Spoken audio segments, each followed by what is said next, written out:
did not realize I was muted there. So yeah, alright, hey there, E here, and we are back with some Planescape Torment. Is this right save? No, is it? Anyways, yeah, we're back with this.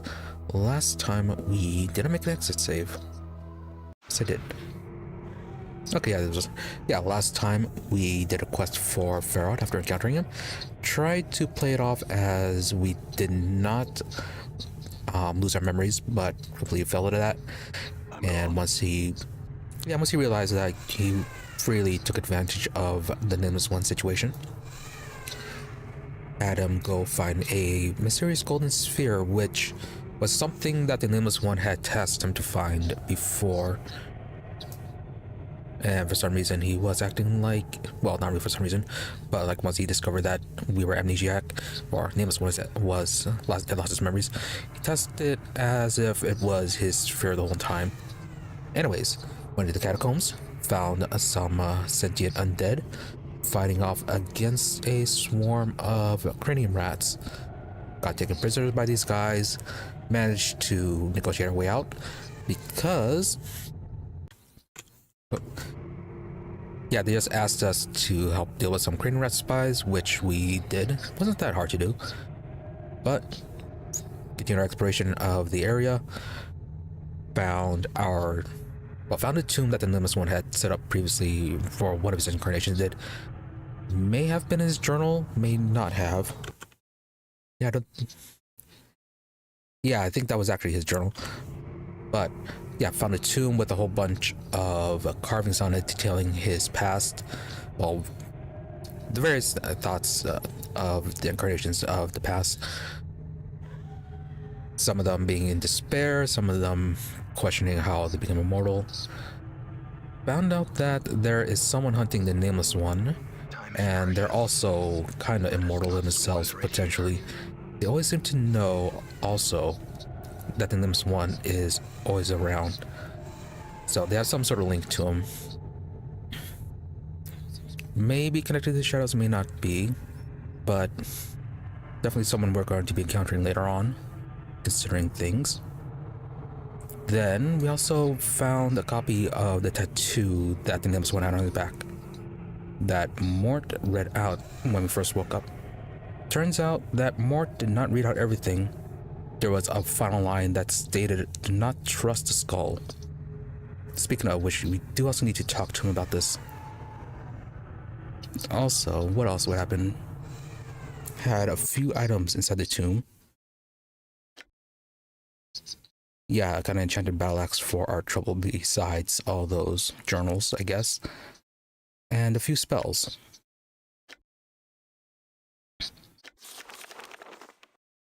Yeah, Axe of Torment. Interesting spell. Let's see, besides the exploration. Oh yeah, after the whole tomb business, we found this thing, which was the item that Pharod was wanting. Which we do have to go turn in, but not just yet. We have a few things left to explore. And then one of the other items we found was a decanter of endless water that helped cure some stone faces that had been cursed. So did that, got some clues from them on where to proceed next. Potentially. Anyways. What else happened? Oh yeah, we took some magic lessons from the con, which also involved us having to learn about the Galatasaray history. So we learned about how they got enslaved by the Illithids and a bit about their rebellion. And we're currently stuck at a point in the lesson where we're trying to figure out the meaning of what we learned. Yeah, it seems like, well, it's either going to be a level issue or a stat issue. Might need more intelligence or more wisdom to solve the riddle. Well, not necessarily riddle, but to solve the meaning behind the lesson. So something we are going to have to get back to later. Although we might be able to get to it pretty right away, since at Fell's tattoo parlor, there are tattoos that boost intelligence and wisdom. Yeah, and we do have the money for that. So gonna try to head up there, buy those tattoos, and see if it'll help out with this. Oh, don't need this one, or that lowers charisma.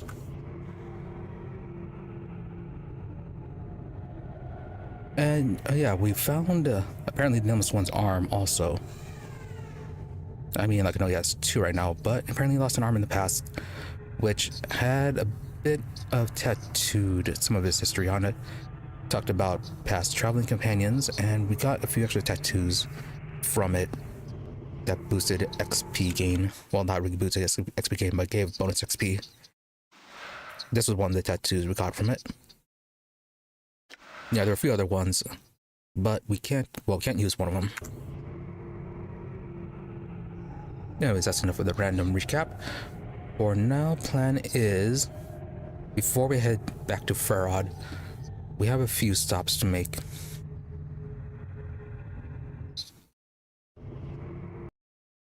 Keep forgetting, no WASD control on the cameras. Let's see, we gained an ability to speak with the dead, and there was a corpse in here that we might be able to talk to. And then there was the area with the cranium rats. Yeah, we're going to pay that a visit as well and see if they have anything good to take. I'm gone. So first off, something quick.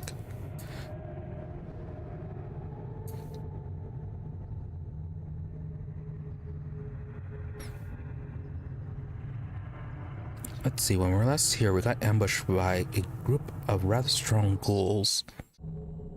Done. But yeah, there was this corpse down here. Are you awake? Sorta. As the corpse replies to you, its voice rattles in its throat. No beast must run. Why do I feel so numb? Am I drunk? Can't I feel my hands and my legs? What? Last thing I remember is being pushed in here. The boys being slashed by some big piking thing. Who are you? Yeah, who in the night cells are you? Show yourself. By the hairy arse of Pan himself. I'm dead, ain't I? Yes, you are. Afraid so. Always knew it'd come down to this. Tell me, Cutter, am I still in the catacombs? Yeah, pretty much. Corpse's voice is bitter. Figures it does. Do them a good turn and they'll do nothing for you. Alright, care to answer some of our questions. Corpse lets loose a gusty sigh. What did you want to know, Burke? Let's see, what? Yeah, start off with the first. What happened?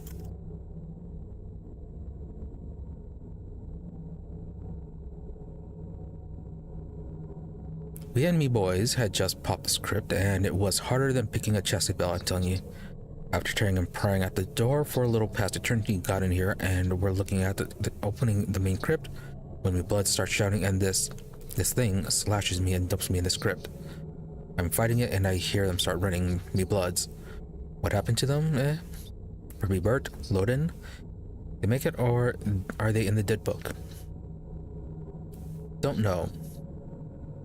Well, let's hope they didn't filthy running pikers. Well, there might be some of the corpses we found outside. Well, actually, no, there aren't any fresh corpses. Maybe they're just eaten by the ghouls. Okay, great, more of this. What about the catacombs? These are my stomping grounds on lots of wrecked crypts down here, near untouched by anyone in over deposits. Well, a lot of years, by my reckoning. Me and the boys have cracked a lot of crypts down here. We just got into this one and the problem happened. Okay, that circles back.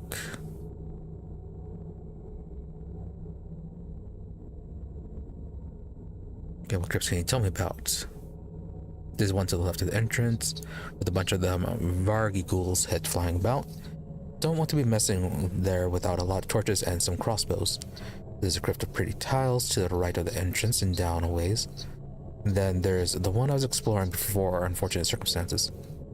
I figured that the crypt with the pretty tiles has some secret about it. It smells different, and there's a secret chamber somewhere abouts, but I can't figure a way into it. down through the drowned nations. A ways, don't remember exactly where. Oh, okay, that was our tomb, the Nameless One's tomb that we already saw. Yeah, I thought they were talking about a different one. Okay, so it doesn't seem like there's anything too new, just information about the area. Gris the Vulture, they called me on account of me being able to smell crypts and snatch the best loot before anyone else knew it was there. Spent most of my time picking at dead bodies. Why do you ask? You guys, I'll let the other villagers know you're dead. Well, I'm freaking dead, it looks like. Given my worst regards, then the blighters are probably already picking through my stash and scratching my corpse. I mean, your corpse is right here, so definitely leaving that alone. But yeah, what about your stash? I had a little bit tucked away near my kip, a little bit that wheezing, crusty blighter Pharod didn't know nothing about. It's right at that retard Ojo's place, if I remember correctly. Quite rude.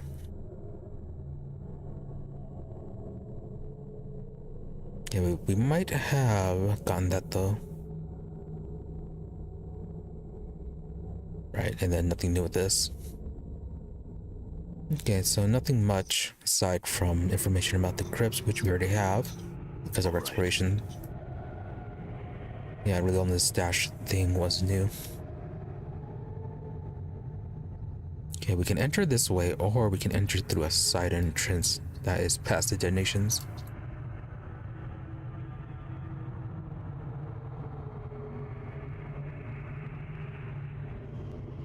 Yeah, let's just go through the detonations. Give the rats a bit of a surprise. All right. Oh yeah, how's our inventory? Space-wise, pretty good.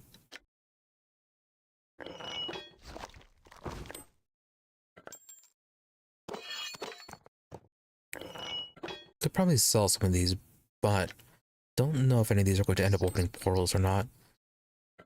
Found a portal that led to some cranium rats earlier, and in order to open it, we needed a brass ring, it looks like.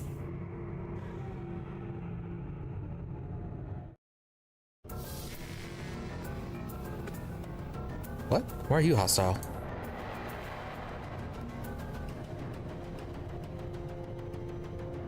What's up?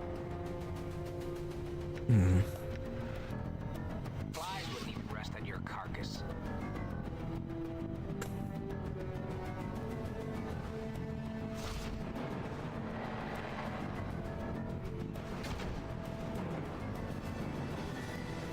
Entrance of folly.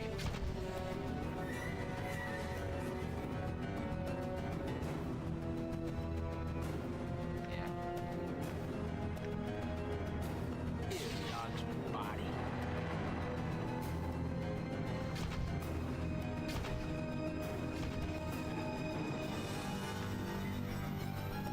It's free loot, but why are they hostile?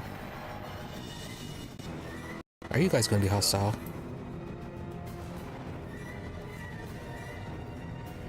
No, just those guys for some reason.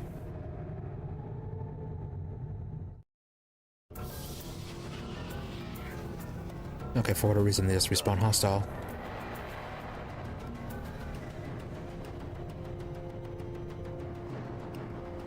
I mean, I know they died last time, but that was because of one of those gator-looking things. All right. Door is locked. Failed. Failed. Failed. Failed. Failed. Failed. Failed. Failed. Failed. Failed. Failed. Failed. And do your will be done. Force this. I cannot force this. All right. Failed. What?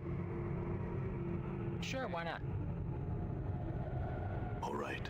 I think that apparently we have no choice but to go through the front entrance. Clock sings true. All right.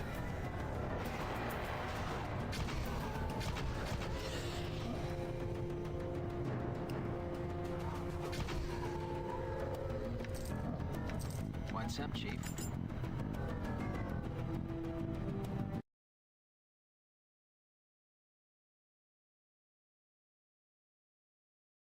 Done.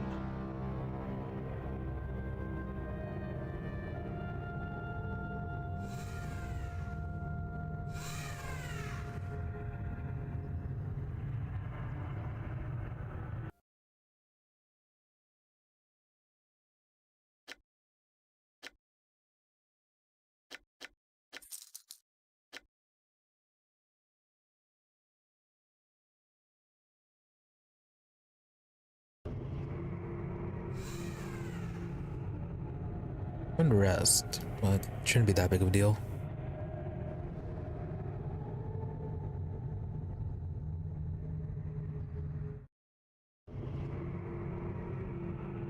I'm gone.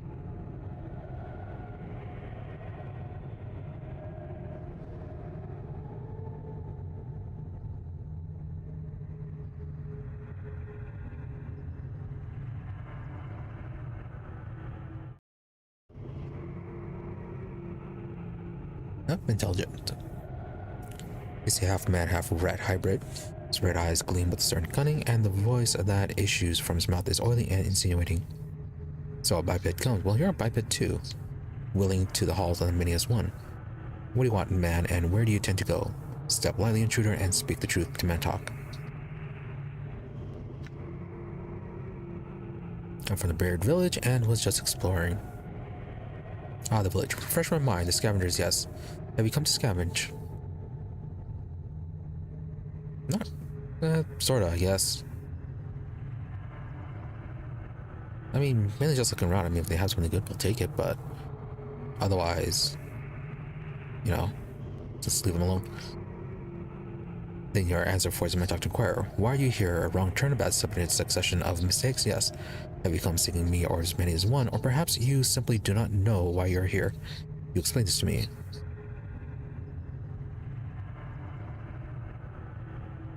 I don't know, guess succession of mistakes? Isn't succession of mistakes? It is, yes. It would have been much better for you to have made one less mistake and not find your way here. So what do you mean? Oh. Prisoner again? That's fine. Rest. No, too dangerous. Done.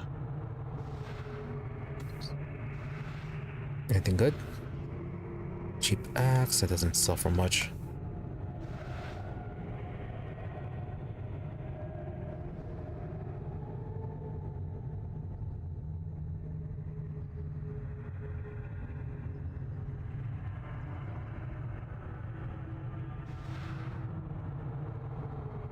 These are good. Magic maze, probably just plus one thing. Or basic enchantment, I mean.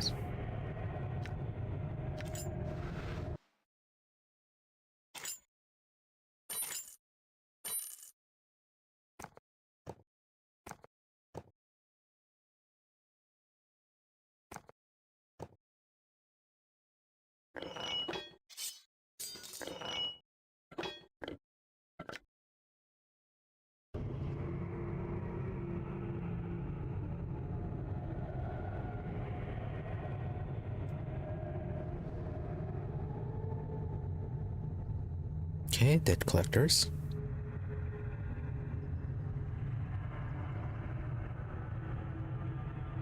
There's a bird looking where at. Seems glad of an excuse to alleviate the tedium. What do you want, meat? Can we talk? You just want to talk? Well, you get no conversation from old Ramon, that's for sure. He turns away from you. Okay.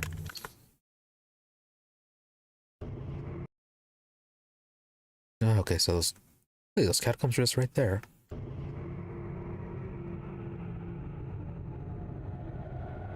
Yeah, I want to talk about my options in leaving. You would, that might make it worth our while to dissipate man talk and rest after the rats.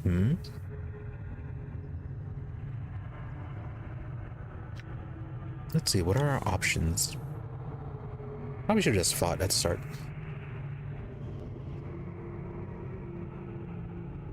See, think about it, I'm clear danger to you, and yet I'm speaking to you as an equal. Do you really think these walls can hold me from my mind? Did I suggest without threatening you that it's in your best interest to let me go? No, fantastic. That sounds a good way to do it. I never much cared for Mantalk's boss here anyways. He unlocks the door, opens it, and steps aside. Now get out of here before I can't pretend I don't see you no longer.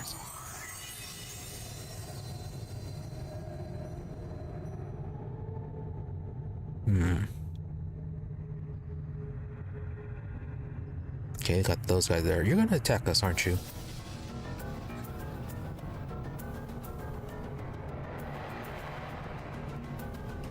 Yep, cranium rat.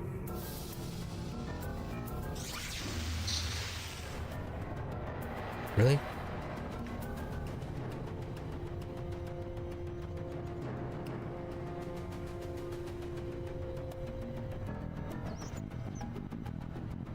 No, they're just coming all over the place.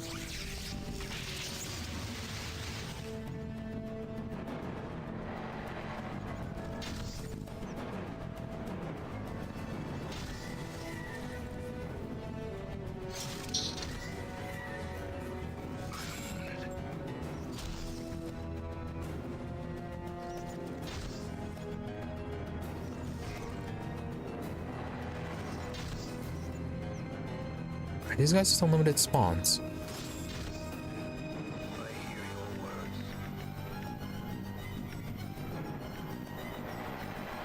I have to leave it a blood charm.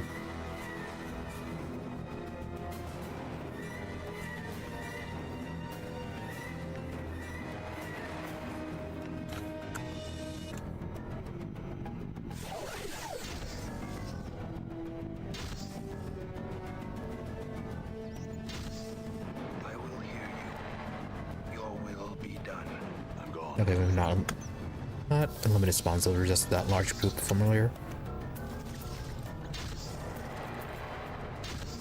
Balance in all things. All right. What's the word? Sure, why not?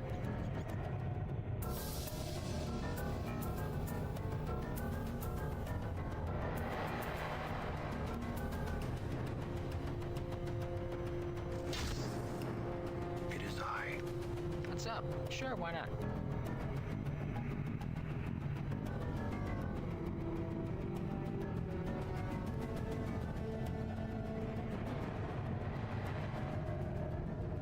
All right.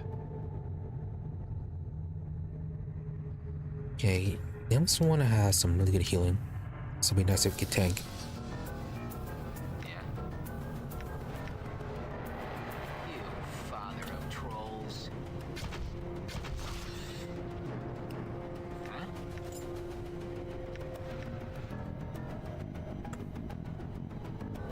What? What's up, Chief? You know, if I gotta slam my eyeballs against you one more second, I can... What's the word, Chief? And well, so far they haven't attacked. Endure. In enduring, grow strong.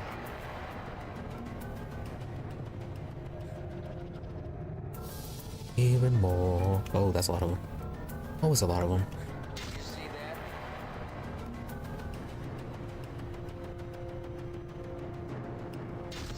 What's up? You blathering I'm gone. idiot. Yeah, they're not moving for some reason. Yeah. Your face is just begging to be kicked.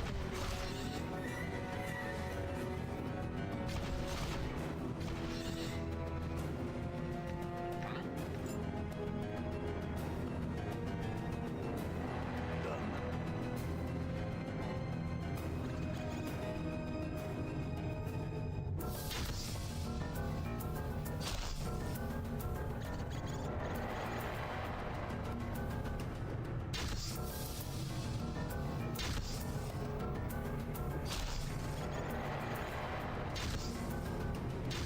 Not all that intelligent, are they?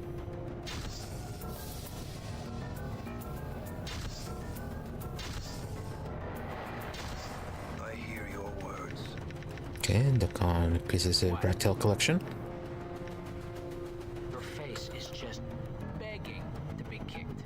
The clock sings true. I will hear you. All right. These guys were incredibly rude.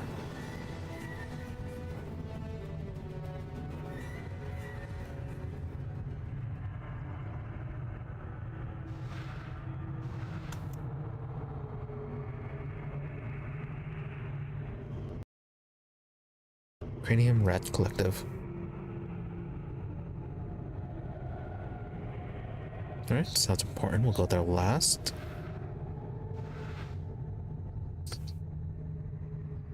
Any merchants in the area by any chance?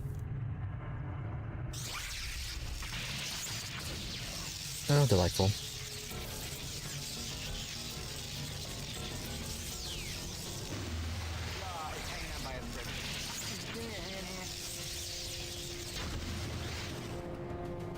Mort, like Latin or death.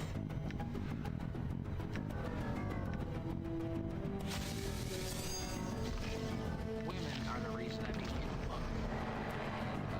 Reason plain swine. You know what? We should get some female zombies to join this party, right, Jim? For sheer ugliness stabs pain into my eyes. Leatherhead.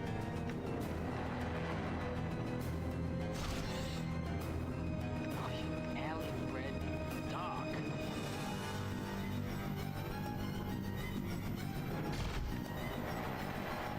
You know, if I could click you, you wouldn't know a moment's flies wouldn't even rest on your carcass.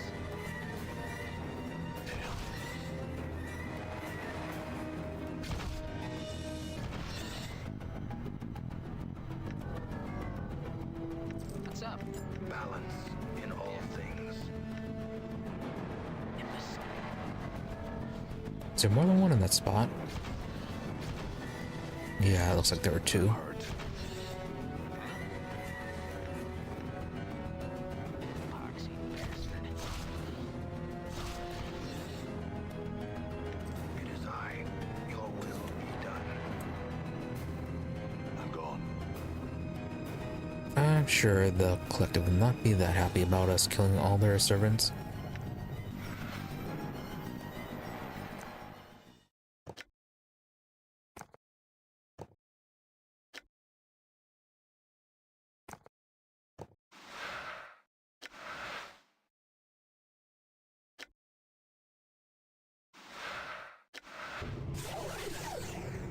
What?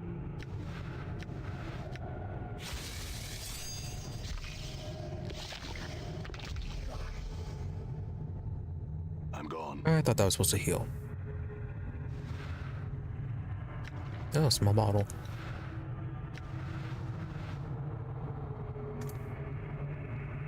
Okay, nice little one-off treasures.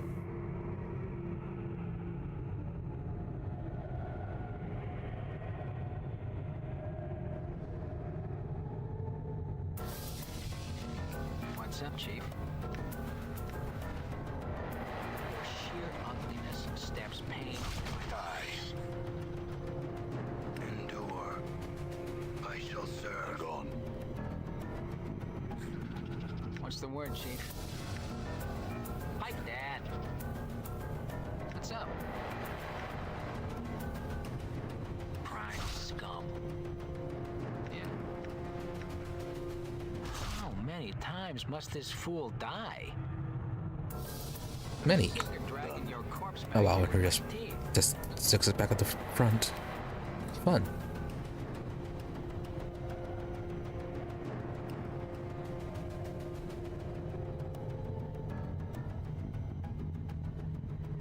And very convenient.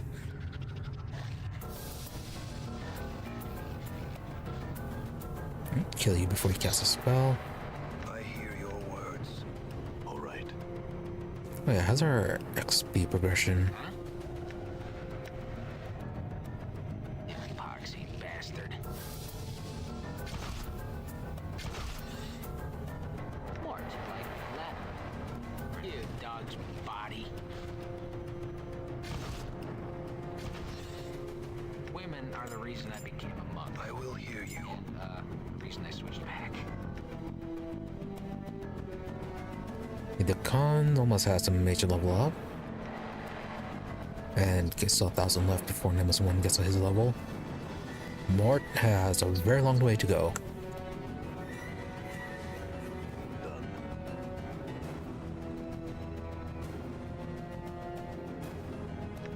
Yeah, one good memory and we'd have a level up, a few level ups. Some female zombies to join this party, right, Chief? Even 50 swigs of brandy wouldn't make you look good. Nothing in here. All right.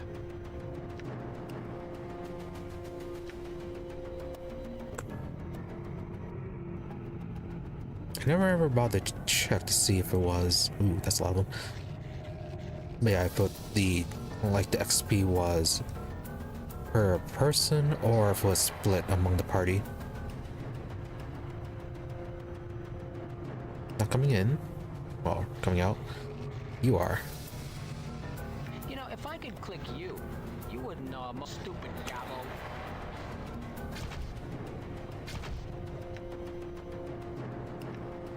Yo, I at 19247.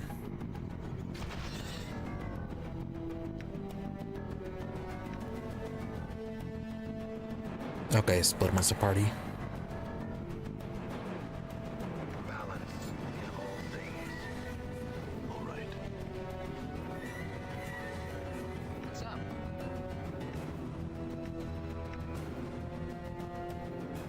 Plain swine. I'm gone.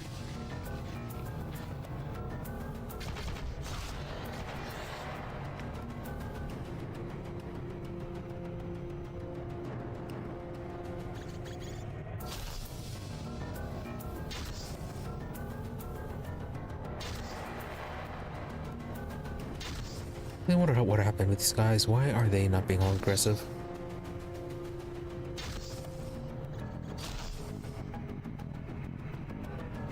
The Karok sing it dry.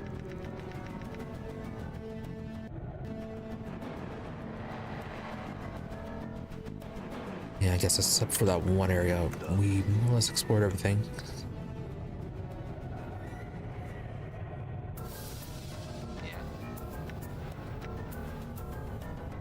Yeah, once we clear this out, make a quick run back to the Dead Nations to sell all the junk we got. Damn it.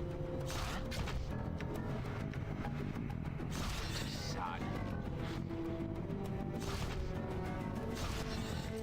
Endure. In enduring, grow strong. Are you the one that killed us last time? Okay, good. You at least keep all your loot. There was one down here. What? What a perfectly good waste of arms and legs. All right. What's up, Chief? Even 50 swigs of brandy wouldn't make you look good. The Karok sings true. Done. What's the word, Chief? Filthy stinkards.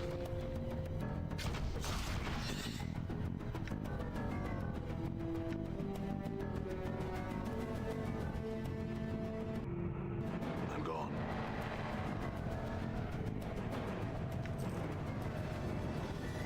It was you. What's up? Even 50 swigs of brandy would make you look good. I hear your words. Your path is mine. And yeah, that's it. Done.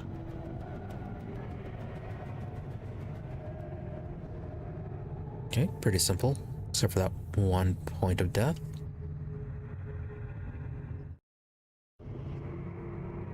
All right.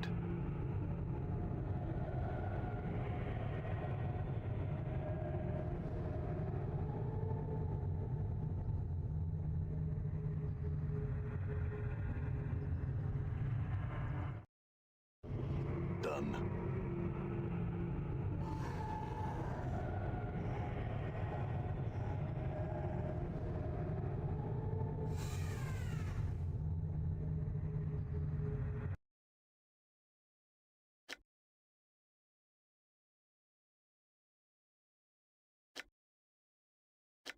So many bronze rings.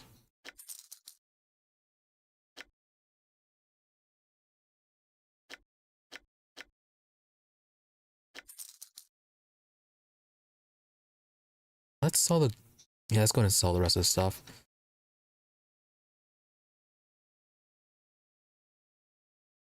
Yeah, I was thinking that the jewelry might have uses for portals, but if they're not dropping that much, Yeah, I think that means that they are just here for forest selling. Maybe. I mean, like the ones, yeah, to open up the portal, they give us a whole bunch of items, so.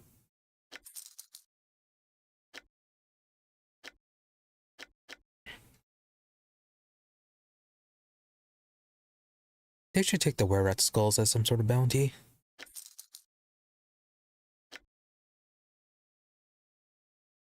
Anything else? No.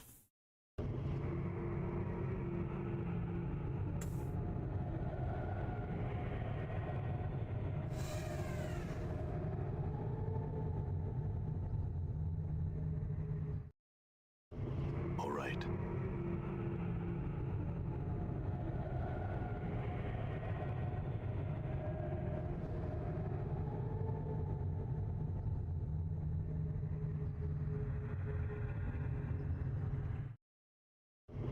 All right. And we still can't open this up.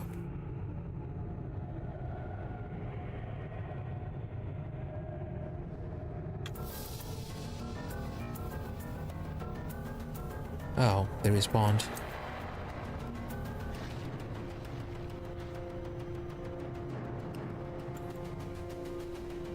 Okay, a lot of them respawned. Yeah. Slattern.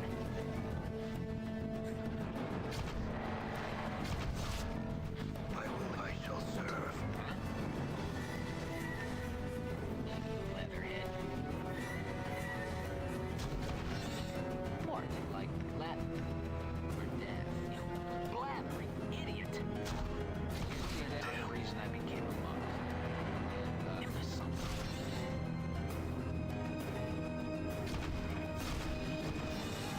All right. This is pretty good to farm for clots, apparently.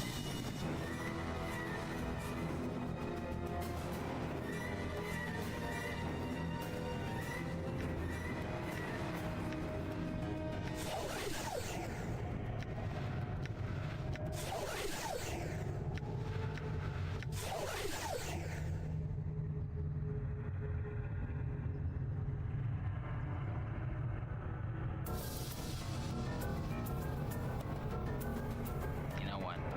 We should get some female zombie Leatherhead. Done.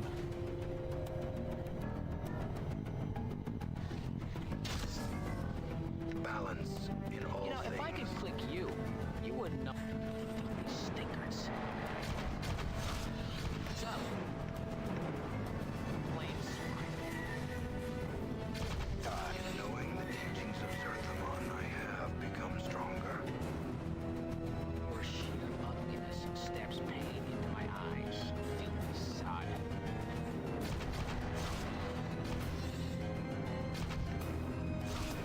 Die. I'm gone. It is I. Huh? All right. Endure. In enduring, grow strong. It's gonna be. Yep, they have respawned back here. Yeah, let's just move on to the next one.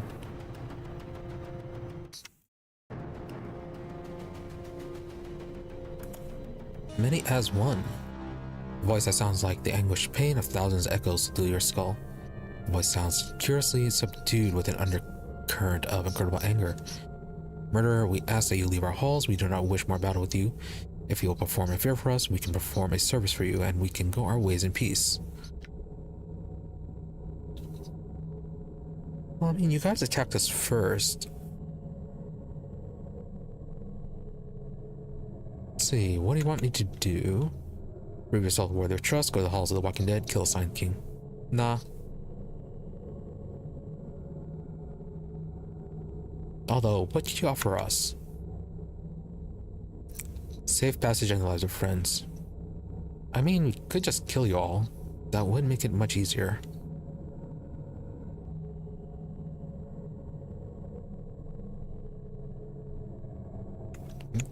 Can't accept that. I'm leaving.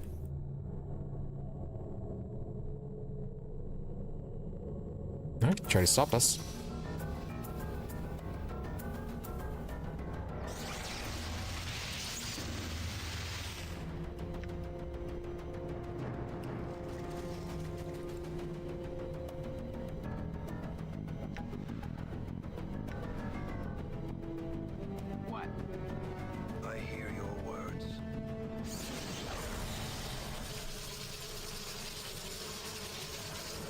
Hmm. I'm really sick of you. Just cut it out, will ya?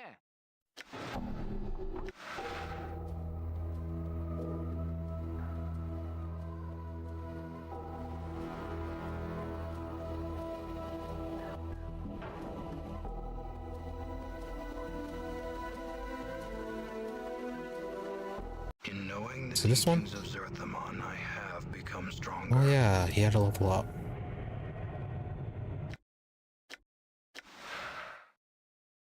Only oh okay, so his mage class leveled up, so 2 HP.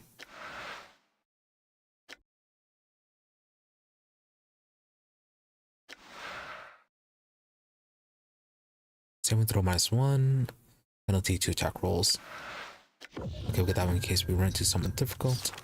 Anything more on this side? Yeah, okay, got level 3 spells for him. I'm gone.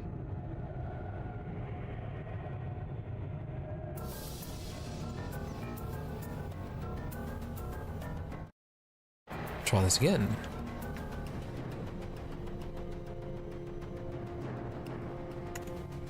Yeah, just get to the point, wipe them out. What's up? Endure. In enduring, grow strong.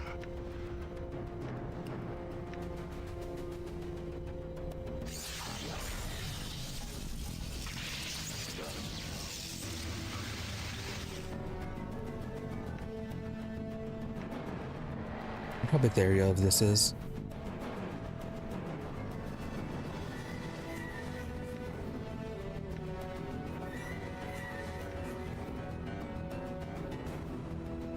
Yeah.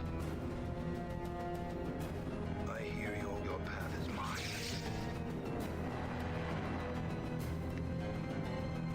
In Zerthamon.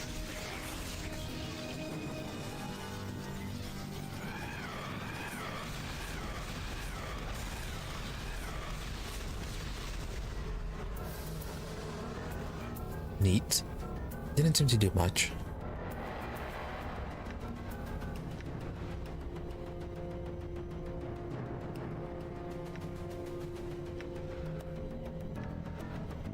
Give you another curse. Poor Dakon. Doing well.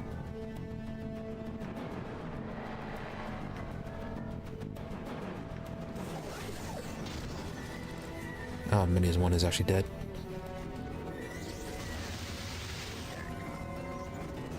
Well.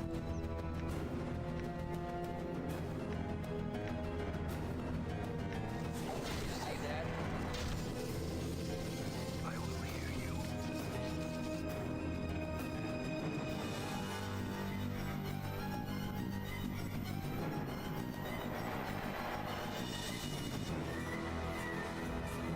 And apparently that prime bar is a key item.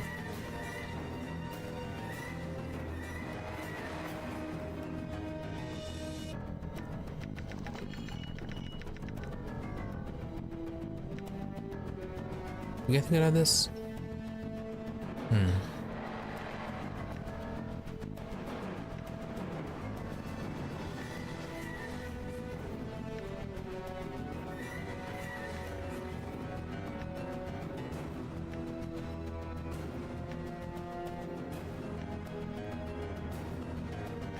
Oh, and you can actually use tattoos as well. You could use some. Balance in all things. See that?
What's the word, Chief?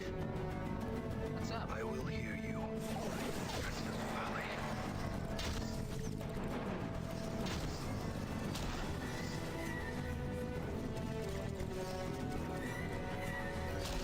Balance in all things.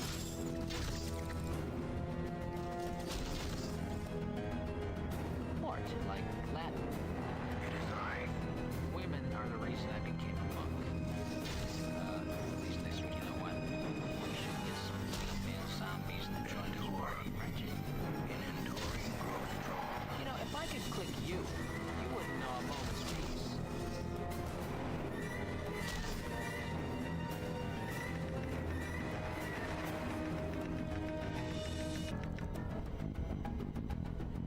Done.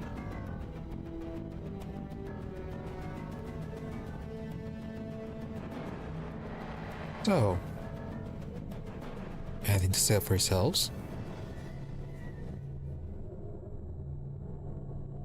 Apparently not.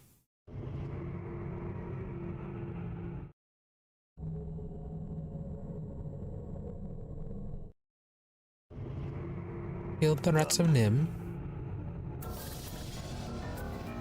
These guys still want to fight.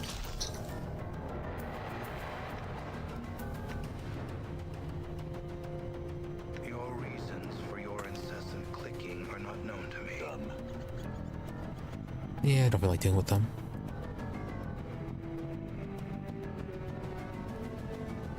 Where rats are pacified though.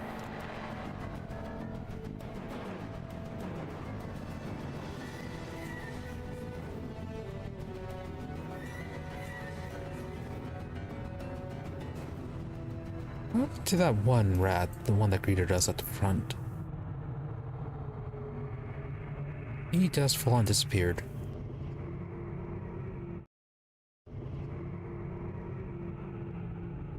All right. Alright, anyways. Let's see if we can tell them about our encounter. And even if nothing else happens, we can at least get some rest. Done.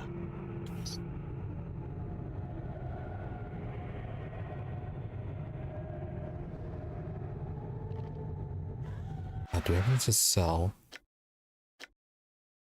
Not really. Nothing that needs to be sold immediately.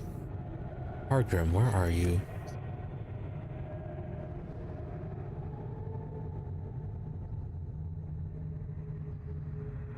There you are. Healing? Oh, you sell healing services. Honestly, just be easier just to rest.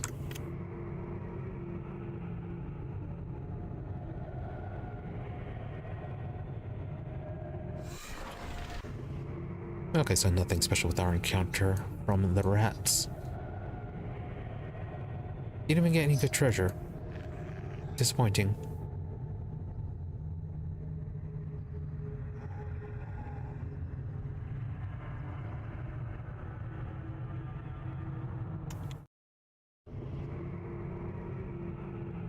Alright, time to leave this I'm place. gone.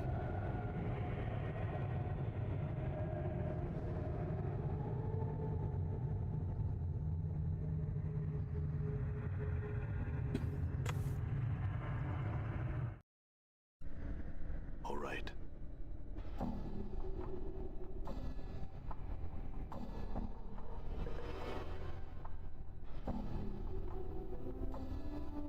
Okay, show them the item. Alright, we're back.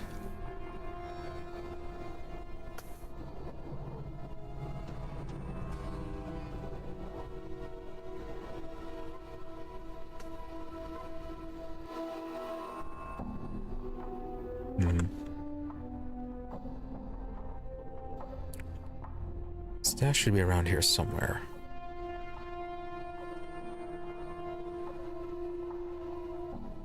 Said it was to the right of Ojo's house. Oh yeah, and your knife. Oh wow, 5,000 XP. You already takes a knife to hold it leveling. Ah, you're back to me, lucky knife. Thanks, Cutter, and you. He lectures his knife, shaking it. Let you go running off again. He slides the blade into sheath with a smile. Updated my journal.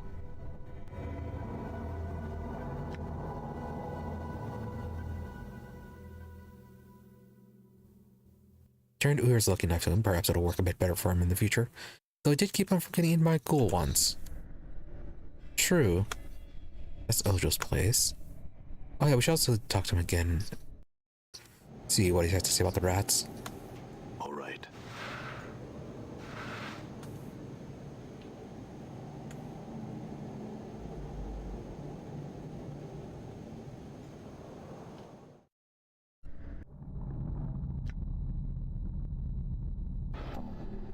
I'm gone. No, not finding anything about the stash near Ojo's place, unless it was that thing which we've already looted.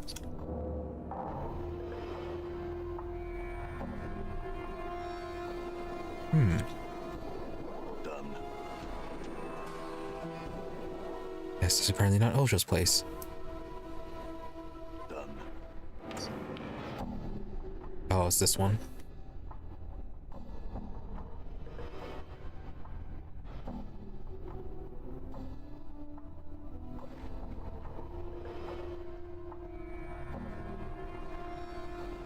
Yeah, it's probably something we already looted.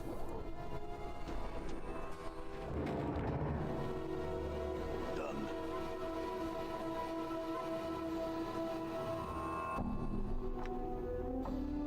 Now she turns away from the wall and looks at you dully.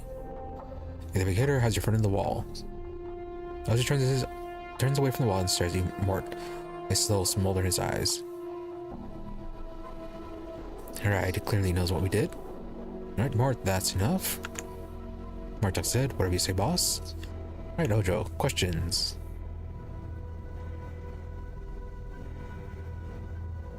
So, about the man on the wall.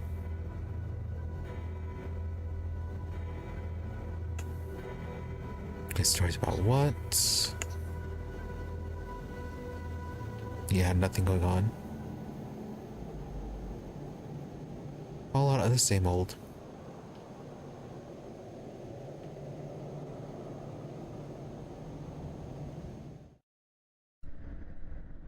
I'm gone.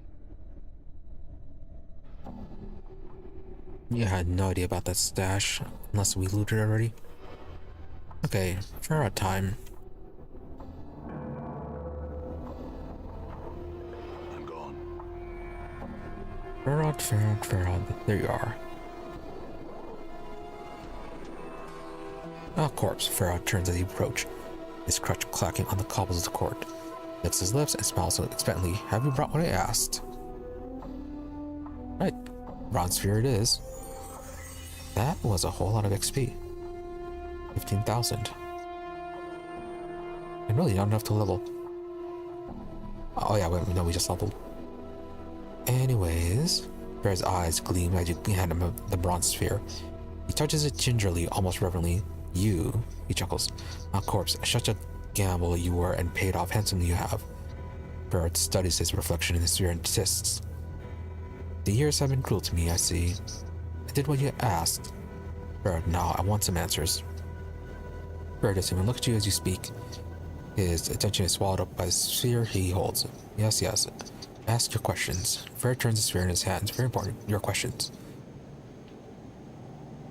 What do you know about me? Why was I told to seek you out? Pharod studies you with critical eye. Stay your weapons for what I'm about to say, corpse, for it could be your ears will take offense. Pharod smiles wickedly. My ears no longer care, but yours is still fresh for the burning, it seems.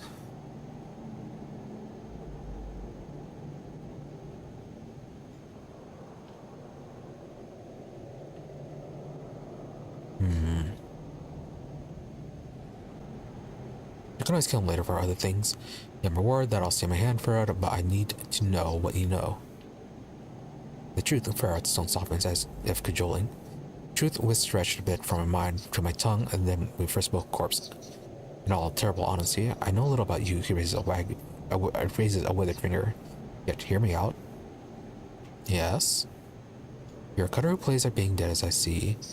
Pharod squints at you. Some time ago, you came to me like you are now, but not just strolled right into Ilwyn Court. Instead, you wanted an audience with me. An audience? An audience, Pharod chuckles, like whispering sand. Like I was royalty. He seems amused, but there's an edge in his voice. You knew the right things to say, you did, oh yes. He spoke the chant like a governor, born and true, and I listened. What did he, I, want from you? Pharod gives a mock bow, his crutch creaking as he leans against it. Oh, Pharod, great collector king, you says. I have come before you to request a boon. A boon, I says. What could I offer a man of such obvious strength? Go on. Pharod wags his crooked finger. And you asked for a strange thing, he says. But Pharod, I asked for courtesy. Your collectors roam throughout the hive. If they should find my body, I want it kept safe. That is all I ask. Pharod shrugs. A simple boon. See, is that all you know? Before you can speak, you suddenly feel a prickling in your skull as Pharod speaks the word boon, and the smell of blood and fear rushes through your nostrils. Pharod is hiding something that happened in the past involving you, and it scares him. The boon he granted you was no simple matter. Right, so you granted my boon, and just like that, there's nothing to be gained from it for you. Why did you even agree to it? Pharod falls silent for a moment. A dead man can keep the promises, and promises to a dead man are easy enough to make. You're a merchant, Pharod, not a Samaritan. There must have been another reason. Pharod's face suddenly peels back in fury, his skin flushing red. After you strung up a score more blood on the hive walls to die, I had enough. Reason to promise you the plains themselves. Then your butchering self comes to my home, my kip, to demand a boon of me. Pharod calms himself, though his face is still flushed. I agreed.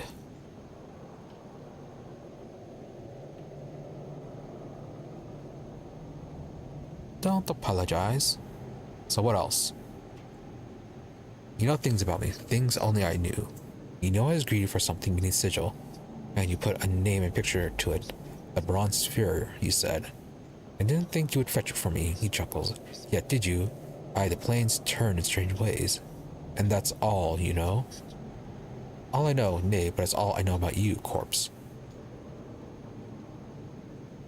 Right, is there anything else, though? Well, if he is, we're not questioning it. Fine, next question. What did you take off my body after I died? Pharod licks his lips. Why, I took nothing, corpse. His face splits in a grin. Then I wasn't the one that found your body. So who did? Pharod's smile widens, pulling the pasty folds of flesh back from his face like a curtain. My daughter, the rose of my eye, my sweetest of my family, and the sharpest wit of them all. He licks his dry lips and sighs in mock sadness. Such a cruel tongue on her. Your daughter, who? Updated my journal. My darling girl Anna, she found you, dead as a debtor can be, in a place where most collectors wouldn't go for a mountain of coppers. Could be she plucked something off you, could be not. He leans in, shaking his head. You'll have to ask her, for it's not her best place to say.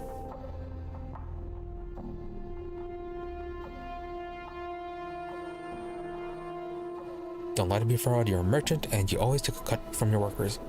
What did Anna give you from my body? Yes, my little tribute.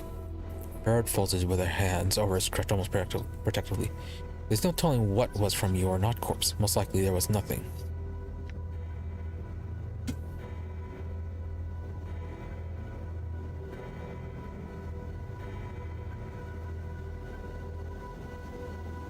I mean, we're gonna tell him anyways. Pharod, my patience at an end. There will be nothing left of you or this village if you don't hand over the tribute. Pharod is silent for a moment. He taps his finger against his crutch slowly. Well, where has the decency of a man gone? Pharod grumbles, shaking his head. Courtesy I'm doing for you, corpse. Such a courtesy, Pharod. Parting with anything. Maybe the dead book from me if anyone heard. Wait here. Move not a yard and I shall return. Updated my journal. Alright, so what did he get us? After a long while, Pharod returns, his crutch clacking against the flagstones. In his hands, he holds a number of items, which he passes off to you. You will be silent on this and accept the blessing that I even remembered. Yeah, and you should accept the blessing that we don't crack the skull open.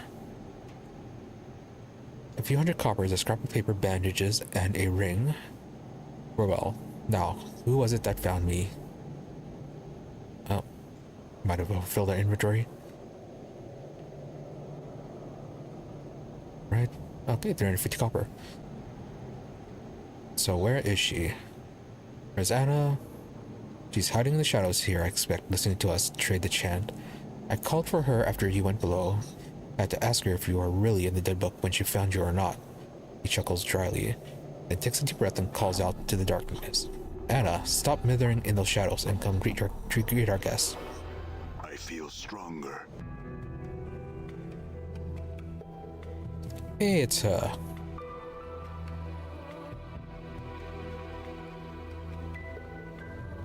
She gave us bad directions.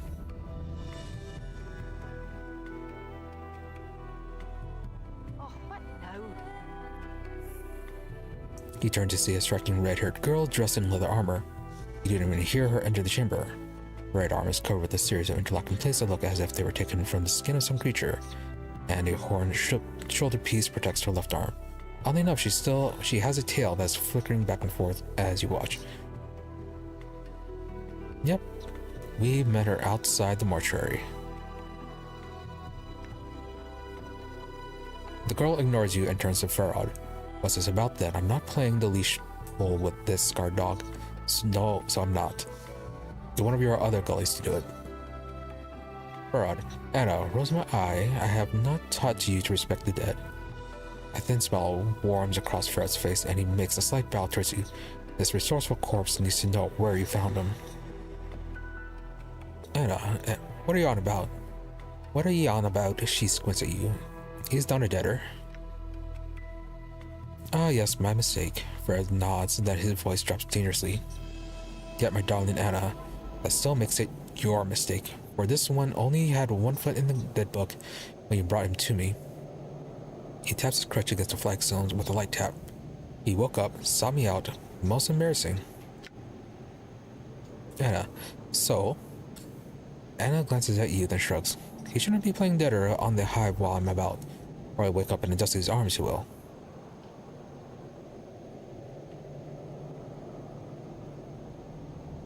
Right. Yeah, let's just get to the point. And after this, where did you find my body? Pharod, show him where you found his body, Anna. Pharod taps his crutch again for emphasis. Take him to the haunted alley. Pharod studies Anna for a moment, then grins and turns to you. If you happen to lose my darling Anna on the way to the alley corpse, you come back and see Pharod. I'll guide you. Updated my journal. Anna sneers at Pharod and throws a glance at you. Come on then, and keep your steps quick, Jig.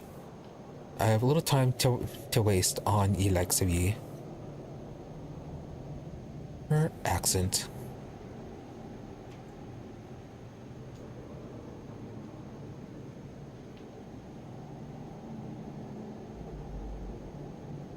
Is it actually just going to fast travel there now?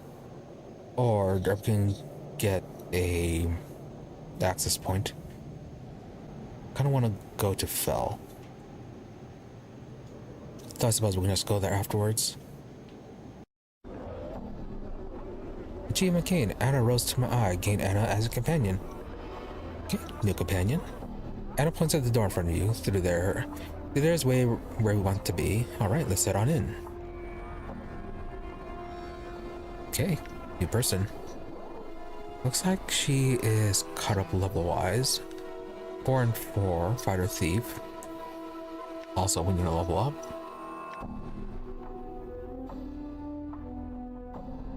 +1 intelligence gain from the specialization bonus. As well as 1 characteristic point gained.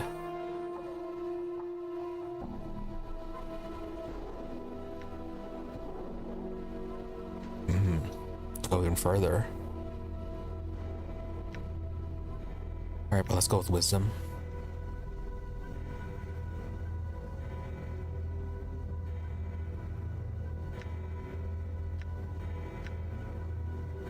Although we do need charisma. Yeah, we can get a tattoo for the wisdom. Let's go with charisma.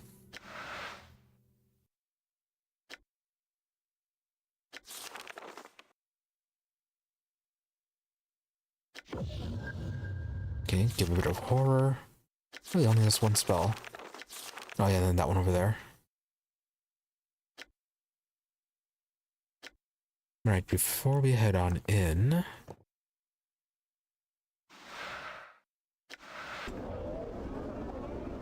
yeah, let's take care of some shopping. Done.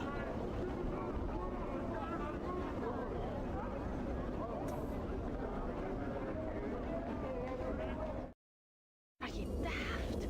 We'll draw the lady's gaze if we stay here, we will. Belle turns to face you as you approach. Next to you, Anna stiffens as she stretches. As she catches sight of Fel. Anna, what's wrong? Are you daft? Anna turns to you, and you suddenly realize she's frightened. Are you so pig-eager to dance in the lady shadows? You'll brand new words with this one. Let's give this place the laugh before we get pinned in the dead book. Problem? It's Fel. Anna throws a fearful glance at the creature, presumably Fel. Let's be away. No good will come of being here, so it won't. I'll ask again, what's the problem? He's a Daubus who's not a Daubus. Eh? He walks on the ground and his voice drops to a whisper as she starts trembling. No more questions. Let's give this place a laugh. Probably A. And no harm will come to you while I'm here. Now tell me what's wrong. Anna throws a frightened glance at Fel. Fel's a Daubus who angered her. It said he's a Daubus who isn't Daubus, and the time's close when the laser gaze will fall on him, so it will. Her, you mean the Lady of Pain, right? And heed your tongue. Anna makes another semicircle in the air in front of her as you mention the lady's name. The Daubus work for the lady, and she protects them, except Fel. She shudders. Let's be away, Alright, well, I want to speak to Fel. Anna grabs her arm. Please, nay. No good will come of it. Anyone speaking to Fel could draw the lady's gaze. I don't want to die. Don't. To your surprise, Anna looks close to tears.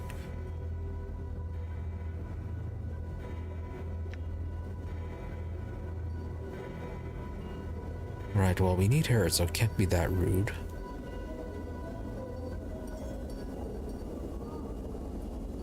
Yeah, I just promised Anna no harm will come to you while I'm here, I promise. Just want to speak to him with them for a moment. For a moment, Anna just looks at you, then something in your gaze seems to calm her. Or she steals herself. I don't want to. She shakes her head. Go on then. Talk to him, I don't care. There's an undercurrent of fear in her voice. Very well. Well, good we got that settled.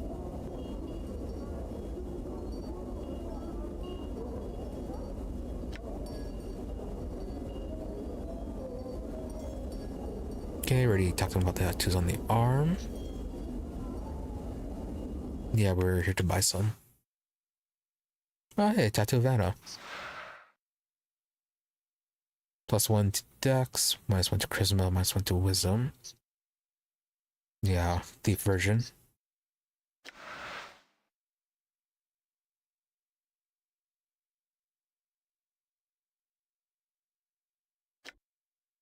Yeah, okay, they can actually get tattoos.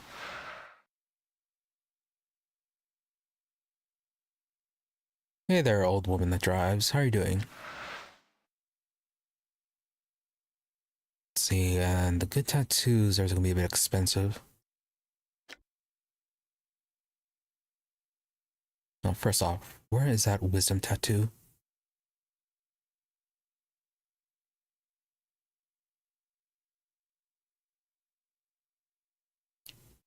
Walk through walls?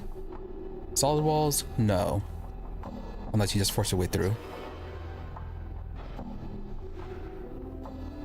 Intelligence is probably fine.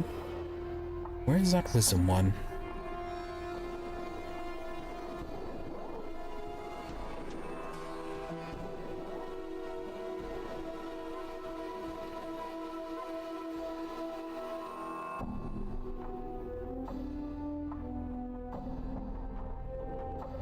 No, but I have touched walls before and they do seem pretty solid. This one. Soul. Okay. So getting that one.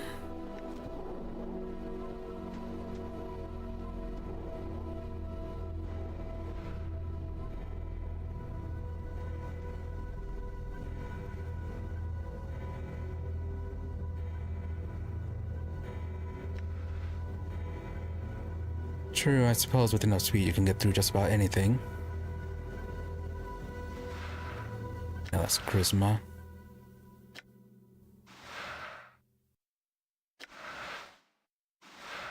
That's armor class.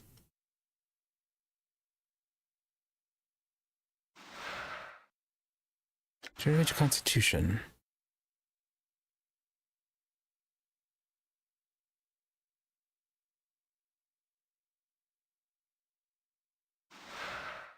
No dex boost. Really, only 1%. Maybe I should just get you strength then. Actually, it could get you constitution. Help you with your survivability.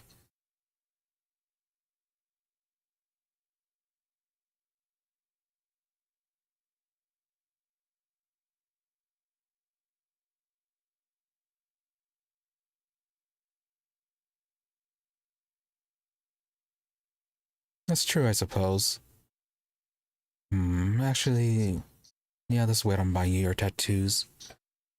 See how well you perform in combat first.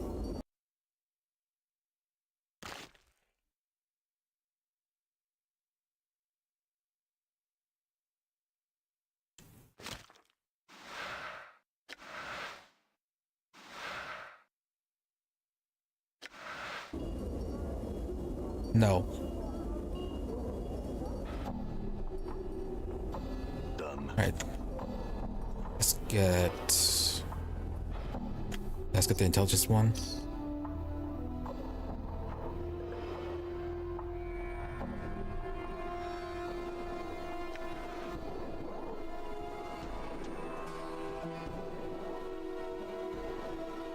Was it?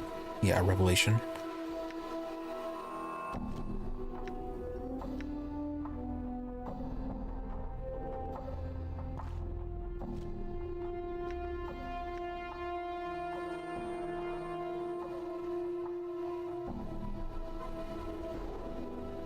Alright, that'll be good for now. All right. Let's see, how many unidentified items do we have?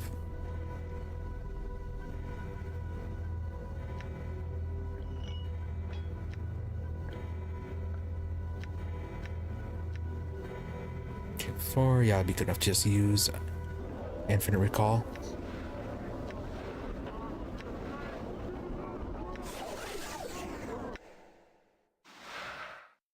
Okay, so we got Merc. Small bottle containing some dark liquid. Liquid contained within seems to be thicker and blacker than ordinary liquid. Blackness of the liquid is so dark that light seems to be absorbed into liquid.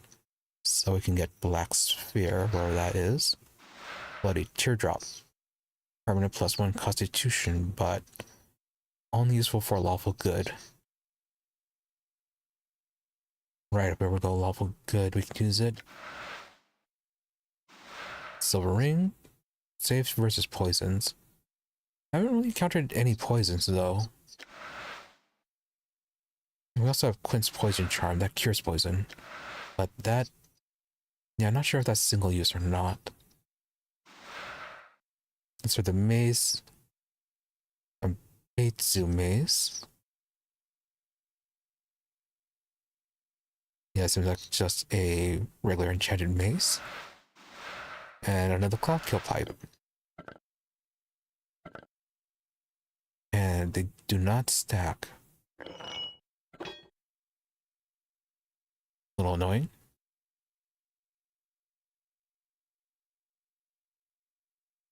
Okay, Tomb Key, probably don't need those anymore.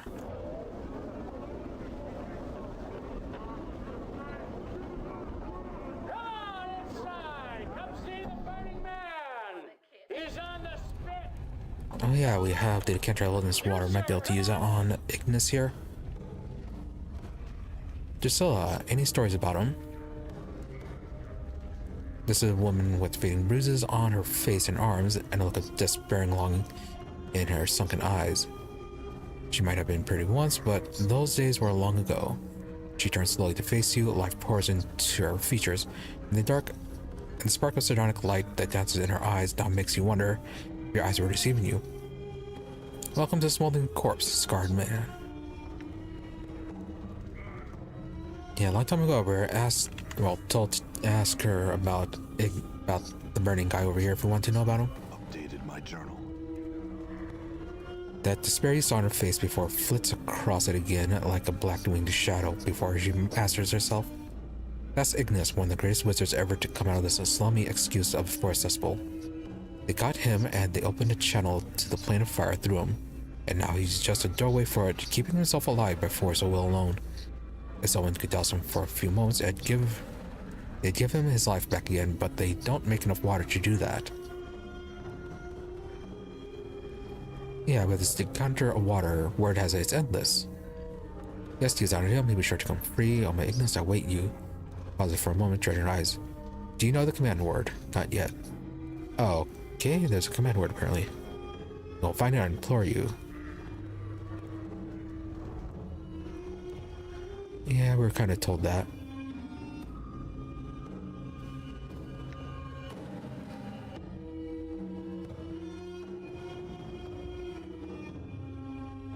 An old woman named Namel in the clerk's ward.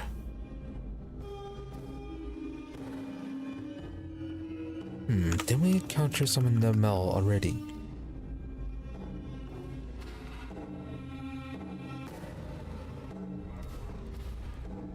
No, I thought that might have been the name of that one woman that gave us Mort's teeth. Oh, it's Ingress. Never mind. Done.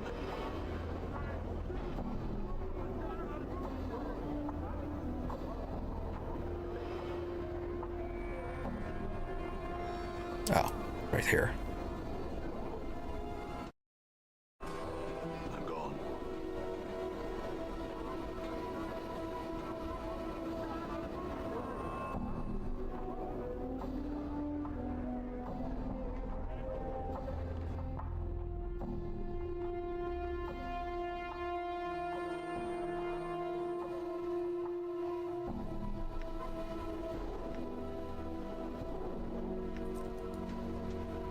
Yeah, Regulus Anna.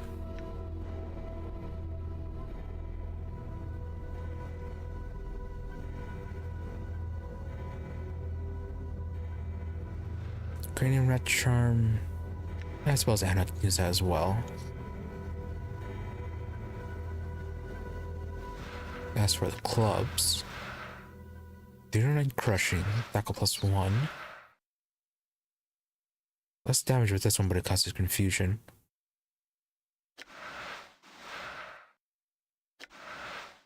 Usable only by fighters. Oh, only by thieves. This one, Anna can use that one.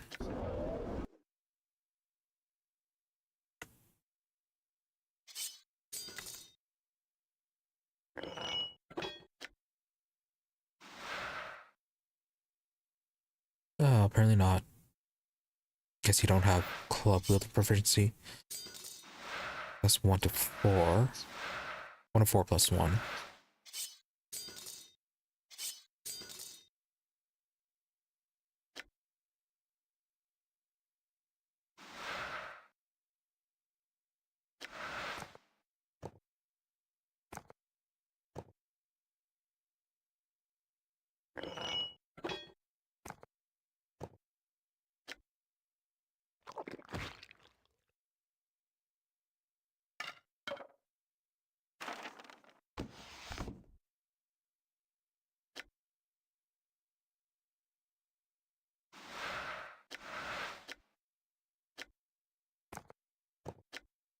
Not a cranium rat tails.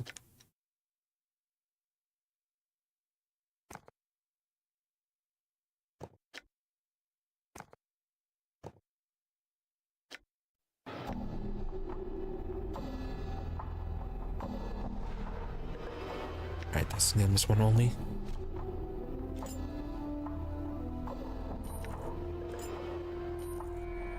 Okay, you can wear the anti-poison ring.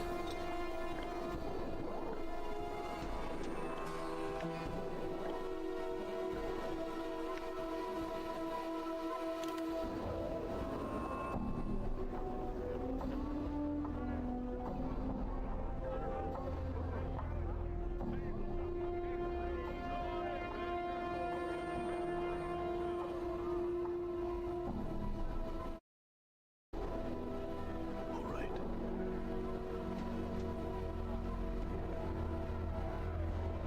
Okay, already paid that. I mean, do we want to be paying them every single time? It's only 10 copper. Nah.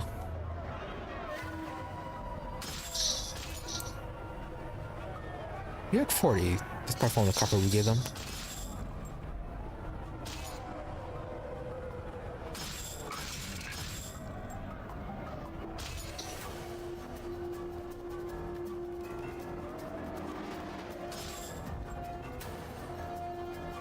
You see that?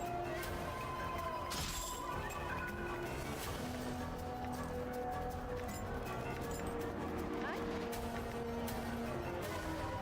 All right. What's up?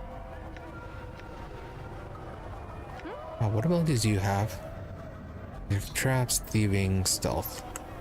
You father of trolls. Yeah. You dog's body. The flesh knows that it suffers from taste, even when the mind does not. Thank you. Be kicked.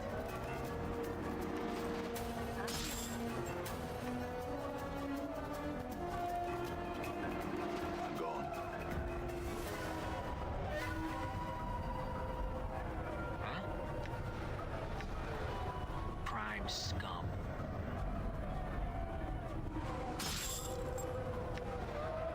What? Yo, if I gotta slam my eyeballs against you one more second, I can puke. What's up, Chief?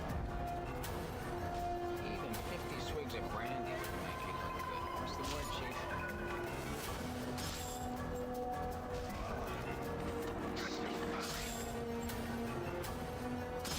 Flies wouldn't even rest on your carcass. What's up?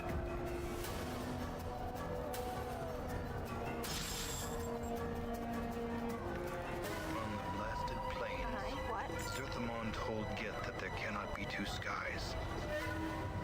In the wake of his words came war. Right.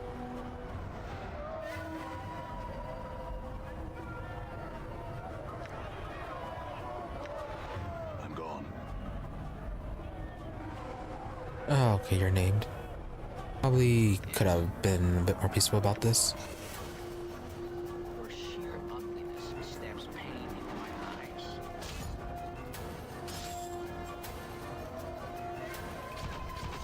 Damn it. Oh wow, 1,000 copper. Hey, watch, Chief. Just I'm gone. Casual. Huh? You dog's body.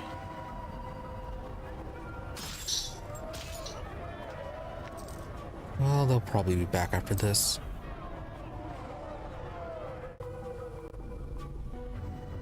I'm gone.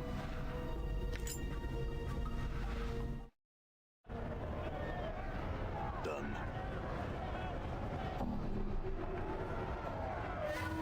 Mort, like Latin. For death. She has the personality of a patch of razor vines. Twice as ugly. Women are the reason I became a monk. And, the reason I switched back. Oh, you know what? We should get some female zombies to join. Flies wouldn't even rest on your carcass. What do we want to know? I'm gone. Now then, do they have a boss I can kill? You know, if I could click you, you wouldn't know a moment's peace. What a perfectly good waste of arms and legs. What's up? You father of trolls.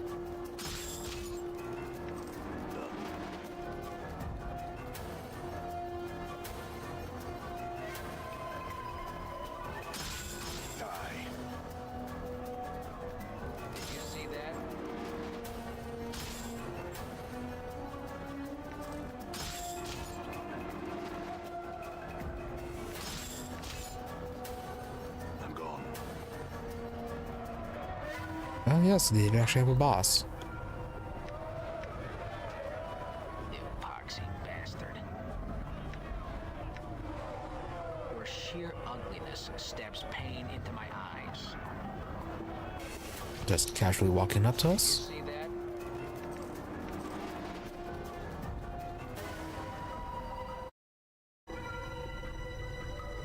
I'm gone.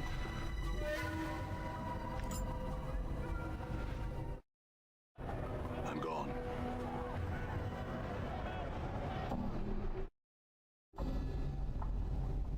Ah. Okay. Interesting. I'm gone.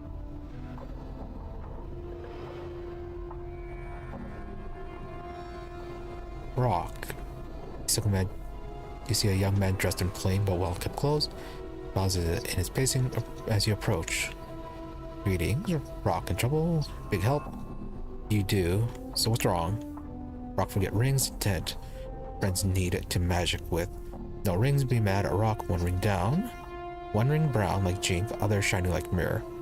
Glass is pretty and yellow. So, copper, silver, and gold.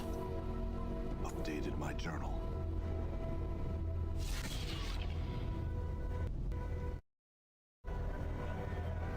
All right.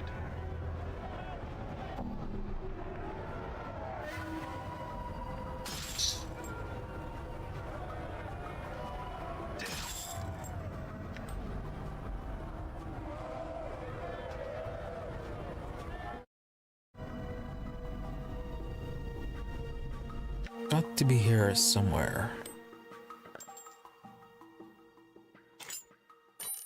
I mean, we have a gold ring and a bronze ring. Yeah, and we sold the silver rings that we already had. Dude, the startle, she probably stops rummaging through the tent and stared at you. Was it doing nothing? I swear, is it? Why don't you tell me what you weren't doing? She looks at you as if she's about to tell you something, and then she quickly dashes for the door. Stop. Really?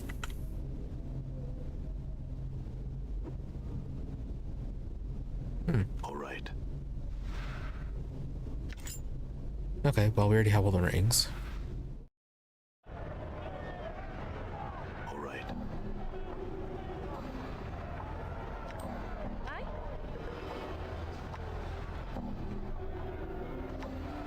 Might as well. All right. What? Good as done. Done.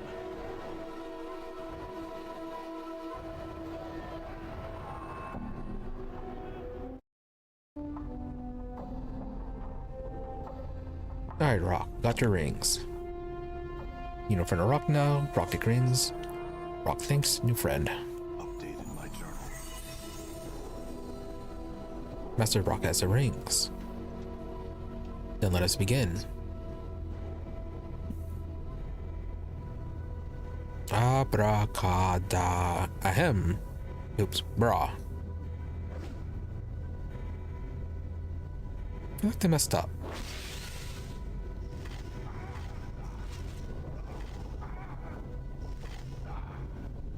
Okay, Death Limb.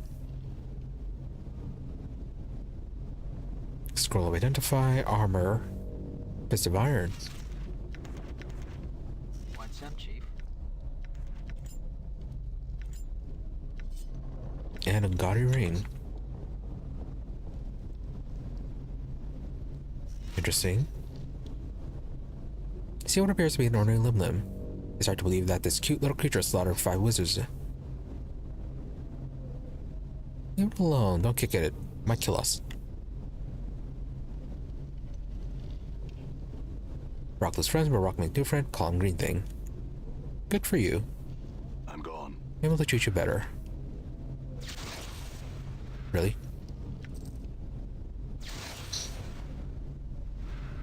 And get that junk.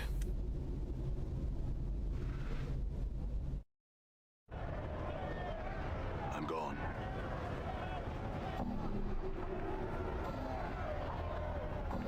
Well, that's the building apparently.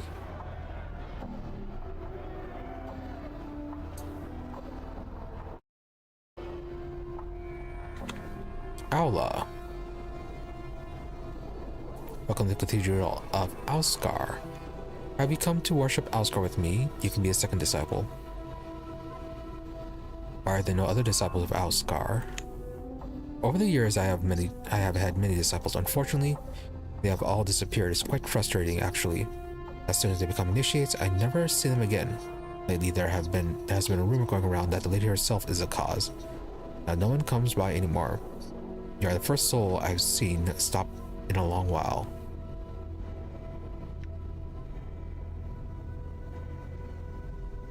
Alright, tell me more about Alskar. Al's voice takes on a tone of adulation. Alskar is the keeper of gateways. In Alskar lies the power of portals, doorways, and opportunity. Sigil, also known as the City of Doors, used to be the home of Alskar, until he was cast out by the Cursed Lady. Now there are few worshippers of Alskar here because the Lady forbids it. That will soon change, however, as I help the people see the greatness of Alskar. She cannot stand against the will of the people. I mean, if you say so.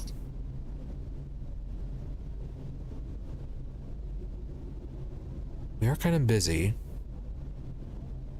Maybe we'll become a disciple later.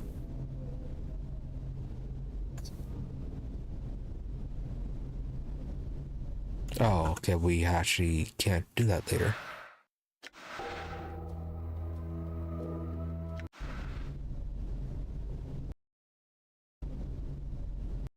Okay, well, first off, let's learn our spells.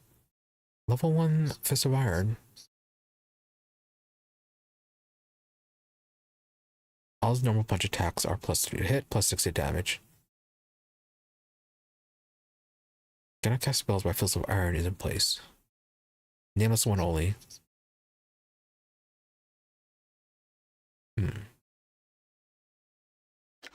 Alright, we can get it for now. Give that to Dakan. Same thing with Identify, he can learn that one. That's level 1.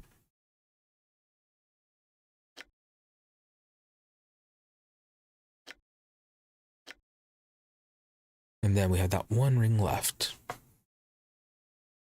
Well, hold on, be right back.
Right, we were going to trade out Alscar, see what happens with this.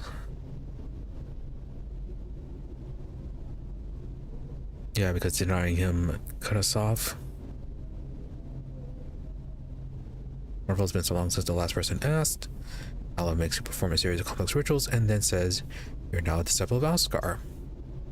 Go down and spread the word to the dense of Sigil, so that all may know the glory of Alscar." Done.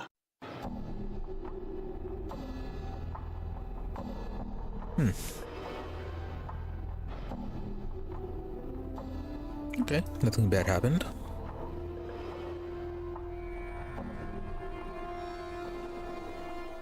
And you guys, no time to play with you. Oh.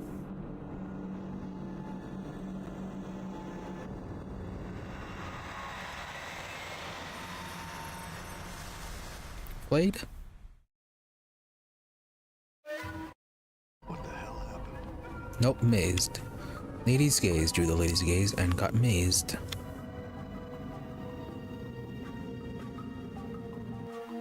Inventory is quite full. Hope there's no treasure in this area. Gone.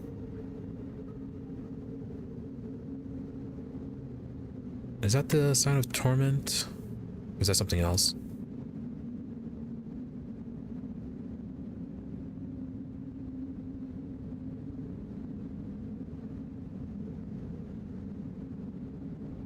Right, so what is this maze?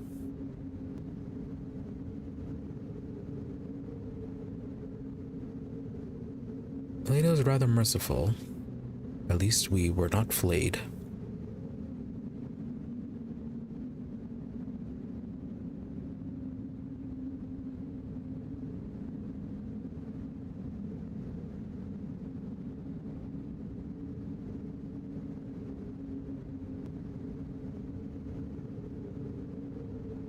Okay, there's something over there.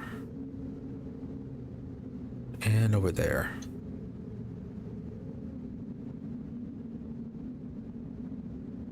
Okay, a few gates.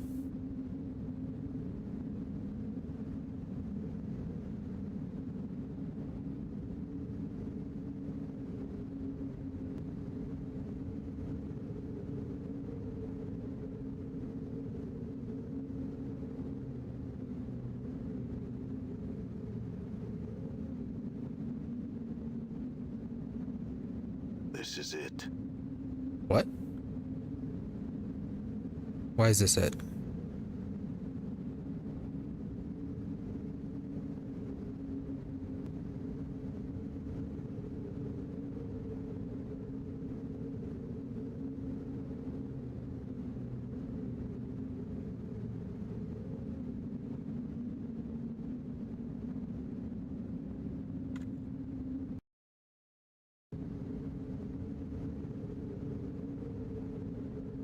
Well, so far, no treasure.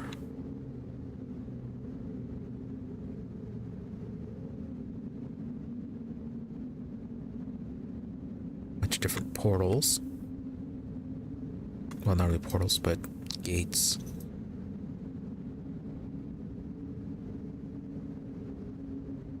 Okay, that one's isolated.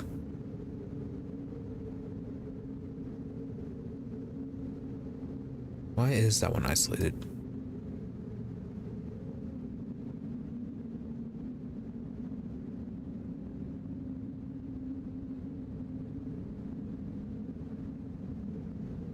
Oh, there is something over here.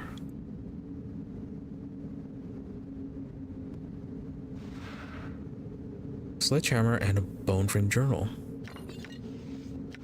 Another journal. Appears to be some sort of journal. Sheets of dried human skin have been stretched across a framework of bone. And strangely enough, appears the sheets of skin have healed together at the seams, forming the spine of a makeshift book. It looks like the outer sheets of skin form a cover for a series of other skin sheets locked inside the bone frame. A series of symbols have been written in blood across the exterior of the sheet of skin, but you can't make them out. They appear to be some form of writing, but they seem to be written upside down, right to left, and at odd angles that make your eyes hurt. Oh yeah, we never talked to Mort about what was on her back. I wonder if they all went their separate ways and we'll have to track them down. Anyways, despite the crudity of the writing, you have to admit the design of the bone frame is actually quite intricate. The bones have been carved so that they snap neatly together. It looks like the bones can be unhooked from each other, allowing the book to be opened and read.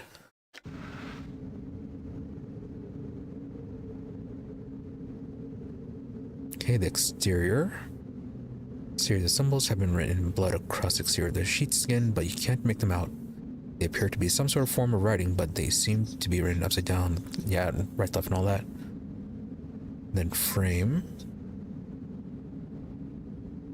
Okay, nothing to do with that. Unlock the bone frame. You unlock the bone frame, which unfolds with a neat snap. You open the book and study the pages. They are filled with the same strange series of symbols as were on the exterior cover, and they don't seem to make any sense. Okay, try to pull out the symbols. The symbols don't seem to follow any pattern. The angles and the picture display seem to be completely arbitrary, but you can't be absolutely sure. Try again and again.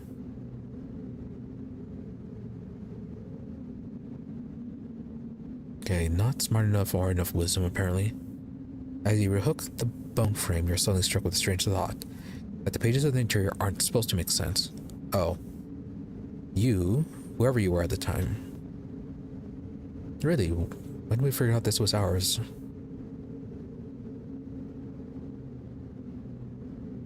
Let's see. You put the symbols there to see if anyone looking to read the real contents, which are hidden somewhere else in the journal frame. Okay, examining the bone frame, you examine the edge of the frame and you notice that one of the bones has a hairline fracture around two of the edges. You put your hand over the edge and twist off the top of the bone, revealing a hollow space. Inside this space is a small, rolled up scrap of skin. If this is his journal from a past incarnation, did he make it out of his own body parts?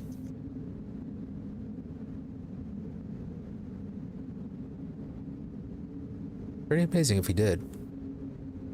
Carved out of his own bones, carved them in such a way that they could snap together and all that, and then skin himself alive. About times. Right, pull out the skin and read it. The scrap of skin is covered in writing. It looks like someone kept writing over it again and again until it's almost illegible. Nonetheless, you can make out some of the words and some of the symbols. Trapped, trapped. Ladies will be done. Dot your gaze. Too many killed, too many strangle, and kill stop the stop the breath in the throats. There's a way out, I know it, and then I'll give the bladed one the laugh. One of the arches holds the way out. One of them does.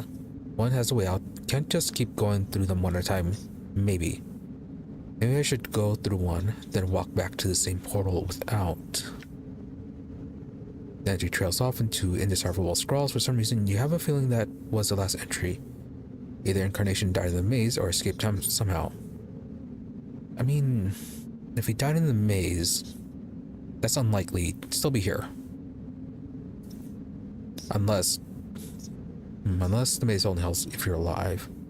Updated my journal. Well, anyways. Said, oh, did we explore everything? No, one last area. Name of a sledgehammer.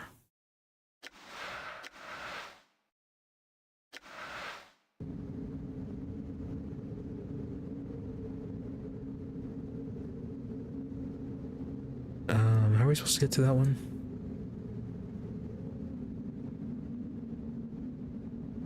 Okay, yeah, in this way and around that way.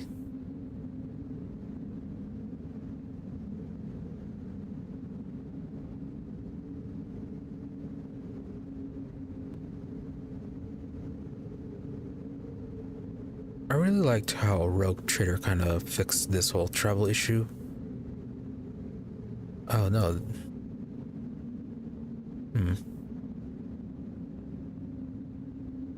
Okay, apparently this... what?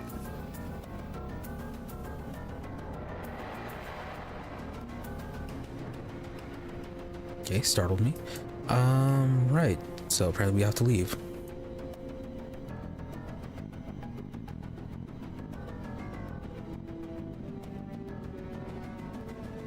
Although, maybe it's stuck. Yeah, I really wasn't expecting that.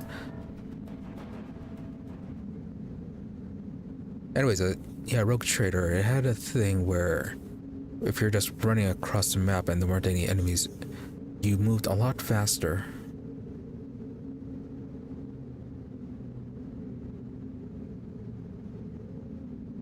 Okay, set to return to the position without going into another one. Or return to the arch, I mean.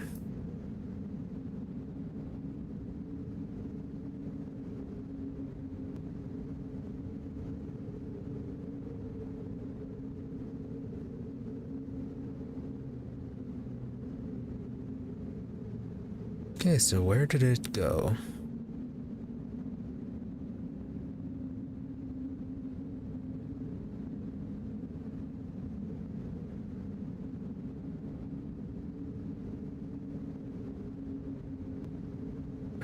Okay, we are right here.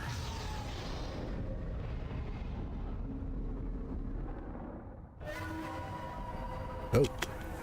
Achievement got Cage Breaker escaped the Lady of Pain's maze this time. And they're all over here. I'm gone.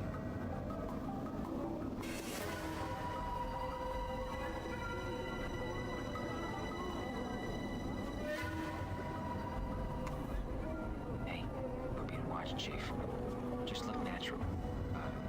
Casual. And we're being watched by everyone. And wrong house. All right.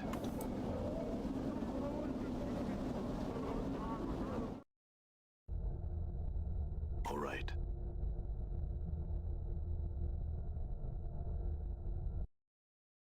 I can probably drop the keys.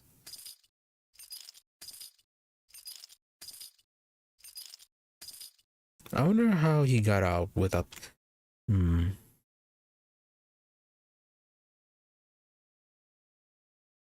Yeah, I wonder how he got out of that tomb without his keys. Maybe we should put them back just in case. Oh, ragged note from Pharod. Beware shadows. Yes, we've seen them. Beware places where the night lives. They wait. There is no natural darkness, only shadows. All right.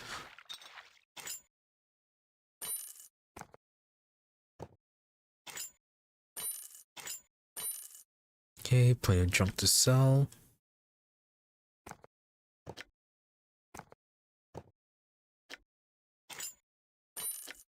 Two things to identify.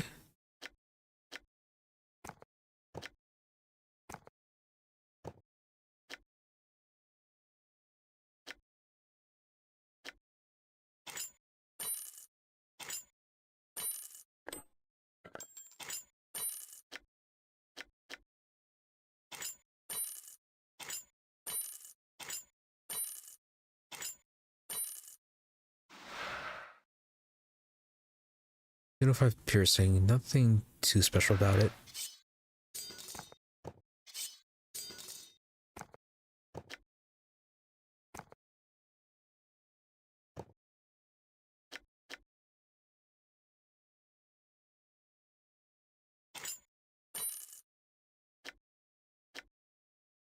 Alright, and the party somehow rearrange itself.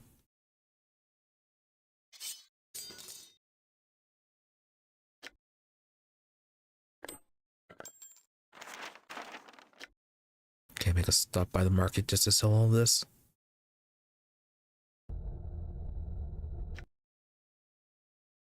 Okay, but first, few conversations. Hey, what's eating you, Chief? First off, Mort.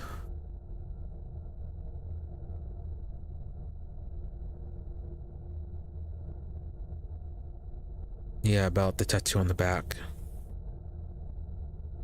I want to hear all of it this time.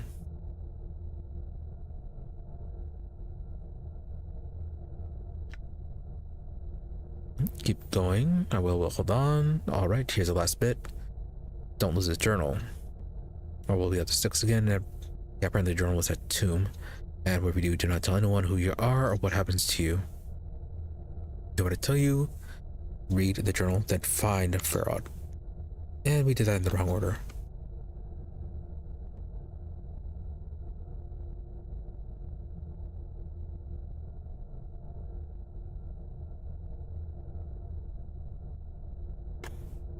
Yeah, because that Tomb was a journal. We talked to Pharod first.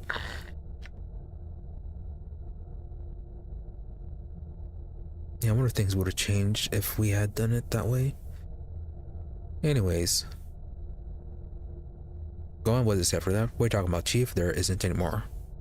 What about don't trust the skull? Dated my journal. Oh, that bit. Well, I figured it was washed, so I didn't read it out loud. Oh, really? And what do you think it means? Do you think it refers to you? I doubt it. I mean, you can trust me, right, Chief? I mean, you are lying. You like hid that apart. Now, come on, what's the problem, Chief? I haven't steered you wrong yet. Exactly yet. I don't like the fact you didn't read me that line, and I'd like to know what else you've neglected to mention since we've been traveling together. Nothing I told you everything, well, almost everything, but nothing you know, dangerous. But nothing, you know, dangerous.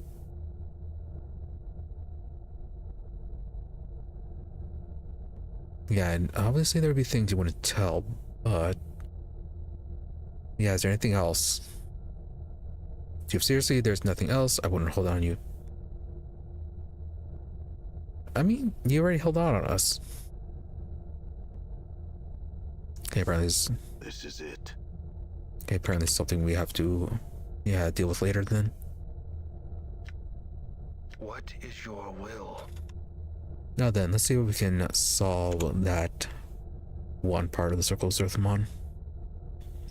There it is. I know that Zerthamon devotions to the people was such that he was willing to protect them from themselves. He knew the Elsa's had come not to know themselves in their obsession with control and domination, so he chose to stop Gith before she carried the people to their deaths. There must be balance in all things, or else the self will not hold. There really should have been a Gith Zerai party member in Baldur's Gate 3 if we're going to have a Gith Yankee. Oh hey, more XP. You have seen the words and know them. Dakon's voice slows, and his hand grips the edge of the unbroken circle. He twists it clockwise, and there's a click as two plates slide forth. He makes no move to hand them to you. Is a second plate for you? Dakon falls silent. His blade has ceased shimmering, the film freezing upon the surface. He is staring at the second plate, paralyzed. Do you know the sixth circle? Dakon looks up, but his coal-black eyes do not meet your gaze. No, there is nothing more I may teach you. You know the way as the people know it, and I shall give you direction by which you may know yourself. That's not what I asked. Do you know the sixth circle or not? Dakon is silent for a moment, then speaks, his voice slow and careful. It has come to pass that I do not know the sixth circle of Zerthamon. Once I knew it, but I know now I only saw the words. Dakon's eyes stare through you. That is all. It is my path that I no longer know the way of Zerthamon. Dakon, there is one other thing I would know. Why is Vilkor's eye in the circle of Zerthamon? It seems strange. It tells of how the people benefit from treachery from their own, it seems. Dakon's eyes flash. I have told you it is part of the telling of how the people came to know freedom. Do you not listen? His voice flans. As if reciting a passage from memory, it tells the people that even in the greatest treachery, a greater knowing may be achieved. It doesn't sound to me like you believe it. I think there's another reason Vilkor's eye is in the circle of Zerthamon. It is set there because of the sixth circle and the pronouncement of two skies. It's there to justify Zerthamon's treachery to the people upon the blasted plains.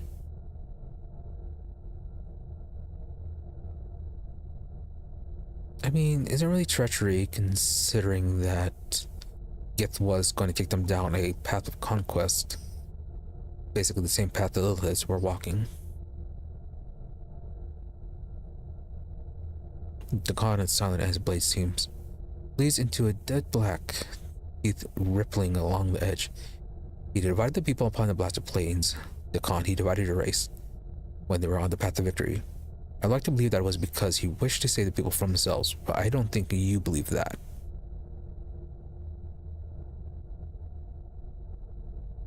Oh, so what does the Khan believe then? The Khan is silent for a moment. When he speaks slowly, I do not know the sixth circle as it is known to others. I fear that the third circle, the fourth circle, and the sixth circle are more closely linked than many know. It is in that knowing that I have lost myself. In the third circle, Zerthamon submerged his will to deceive the Illithids. Then in the fourth, he speaks of the benefits of treachery. Then in the sixth, Zerthamon devises people before they exterminate the Illithids. Do you think Zerthamon's words may not have been his own?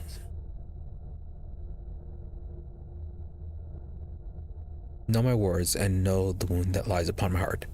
I fear that when Zerthamon was upon the Pillars of Silence, he did not submerge his will. I fear his will was taken from him by the Illithids, and when he spoke upon the blasted plains, it was their words he spoke. I fear that what he did was not for the people's sake, but for our former masters. Oh, okay. Yeah, so he thinks that Zerthamon betrayed them and stopped them from wiping out the Illithids because he got taken over. But if he had waited until after the Illithids were eliminated, then there would have been no way to stop Geth then. Yeah, by dividing them before that happened, it let them still have a common enemy, I guess, without going on the whole conquer path. Certainly is a way to do it. See, it's possible, but no, it doesn't necessarily mean that. Updated my journal. Then know this and speak of it no more. The Khan's voice is like a knife. Know that I shall never know the truth. There is no resolution to the matter, for I shall never know Zerthamon's heart upon the blasted plains. His cold black eyes glare at the stone circle in his hand. And so I do not know myself because of the unbroken circle of Zerthamon. True, I suppose no one will know except for Zerthamon himself. Rebel Khan will discuss this no more. Let's move on. Shattered Circle. Discover why Khan's faith is shattered. Achieved.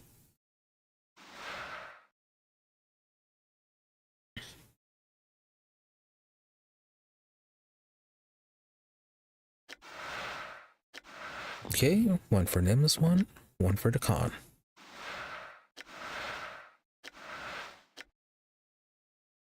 Is that his level 3 spell? Yes, it is.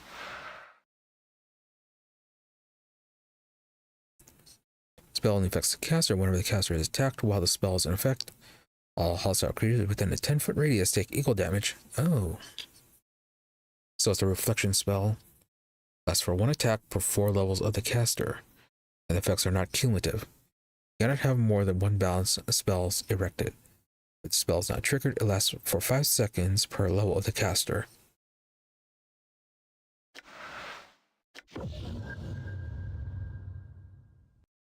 Yeah, so it'll be about 8 seconds for that one.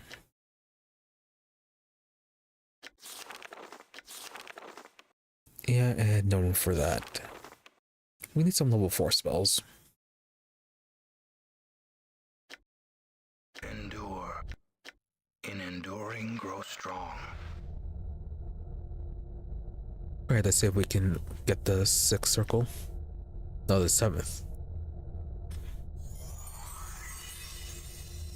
As you examine the rings of the 2nd circle, you find a strange link in the plate that mentions the laboring of the Geth people to achieve the rising.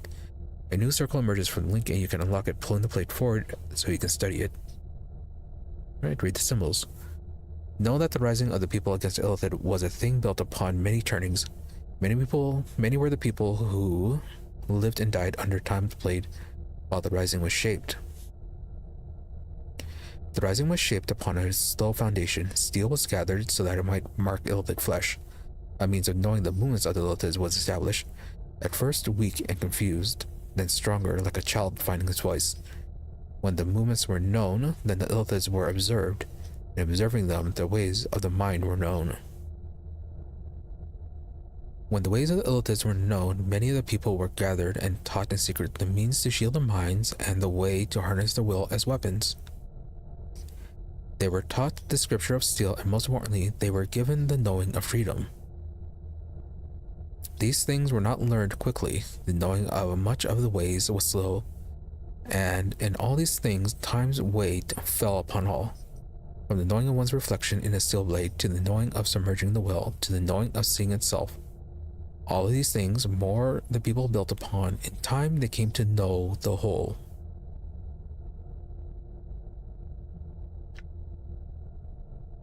And that is it for the last lesson. At least for the 7th one.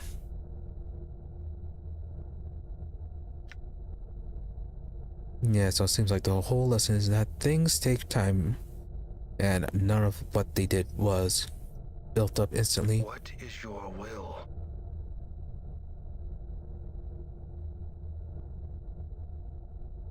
Okay, there was a semicircle within the Stone of Zerthamon. It spoke of the building of the rebellion against the illithids. The god falls silent. What does the semicircle speak of? Okay, we are not smart enough, I think. Or maybe it might be something we have to speak with the Khan of. I don't know. It speaks of time and labor, but I haven't found meaning yet. When I have come to know its wisdom, I shall share it with you.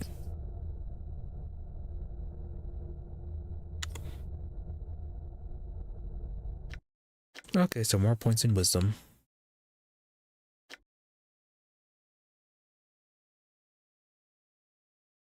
Yeah, okay, so the next few levels toss them into wisdom, try to get up to 20.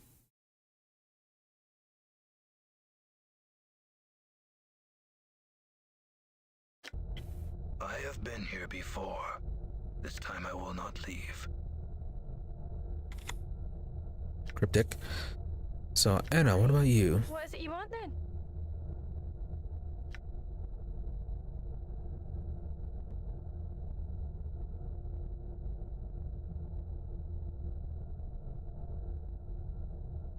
Okay, we're heading there already. Oh yeah, about when we met you before. She nods a little warily. Ah, you did. I haven't forgotten ye. When asked about Pharod, you told me he was south and west of Mortuary, when he wasn't. Aye, I did, and you'd have done the same if some scarred wreck came to you and asked, where did he find your da? You found some anyways, so I don't want to hear you carrying on about it, I don't. Well, fair enough, I suppose.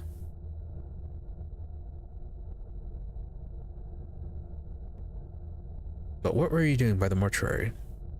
It's my territory. I was looking for dead as I was. She looks you up and down and smirks. Found a walking one I did.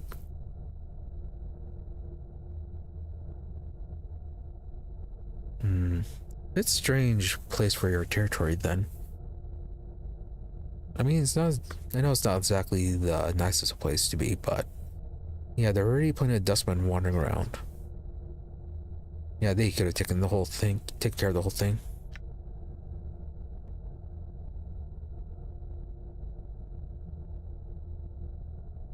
Alright, Anna, did you find anything on my body before you brought it to the mortuary?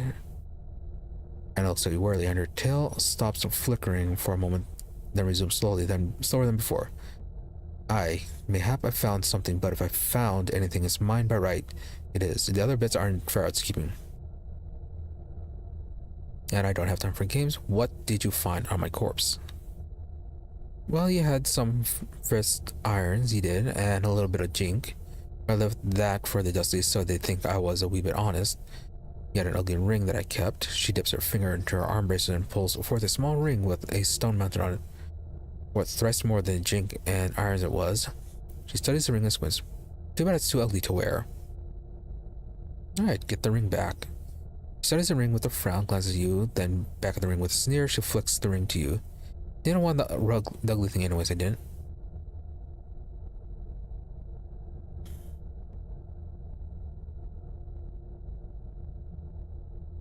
Yeah, I mean, we already got the items from Pharod. Alright, Fred takes a bit of each corpse we find he does. This is right. Yeah, we already know that he gets a bit of tribute off every corpse you all find. That's a lot of the corpses. Oh, I dare tell those that are crutch has got a stash pit somewhere close to him. It's the only reason I can see why he's set up the kip in that filthy drafty hall. It is. Nothing but stinking shadows. Really, and that's where he puts the tribute he gets. Aye, she squints. Now what are you on about? You planning to rob him?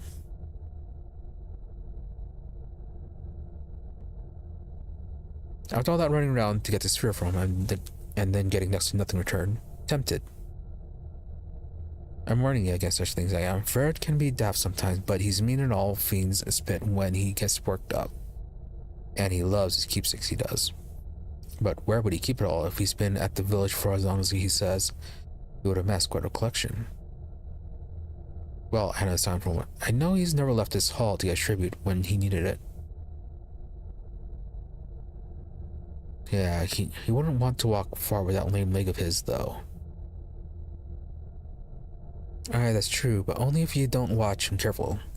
He isn't lame, though. He puts on a fair show about being weak in the leg. Really, now. So he's just faking it. It's that crutch of his. He has a portal key. And frowns in thought for one, then slowly nods her head. Aye, there's a thought, she shrugs. I wouldn't know how you'd use it, though. Maybe you just need to have it. Right, so we'll have to pay him a visit later.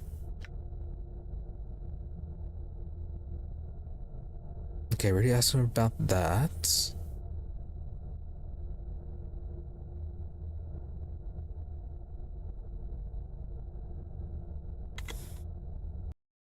Thieving skills. Can we learn... Well, I'm not going to change the thief, but can we get any XP for that? Aye. What is it you want then?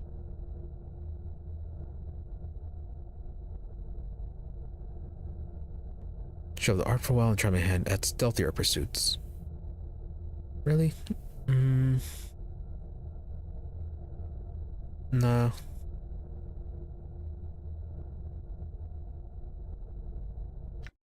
Okay, and before we rest, check our spells.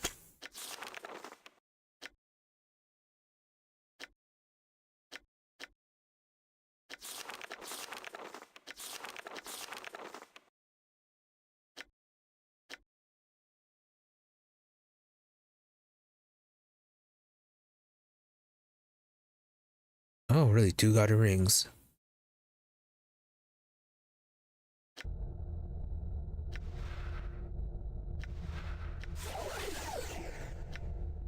Chief, I won't fail you again, I swear. Are you sure? +1 to armor class. Excellent. Okay, so I got cups of that. And then a brimstone hammer. We have fire only item, fire damage, and resistance to fire.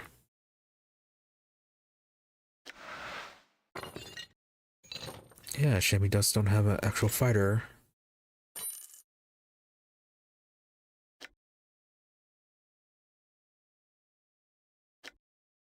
And your armor class isn't so good.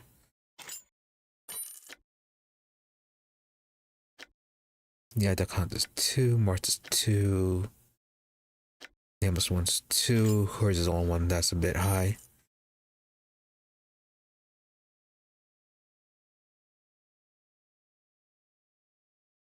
Yeah, try to get hers a little bit lower. Even it out.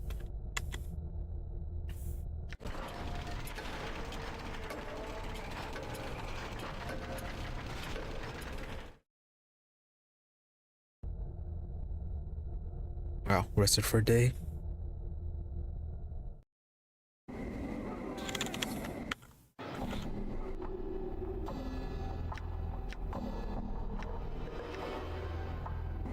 Done. Okay, stop by Pimbet's. Sell off all our junk. Oh, and also maybe buy some new spells. No, not this one.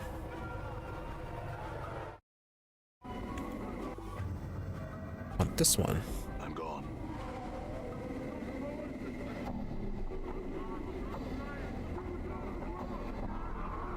Oh, before we go, can we give them some names?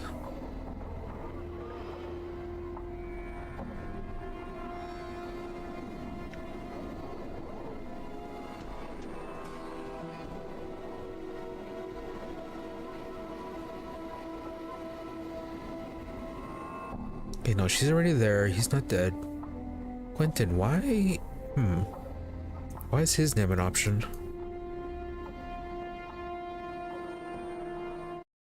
I'm gone. Yeah, that seems a bit strange.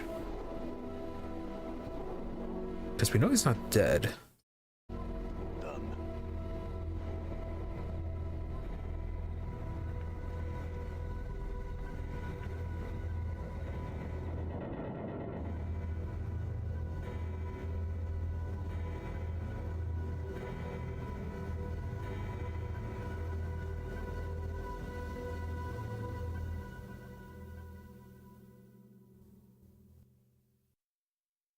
Okay, nothing too important to buy at the moment.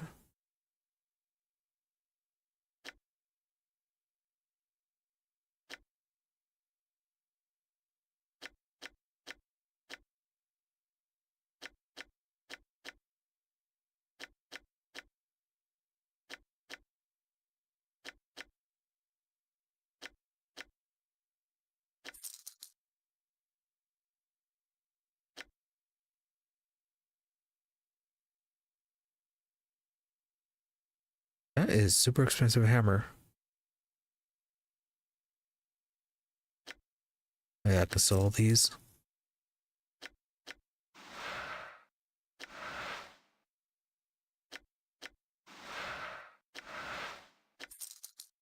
So many cranium rats.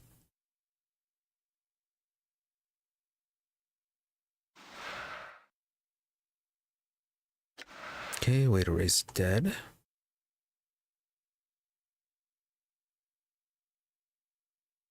Don't need to worry about that too much. No high level spells though.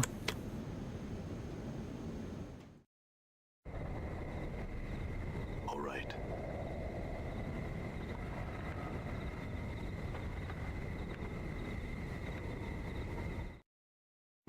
I'm gone. Okay, combat wise, everything seems to be fine.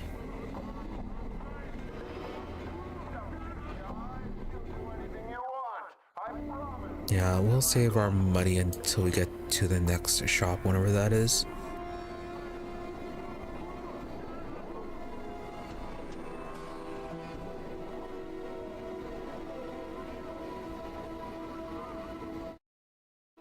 I'm gone.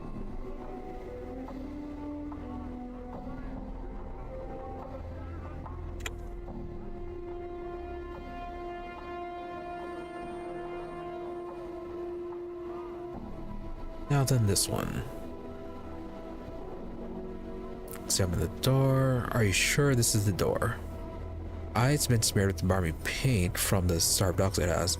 It's a real door until you look at it. Then it turns into a painting. So how do they do that? Anna shrugs. There's a stranger things in the plains. She suddenly frowns. You might as well ask how you got yourself out of the dead book after I was sure you were dead. So the door, I just don't look at it and then open it. Strange door. Anna glances at the door, then nods. That's the dark bit. It can't be true. Alright. Hold on. Anna stops you before you reach for the door. This is the only path I know to reach the place. I found your course, but it's not the safest road yet, would I? You sure you're ready? I'm not here to play your minder, no matter what Old Star Crutch says.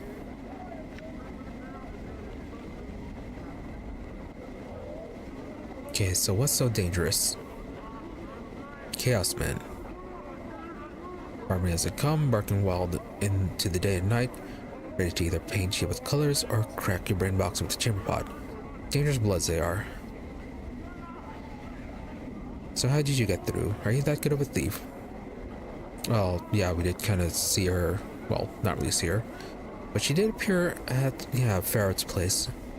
So apparently she's very good at stealth.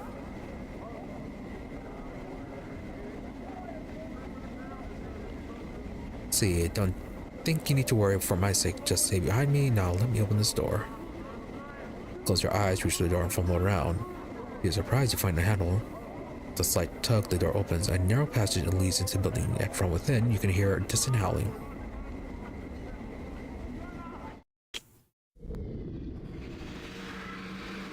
Oh, goodbye, Pharod.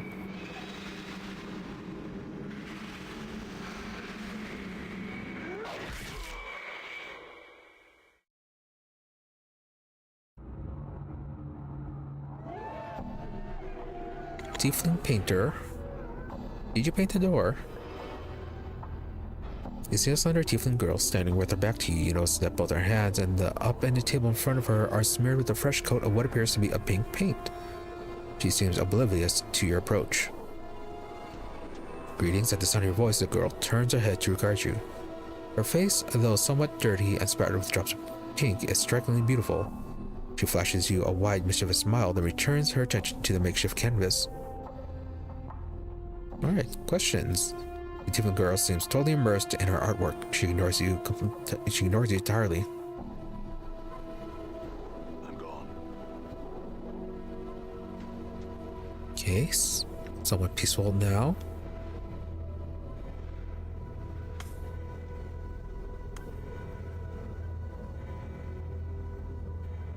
Aye?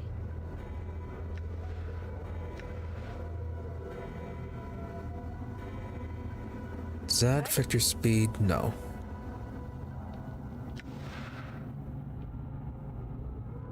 Okay, let's leave it on all the time then. Oh, okay.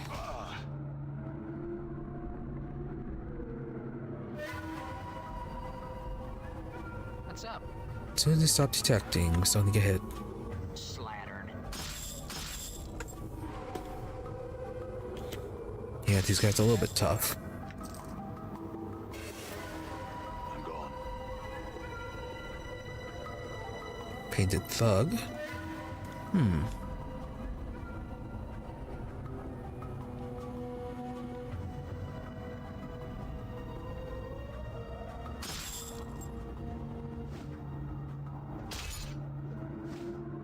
Anything else going on here?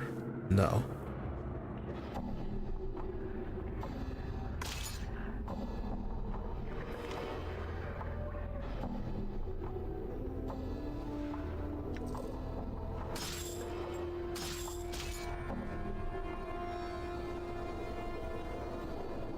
Yeah, they can have their own time. No need to bother them.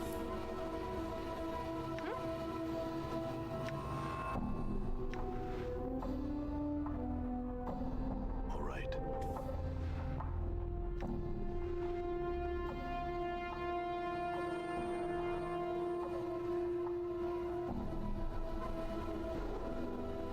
Arisius. Anything to say for yourself? See an aging man dressed in tattered rags. As you draw near, you discover that he is missing both his eyes. The scarred tissues and eyelids has receded into his empty eye sockets, giving his features the macabre appearance of a decaying skull.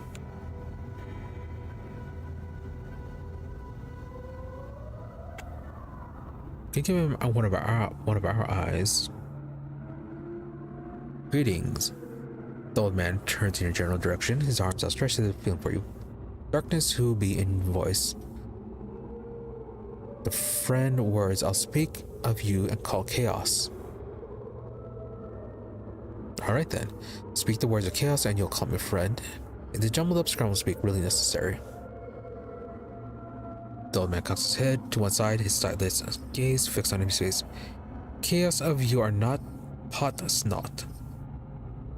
Rude.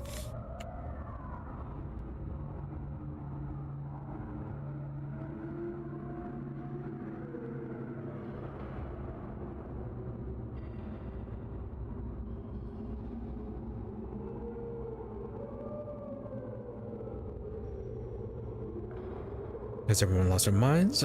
Walk, not talk. Talk is complete. Completed to completion. He turns his eyes back to you, apparently done with the conversation.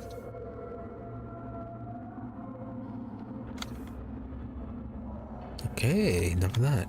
Crazy people be crazy. Well, they are chaos men.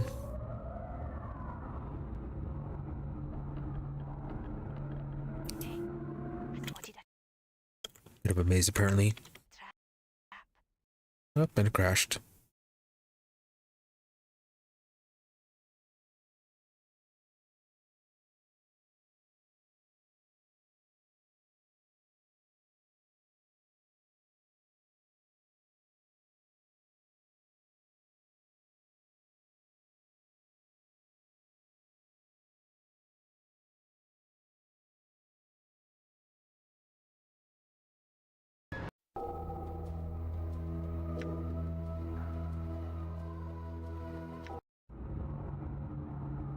All right.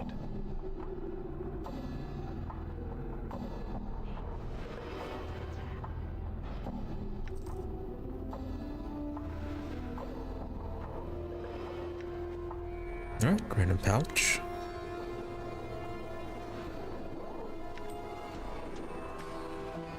Aye?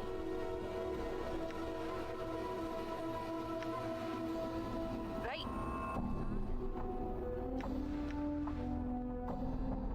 All right.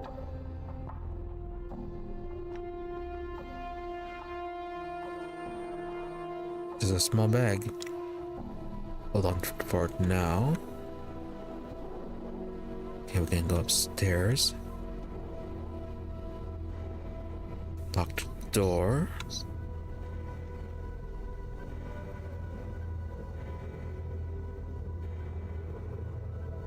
What's up?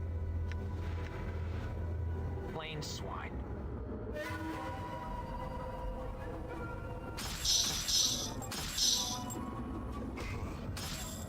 I'm hurt. So much damage. Ew, dog's body.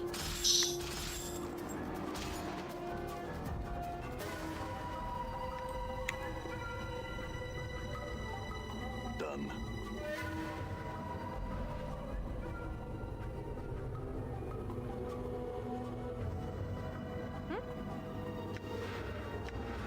Why not? Okay, now the conventional lock. Done.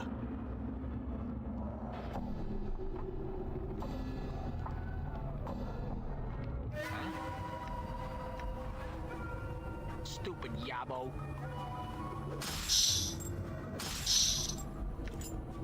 I'm gone.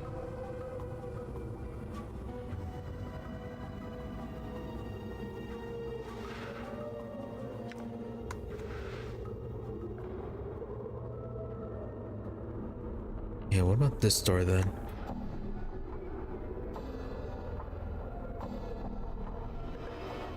Oh. Hey, Sigil. You see a figure hidden amid the shadows in the corner of the room. As you draw near, a young woman steps out to reveal herself. She is dressed in a loose-fitting tunic, which, together with her short cropped hair and slender frame, gives her a rather boyish appearance. I wouldn't go in there if I were you. She nods in the direction of the door. Why? What is beyond the door? She winces at the sound of her voice, putting a finger to her lips to indicate silence. She pauses for a moment, then answers in a hushed voice. A whole mess of them howling lunatics, that's what. Looks like they were having some sort of gathering. Won't be able to get through to the alley until it clears. Alright, so who are you then? Name's Sigil, she whispers, then spits into her palm and reaches to clasp your hand. So what are you doing here? What's it look like I'm doing? I'm hiding. I came in here looking for food. You notice that as she speaks, her right hand moves distinctly to the pouch at her waist. Only the barking idiots in the next room showed up and decided to throw a party on the front doorstep. I'm trapped in here and can't get out. You're lying, you're a thief. She seems about to respond, but stops herself short. She eyes you for a moment, then shrugs her shoulders. Alright, so I'm a thief. Girls got to earn a living somehow. What's it to you anyways? You're obviously not Harmonium, and you're definitely not with the savages in there. Yes, just don't lie to us.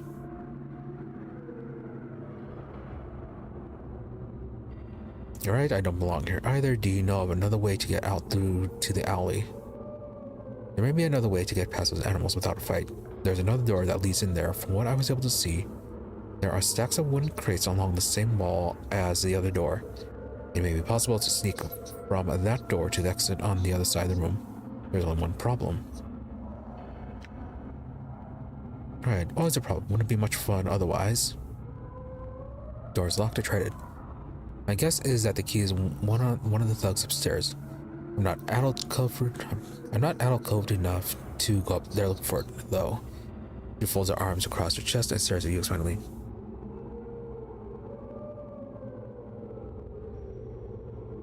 Okay, we'll find the key then. My journal. If you don't manage to live long enough to find the key, the door is in a room to the southeast. I'll be watching from the shadows. If you can unlock the door and make it out to the alley in one piece, I'll be right behind you.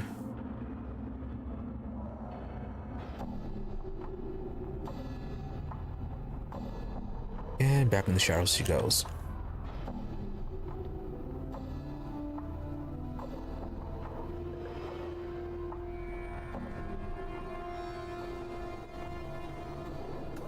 Okay, tenement of thugs. Anna, are you still detecting traps?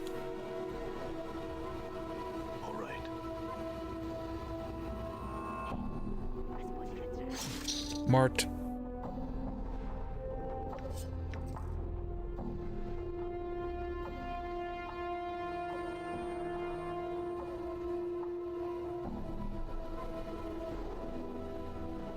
Alright, same map, just a little bit different. And then another area. What? Even 50 swigs of brandy wouldn't make you I'm look gone. good. Aye, what? Oh, you seem a bit better geared. What's up, Chief? Or sheer ugliness and stabs pain over my eyes. What's the word, Chief?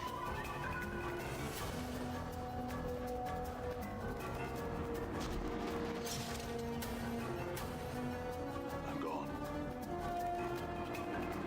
What's up? Perfectly good wasted arms and legs. Damn it. They are being quite focused.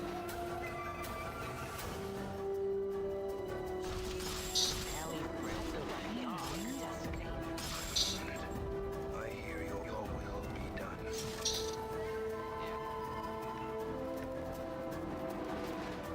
Joe got a bone, you witless ape. There we go.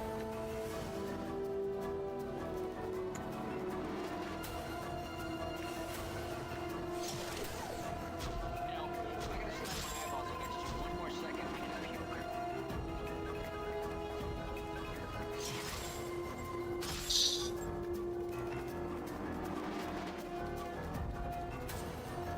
Yeah, trying to equip those weapons. We want him now.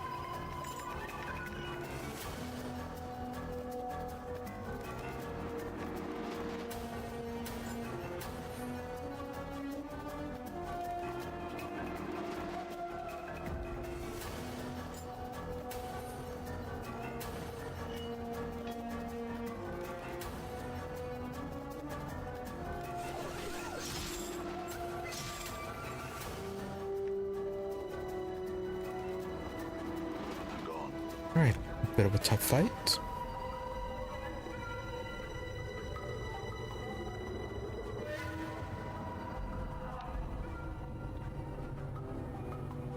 Aye? Done. Oh, even more. I spotted a trap. Alright, trapped there. Huh? Filthy sod. Mort, like Latin. For death. My dad.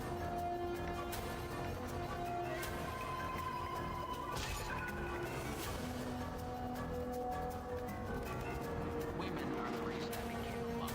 Y'all got a bone, you witless ape. Damn.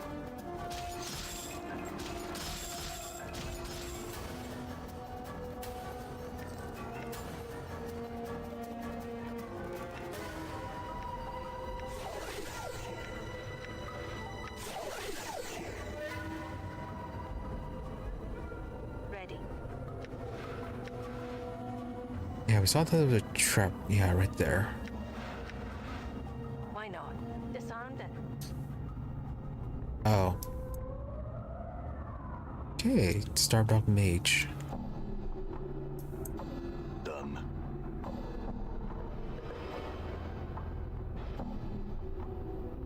Maybe that's something for that.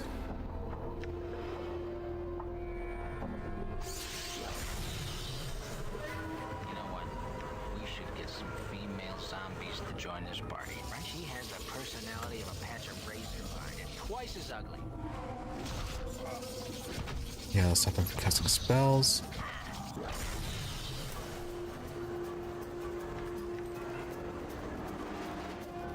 You know, if I could click you, you wouldn't know a moment's peace. Done. Is that everything now? What's up? Flies wouldn't even rest on your carcass. Yeah. Done. I'm here. Done. Aye, what? Done.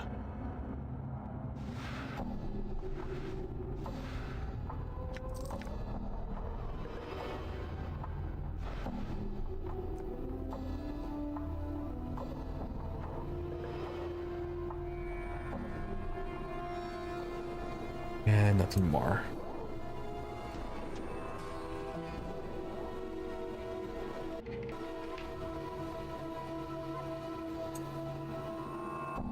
Alright, nothing too bad. Stand away from me, Mort. I can't stand anywhere. It's a leg thing, you know? Find a way, scum. Okay, they don't like each other for some reason.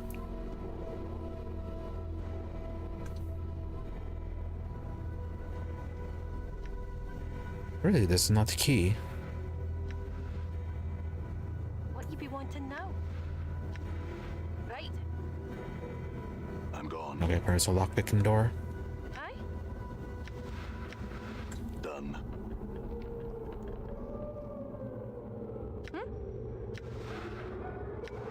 Might as well. Got it. All right. Looking for some commons and a trap.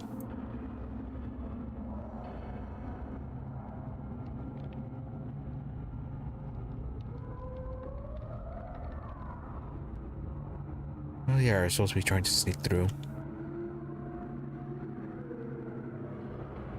Ready.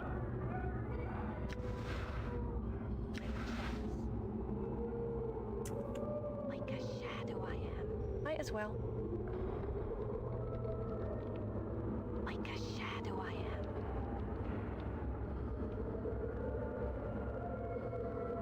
am. Little That shadows. is a lot of them.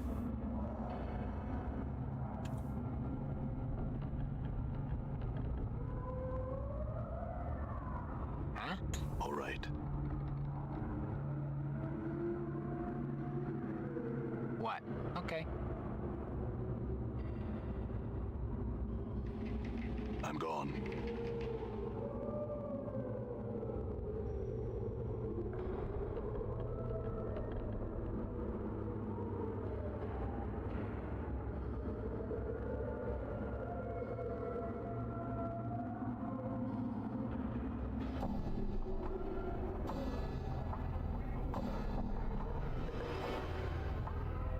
Trying to go that way. Or are you just gonna wander right here?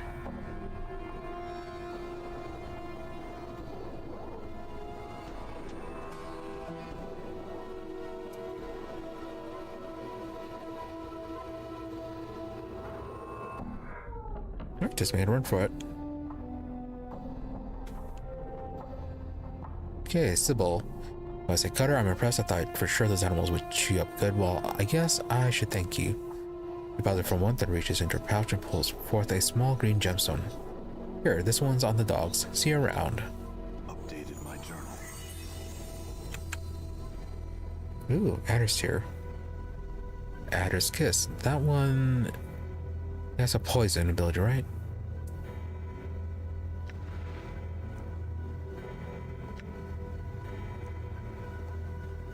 Yeah, that's one of the spells we picked up.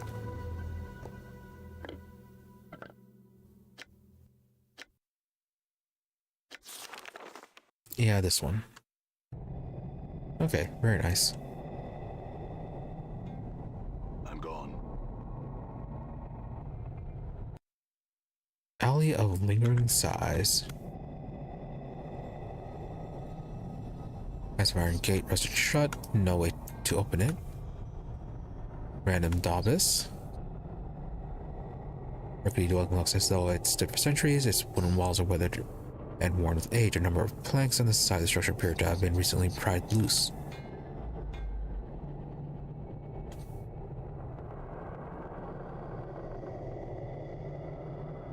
Okay, just a Daubus.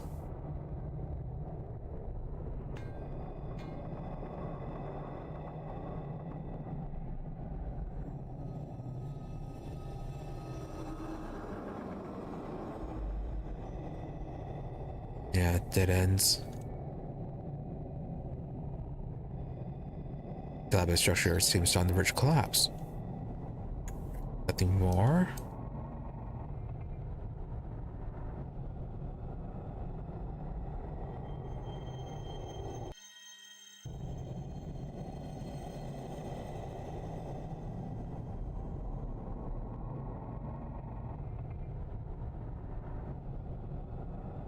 Okay, zone exit. Anything more in here besides... Where is it? This one.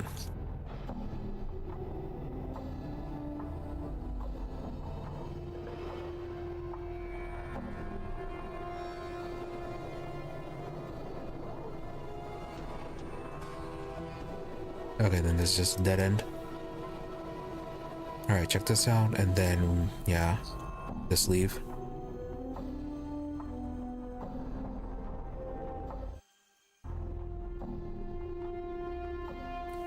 Ah. Dead body.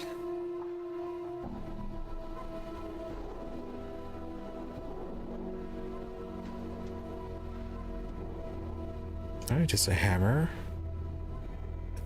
And it's a dead Daubus. It's a dead to the dead body of a Daubus. Stench of decay is overpowering. And from the looks of its rigid, unnatural pose, extreme rigor mortis has long since set in.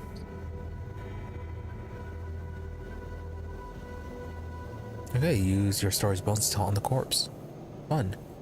As you reach out with the power, there is a faint stirring in the air, and the Daubus' body blurs for a moment.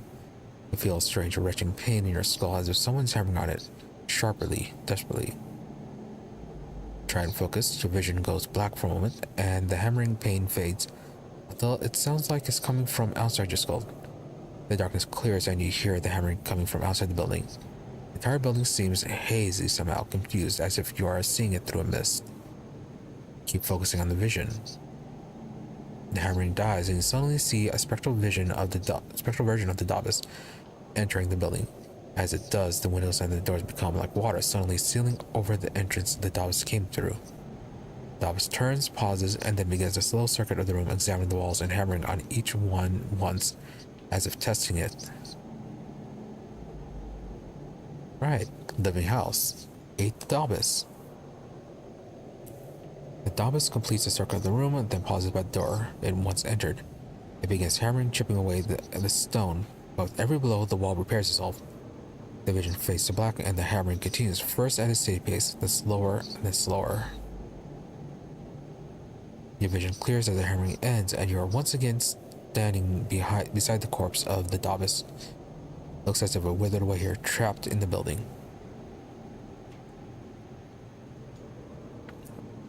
Something here? No.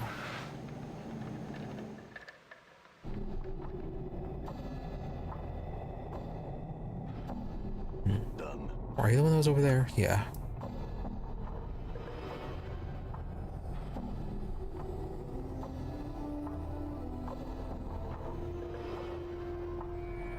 And you're just moving around, hammering stuff. Well, no reason to bother you about the corpse.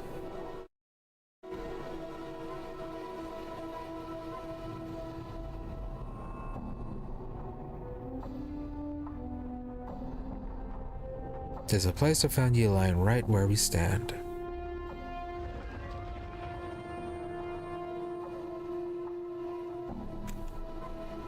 Oh hey, another wall face. And why were you even here?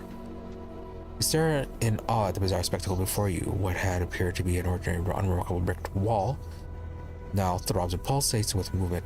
The wall expands with curious elasticity, heaving outward as if some unseen force were trying to push its way through the barrier from the other side.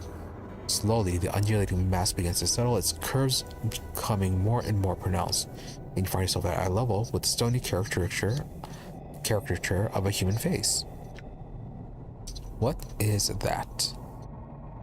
I don't know. Anna stares at the face in disbelief, her hands nervously fingering her daggers. But I'm for leaving before we find out. She's always quick to run, isn't she? Not just yet, there is something. Suddenly a strong breeze begins to blow around you and the air is filled with an eerie sighing. The rushing wind grows stronger and you can make out other sounds as well. The creaking of bars, the rustling of leaves, and the grinding of stone upon after a few moments, the clamor ceases to be a cacophony of individual noises and begins to blend into one articulate sound. You can make out a voice that speaks softly yet seems to come from all around you at once. You, it cannot be you. Well, you seem surprised. Right, so do you know me? The wind around you has stopped, but the voice is still somehow present. You are restored again. I saw you destroyed. Destroyed where? Well, obviously here. I saw you destroyed here in front of me. I see all within me. Okay, specifics. Do you know what happened? Things that cast no shadow were a shadow. It rose around you, tore you down. Do you not remember? You concentrate on the strange voice composed of the sound around you.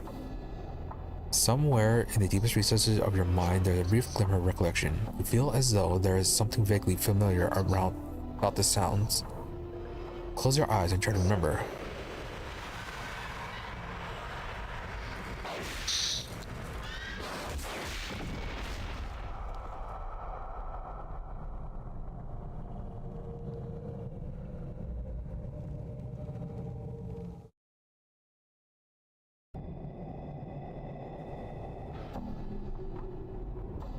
Okay, severely outnumbered.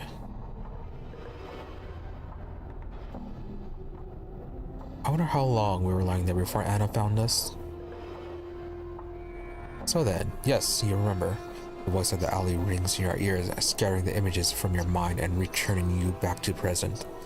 Destroyed as soon as I shall be, I cannot delay division much longer. Pressure builds. Soon stones will crumble, and the floating ones will repair me to destruction. Yeah, obviously the abyss. So you're dying. Pressure is too much, too many places folded inside, not enough space, must divide. Bacteria. It must be in the way. What are you talking about? Nick's pregnant. Oh. Ricky. So where are we technically standing right now? I mean, yeah, good question. I really don't want to know the answer to that, Mort.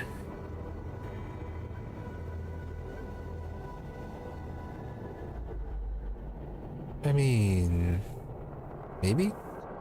I mean, well, yeah. You're already about to give birth, so I suppose it makes sense.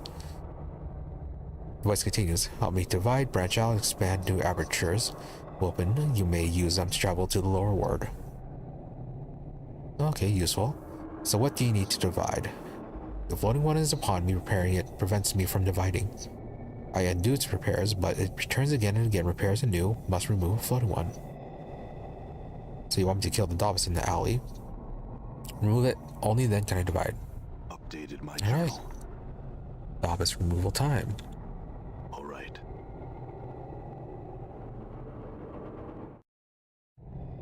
I'm gone. Yeah, we're not exactly supposed to be killing these things, considering that they are favored by the Lady of Pain, and we've already angered her once apparently. Don't want to go back to the maze.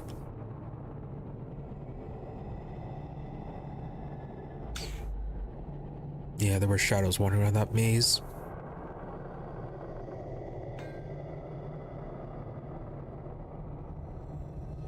Ah, thought you disappeared inside the building for a moment. Alright, greetings. Sit to my duties, no time to speak. I said, I just thought you should know. I just thought you should know that I discovered the body of a Davos in the alley. Davos cocks his head slightly to one side. A number of symbols stream above his head, most of which indicate surprise and distress rather than words. Dead where?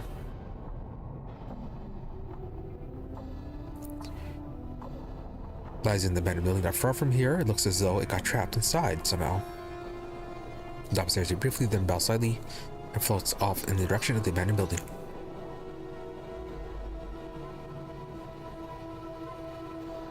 You know, it wouldn't kill you to say a few words to me, Fiendling. Or hug me. Or kiss me. I thought you were into corpses, Mort.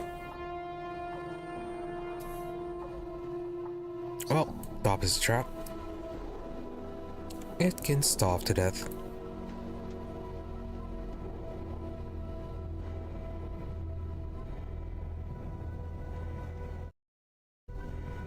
Is that enough?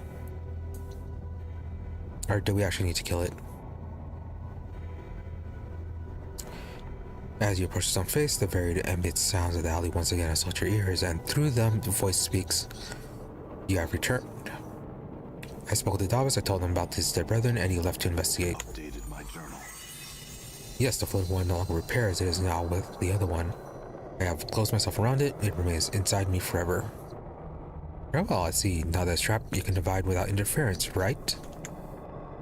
Still cannot divide, too weak, cannot undo floating one's repairs. Its changes must be reversed. Before I can divide, you must undo the floating one's repairs for me.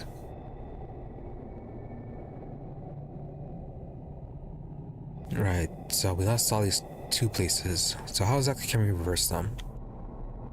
Seek out the parts of me the floating ones has changed, reverse the changes, undo the repairs, must be exact, precise, only that can divide. Very well, I'll find reverse the repairs for you. I should probably need some tools, a hammer, and pry bar should do the trick. Updated my journal. Tricks?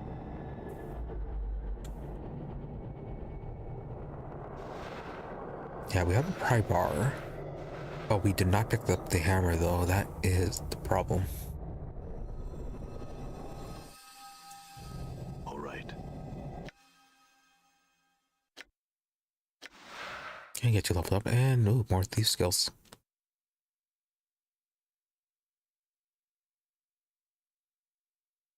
Yeah, first off, detect traps.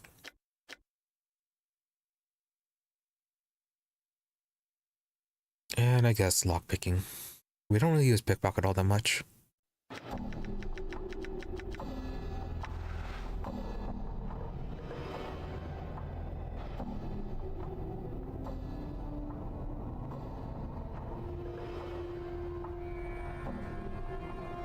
See, this one, examine the structure. We can use a pry bar. One by one, you pry loose the fresh boards from the face of the building. As the last board comes free, the building emits a loud groan as if its weight shifts unsteadily upon its now unsupported frame.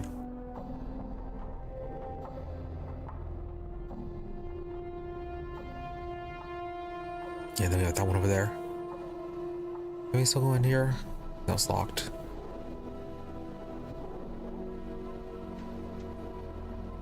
Now our plans to the side structure appear to have been recently pried loose.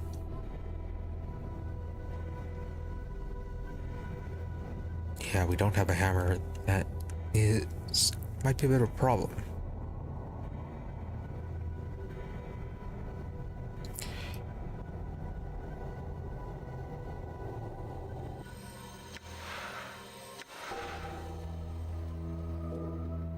Buried village, alley of lingering size.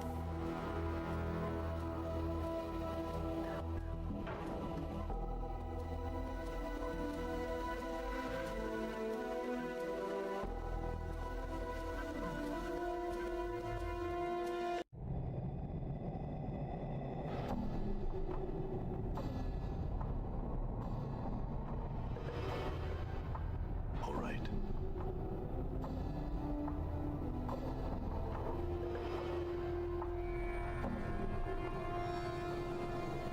Well, this might be an issue. Should have picked up. Yeah, I should have picked up the hammer when we had the chance. Aye? Can you open the door? Why not? No. All right.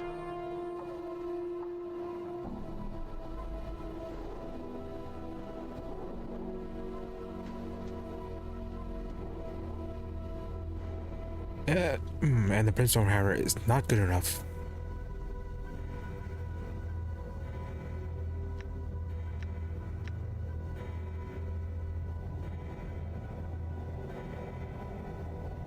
Maybe this one being sold to the market.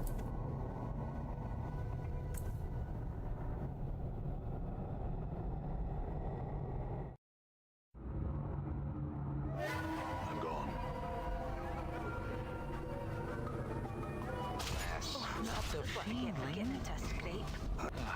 Encore, encore. You know, I was just sitting here wondering whether you were gonna get up. And then you have to go spoil my fun.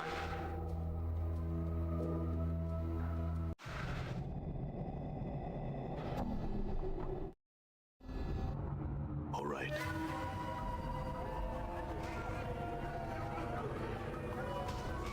Hey, you gonna die. Oh, great. Get Hope he doesn't teleported lose back his up memories this front. time. Done. Feels like I've been strained through someone's bowels. Okay, quite the description. Gone.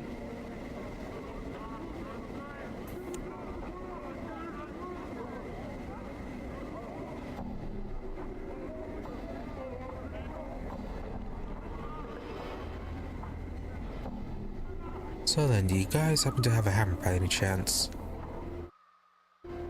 Done.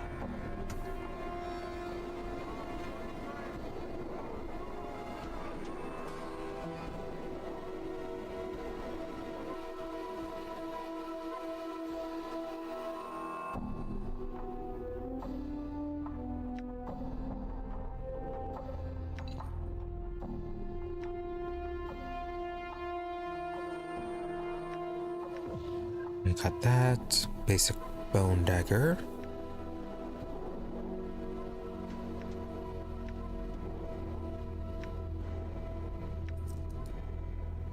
Glad the hammer was cheap.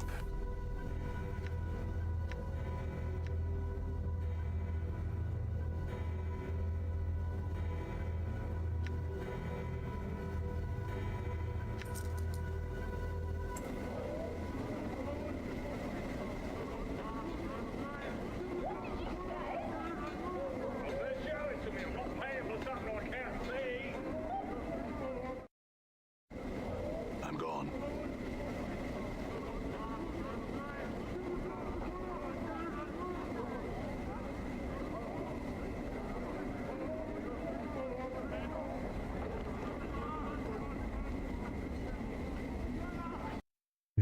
Since we're here,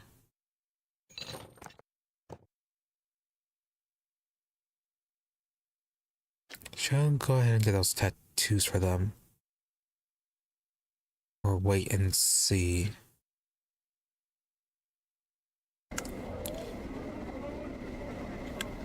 You ever get the feeling you're being watched? Yeah. Ominous. So, anything more with you? No. I'm gone.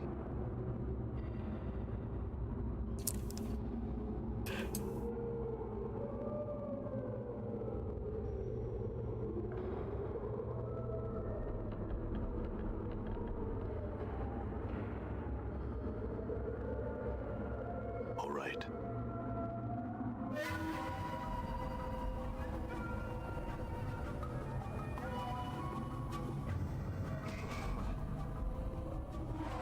Done. Nice diversion. I'm gone.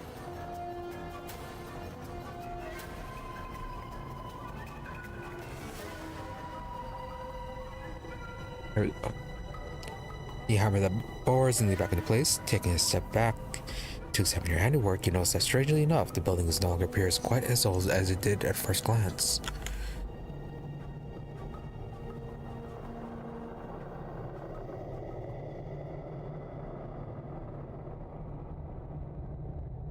That's why house flippers are incompetent.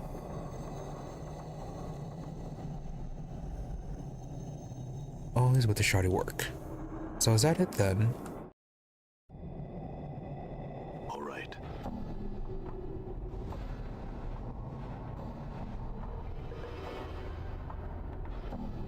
Okay, I reversed the repairs as you have asked.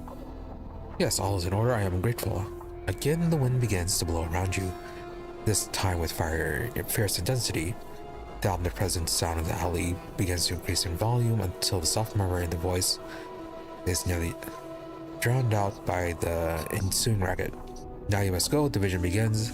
The way is now open to you. Updated my journal. Lot XP. Its own face before you begins to transform once again, its mass shifting and roiling as you look on. The entire wall seems to melt before your eyes, exposing a narrow passageway beyond. The ground underfoot suddenly begins to rock violently, and the soft sighing of the wind intensifies to a more urgent, almost human-like moaning. You can hear the sounds of crashing stones and snapping boards all around you as you dash into the passageway. Updated my journal.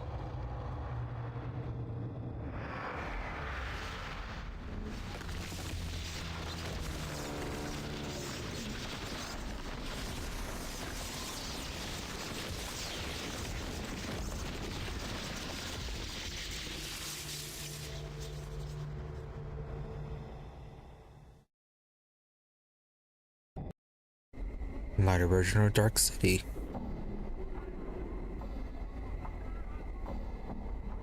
Yes, sir, you look like you might be interested in some fine clothes. And Mort, where are you going? It's the one. It's a skull, ain't it? That's what he wants. Grab it. Okay, let go help.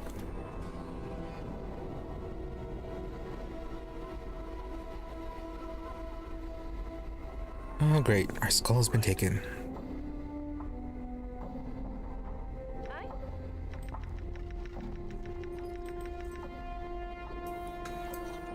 And he dropped off stuff too.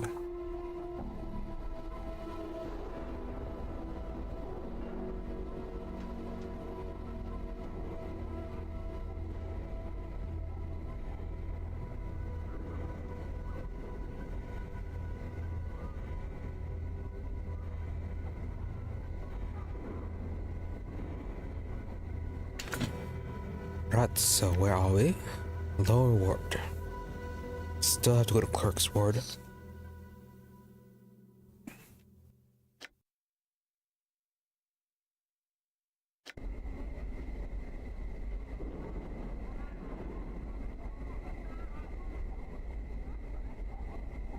Alright, first off, yeah, we need to try to find Mort. We don't have a good tank without him. He's a middle-aged man wearing dusty clothes. Doesn't appear to be in the best of health. His skin is pale yellow and you see an occasional pustule along his arm. Greetings. He turns a glance at you from behind hollow eyes. His eyes narrow in suspicion as he continues to glance around. What do you want? His voice is raspy. Questions. What are you bothering me for? I look the part of a tout. I mean, you're available, but be a bit more polite. You seem to be a knowledgeable individual that I can learn from. He sighs. What you be wanting to know? I had a skull and it's been stolen from me. Do you know anyone who'd want such a thing? Looks a little uncomfortable. Missing a skull, are you? Well, now you never heard of such from me. But there's people in these parts that, he glances around, make a living by collecting heads of the dead. Works for a bastard named Lothar. They call him Master of Bones. So where is this Lothar? He frowns. Now that's dangerous, wigwag. If I were to say anything, which I'm not, I would say to keep an eye out for a gutted building here in the wood. Be happy to find something there, eh? There's a you. You never heard of such from me, eh? Understood. All right. Korvar, Bolton, what about you? You see our officer gives you a bored look as you approach. Rating citizen, measure 3 Vorton at your service. Question? Besides, I don't mean to be rude, but I am on duty and I have no time for questions. If you like information, go talk to Ed Preakness. We're gonna find him. As I heard, he pretty much set himself in the Smoley Corpse bar. You can find it somewhere down the hive. Didn't we already meet him? Large guy talking to that one planeswalker dude. My lungs feel like a chimney. A lot of named people.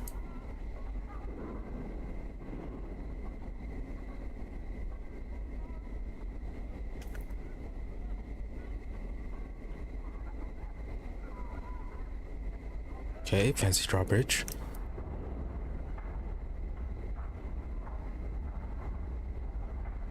Kina. This one has yellow caster skin and severe looking features. Tattoos cover her body and she wears a long blade at her side. Her eyes are like 2 small black pearls as you approach her. They follow the Khan's movements. Before you reach her, the Khan breaks in. I would have you hear me. Okay, what is it? It is my will that we not speak to this one. Why not?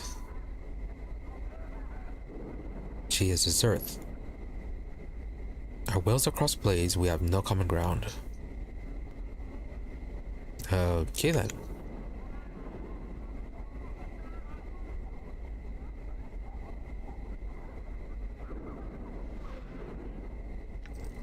Random pouch again.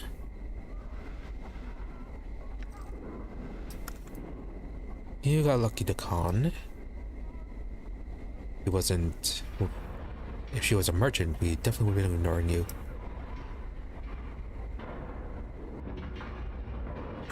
Alright, marketplace.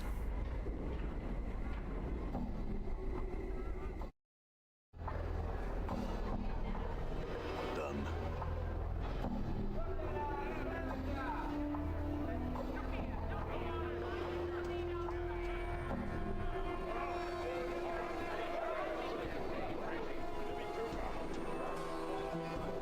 Okay, just an exit. Cinder, Laszlo, Ans, and Alec.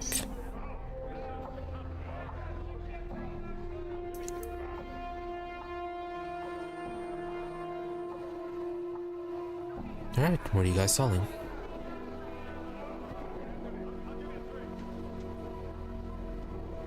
Oh, you sell spells. Do you? She says spells, forgive me, Gutter, I only sell magical items. Talk to Cinder for spells. But regardless, let's see what you have. Magus Shield. Armor class 4. Okay.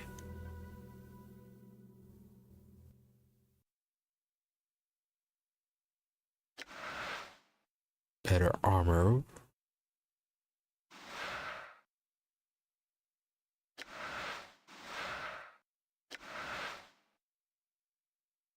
Spider bracelet. Resistance to all normal attacks. Lower intelligence, lower wisdom. Yeah, it'd be good for Anna. Or the serpent ring. Need to poison. Really haven't been encountering poison all that much. Oh, another ring of the traveler. Dispenser ring is better. Yeah, it's just weird to have one of those.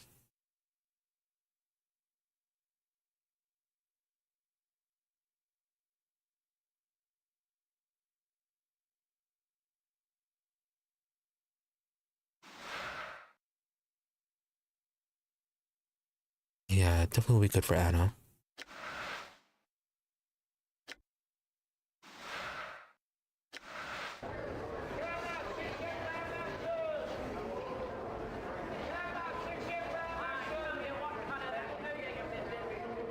Okay, what do you have for sale? Weapons, magic items. Furnace, what furnace? That's it, the furnace lowers his voice. The furnace does nothing other than teach me lazy boy responsibility. The boy's always yapping and talking and such, reckons himself a scholar and don't know the value of real work.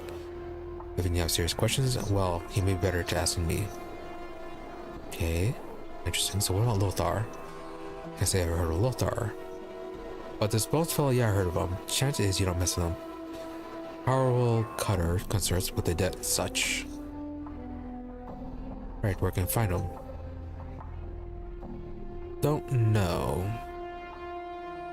Alright then, let's see what you got. Basic weapons, it looks like.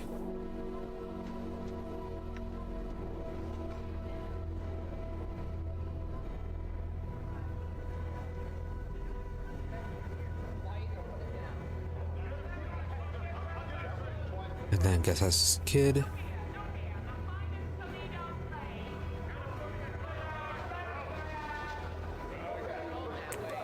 See Laszlo. Turns and gives half smiley, sits down his work. I'll need some help. I'd be pleased to help if I could. What is that I can answer for you?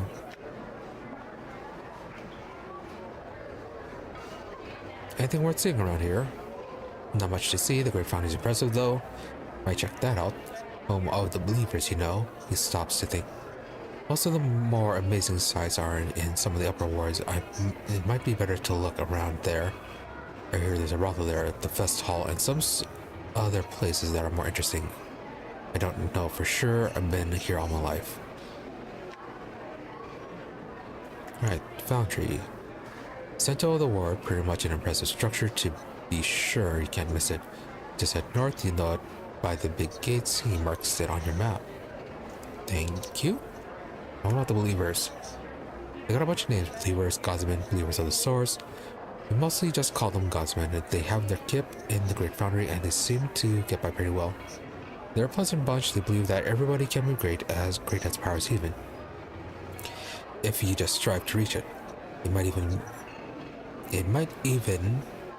might mean you have to start life over a bunch of times, but you'll eventually get there after a time. Why was that sentence so hard to read? So the factions here. What faction are you? He smells. Oh, me and Da are in-depths. We're a faction that's not really a faction. We're a faction that believes that people are free to do as they will. We're a pretty loose bunch, and we don't take too kindly to making or being other factions. Understood.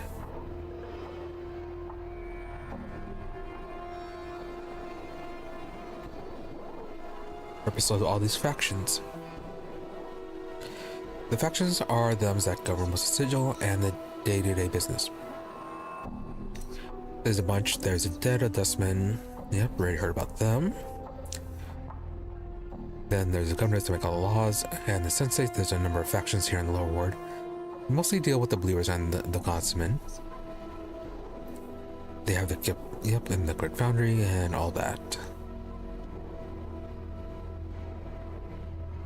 Okay, talking about the ward, lower ward. Common folk live here, like me and Da. His eyes widen a bit and looks excited. You know why it's called the lower ward? No, why is it? Well, as I reckon, the ward's got a mess of portals to the lower planes all ripped through it like cheese. So it does. So I suppose that's why the name stuck. Okay, so one of those places. So why are there so many lower planes here? Just because? That's a mystery to me as to you, Cutter. Not sure if there is reason for the worlds as much as just circumstance. Could be the latest wills, could just be chance, suppose. Makes sense. Well, much as any can be made. As for creatures that come through, they do. Most of them just stop them through. Smells nervously and looks worried.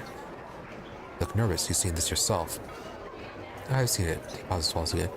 Twas last week or so I saw a couple of Abishai come through a portal. He talks a good bit, and then one of them went back through. The one that stayed is still there. He frowns. What were they talking about? I don't know for sure. To me, it was just hissing and such. But I think they was talking about the tower. Updated my So what tower? Aye, that's one of the strangest sights in the world. No one really knows how long that scarred old tower has been around. You can't get into it, you know, bolted up tighter than a chastity belt. I'd be curious to know what's in there. Abishai was gesturing at the tower in the portal. They was looking for the key, I bet. Key, I'm guessing portal key, right?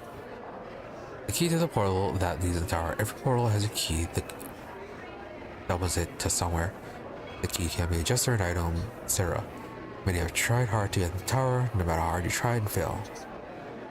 Made to getting in is not wanting to get in. Updated my journal. Really? A neural cutter? Maybe. So where would the portal be located then? Updated my journal.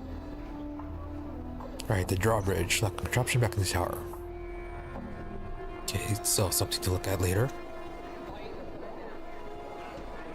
Still need to find Mort. And last person. You're the one that had spells, right?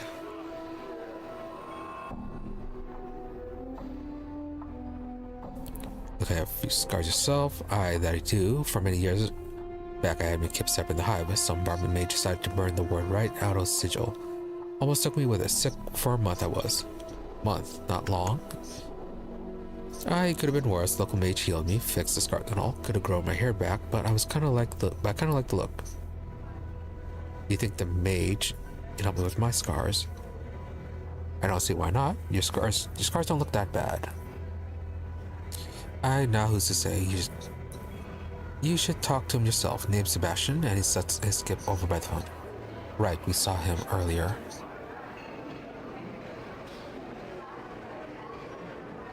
Right, spells. What do you have? Cone of Cold. Oh yeah, I do actually have room. Yeah, a little bit of room.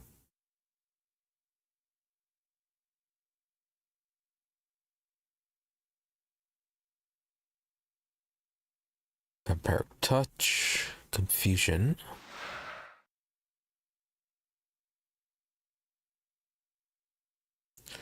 One of 4 creatures plus 1 level to become confused. Wander away, stand confused, attack this creature, or act normal.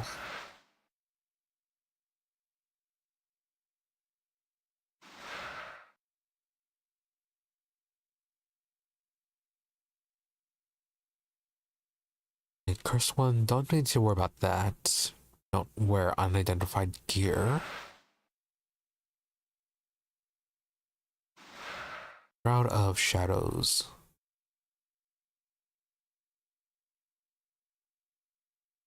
Drowning your body from detection and physical attacks.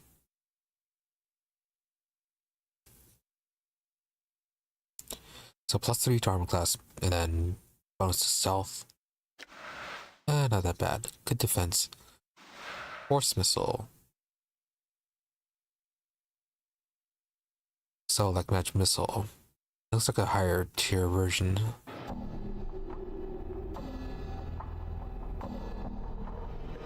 But an explosive version.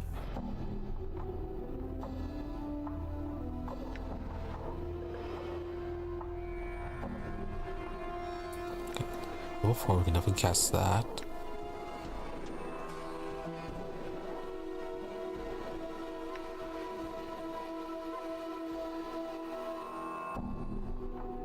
Oh, Tasha's derisive laughter.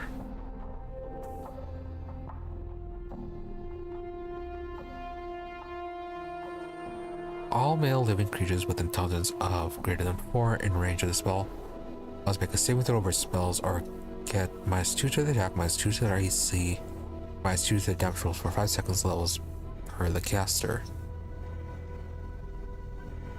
I mean, this would be well, somewhat good against those thugs.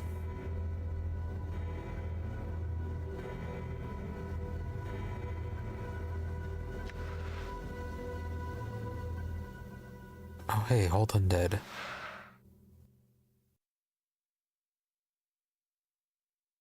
One to 3 undead creatures.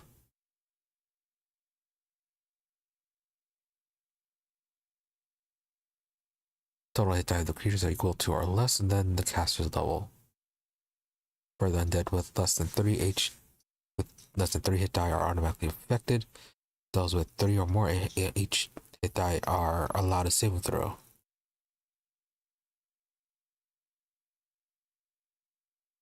Hmm.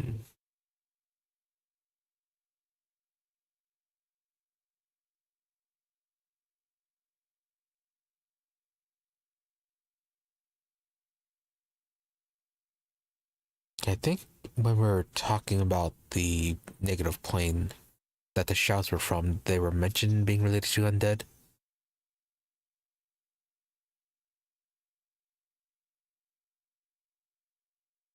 Yeah, the undead priest, Harmitan? Harmelan? Whatever his name was, mentioned something about energy from the negative plane filling the undead and, yeah, bring them back up. Maybe it's similar. So those shadows might be useful in that case.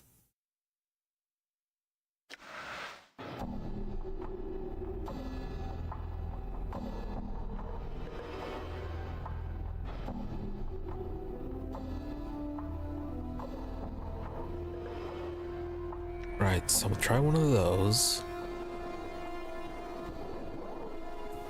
Cloak of Warding, what about you?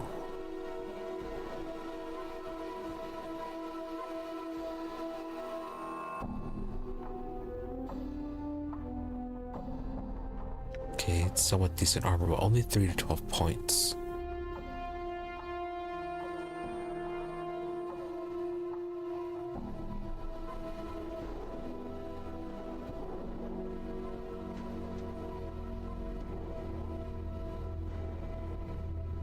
Yeah, it's only level 3. We don't have that many slots for level 3.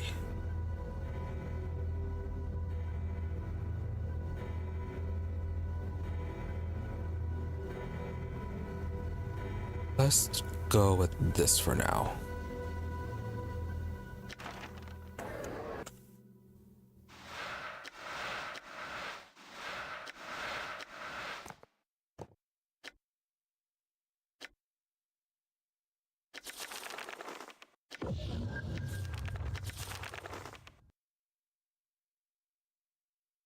And then we'll switch it out as needed.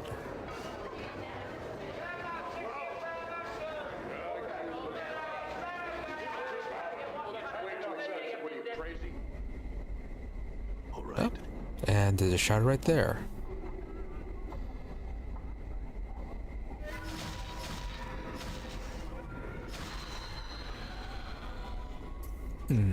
Okay, it wasn't that bad. But we do know that they like to swarm. This Lothar's place said a wrecked house.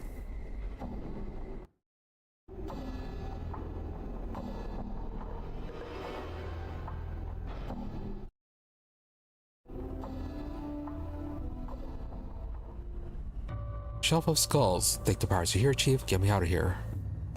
What are you doing up there?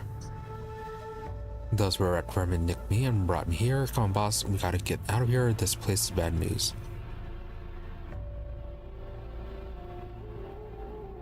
I don't know. You look cozy up there with all the other skulls. Stop joking around, boss. We have to get out of here before. Flash of light and smoke blinds you from a moment, and a withered old man stands before her. Have we visited a skull?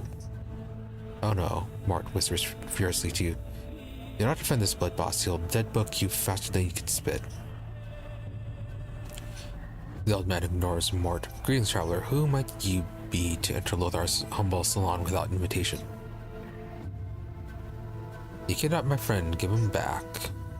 Is Mort really a friend, or is that a bit stretching?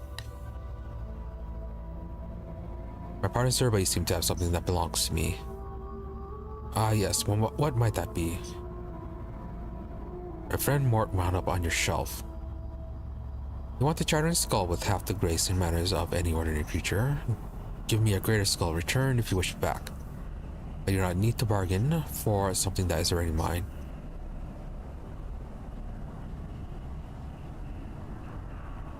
I mean, it wasn't yours or anyone's to begin with. Your ignorance is dodging. You truly know very little about very little. Now fetch me another skull to replace them, or just say farewell to your friend.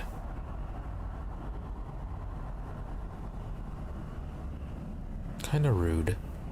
So what sort of worthy skull are you looking for?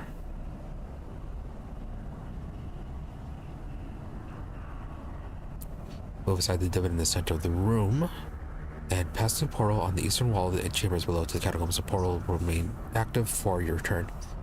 In the catacombs, many skulls. One of the great value lies in the interred crypts of the dustmen beyond the drowned nations.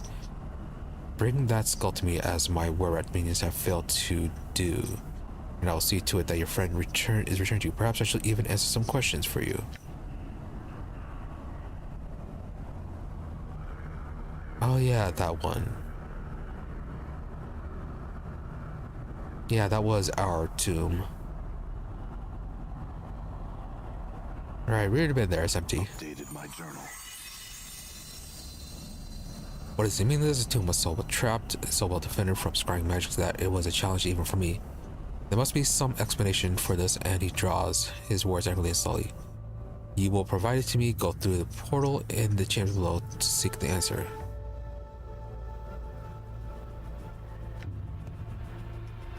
Right, it was a trap to discourage grave robbers who prey on such crypts.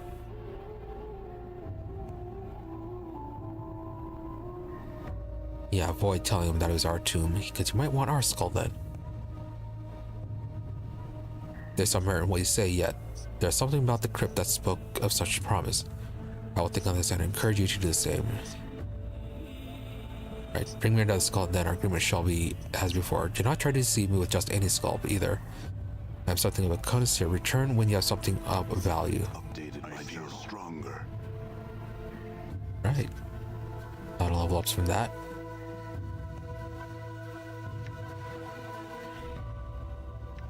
Okay, characteristic points.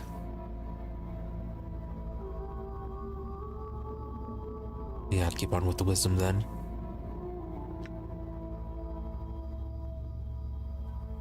Yeah, I guess 1 up to 18.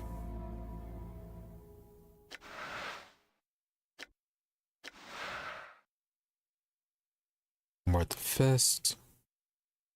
And more thieving skills. Oh, no, not this time.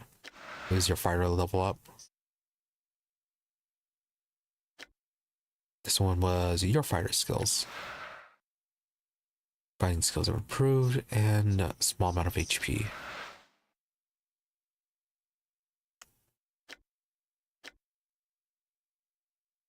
Okay, toss a hold undead on that one. Get another force missile.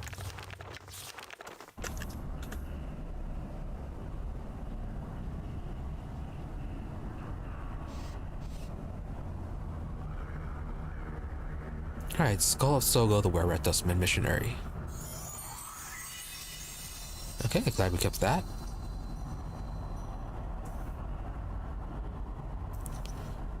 Lothar takes the head of Sogo from you and examines carefully, checking the teeth. A Dustman Missionary and a spy, this will be satisfactory. His fingers twist through an arcane gesture. Your friend will be waiting for you above.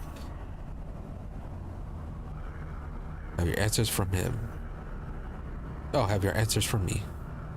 Right, many questions. Oh, just a bit of healing, asking about memory, asking about mortality. Yeah, we're kind of supposed to be keeping this secret. You know, I've learned some new tricks. Yeah, you got an extra level up on that too. Actually got your thief skills this time.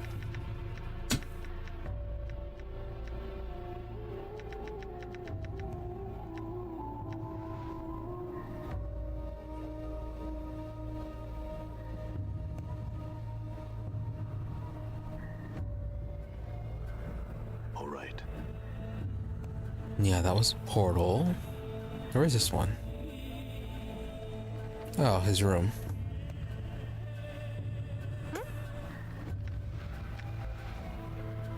Right.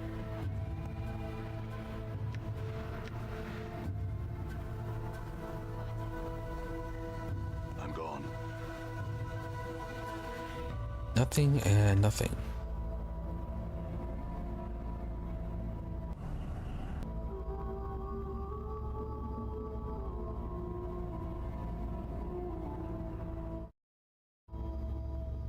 All right.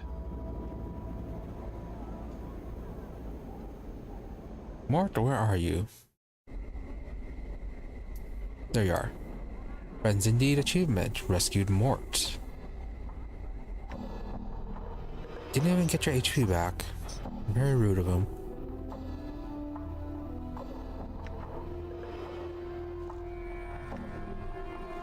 Hey, come on.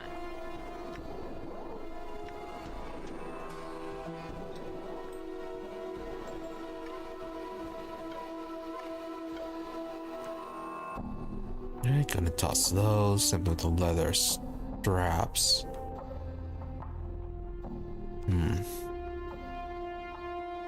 Junk, need to keep this around.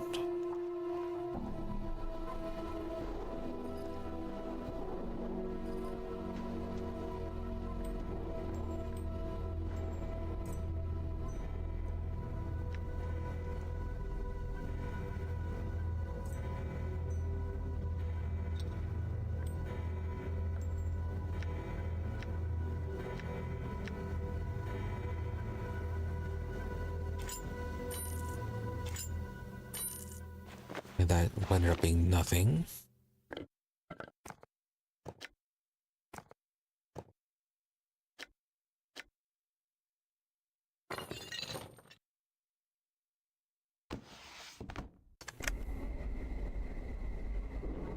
All right.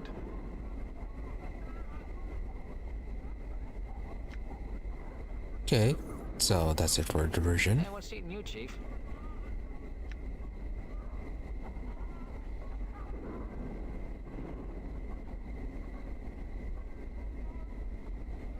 Okay, nothing about that. Although we did ask him about why he did not read the extra line.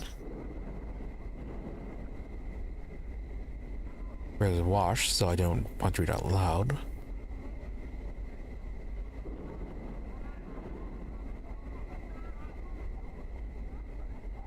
Yeah, a whole lot of same old, same old.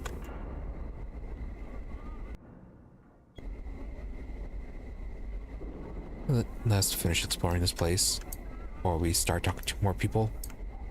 This air's making my skull itch.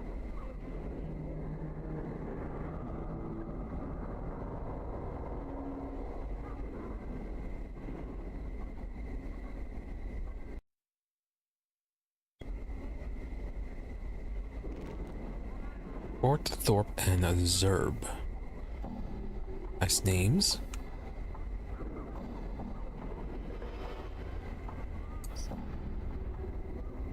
A lot of named people.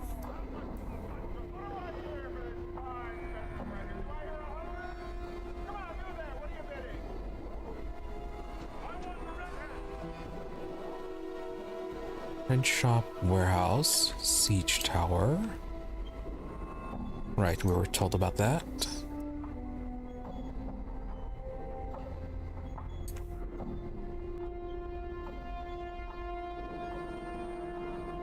Yeah, you were the Abishai that appeared. You see a reptilian creature with a snake-like body, 4 clawed feet, leathery wings. Really, 4 clawed feet? I see leather wings and a draconian head. The scales covering its body are a vile shade of green.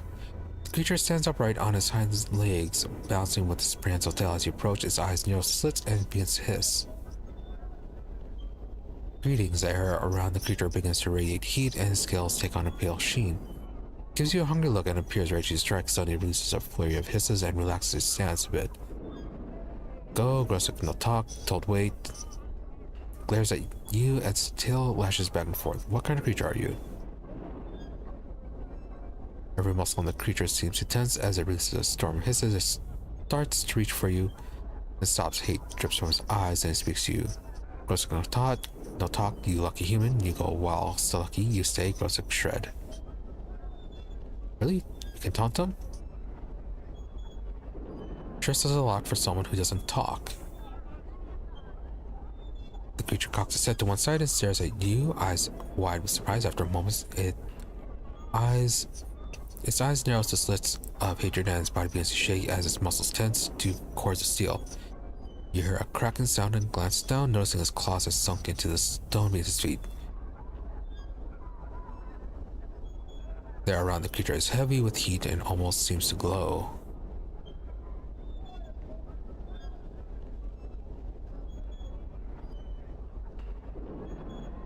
Nice bit of restraint.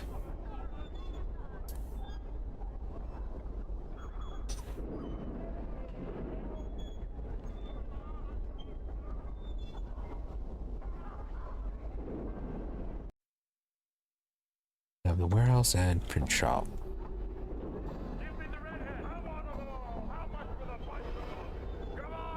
Okay, let's go to the print shop then.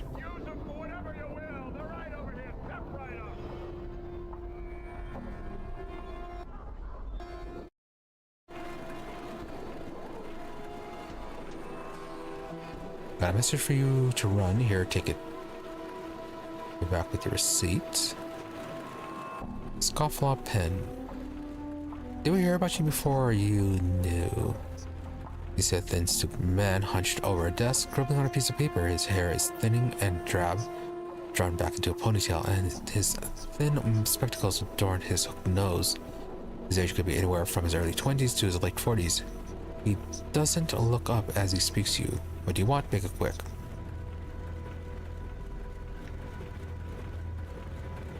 Alright, what do you do here? He looks sharply at you, ceasing the scritching of his pen. Are you entirely dim? It's a printing shop. Print things here. Go around you. So what do you print? Books, pamphlets, handbills, words, letters, whatever. Though I don't do racy prints, and I won't fulfill any perversions you might want, nor do I care to ask. Right, so no fun. Are you the one who wrote this note I found in the mortuary? Right. There was something about that. Takes a note from you, looks it over, and crumbles it into balls, which promptly crumbles into ash. Looks like you, Lovely. Someone's been defaming my good name, it seems. Now, did you want something? Aren't you worried about the defamation? Why would I be? It's just a competition in Sigil. I've got a good idea of who might be, too, and I've got a little surprise of my own coming from.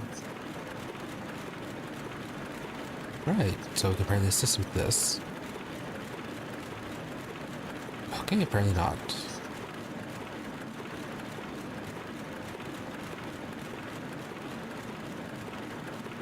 Does it have to do with work?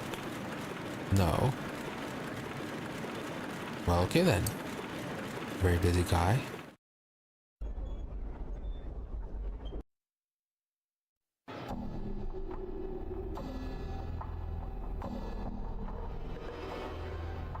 Okay, explore Sigil. Might have to talk to Lothar then.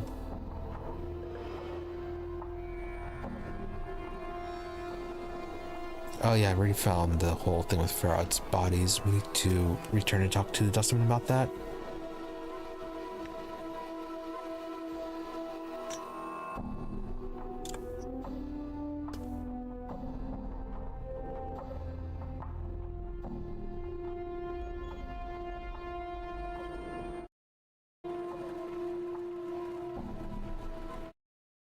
Alright, so whatever information was relevant to him was not recorded in our journal. Right.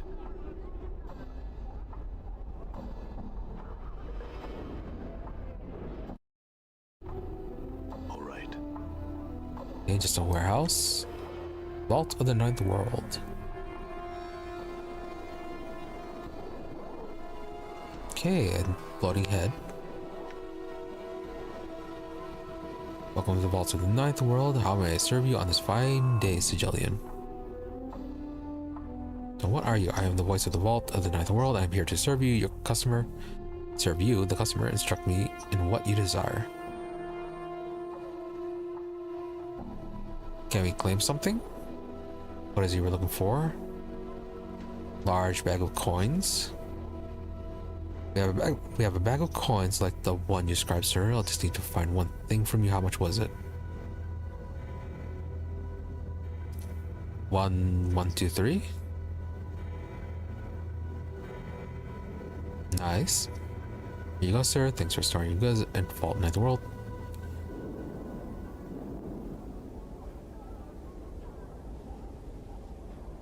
see, what else can we get? Can we store something? Sorry, seem to be full up at the moment.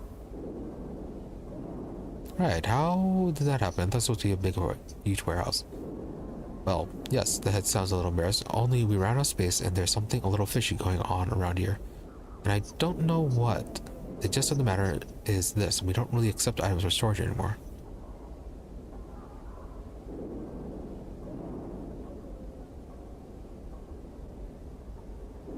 Yeah, we can't really help investigate, can we?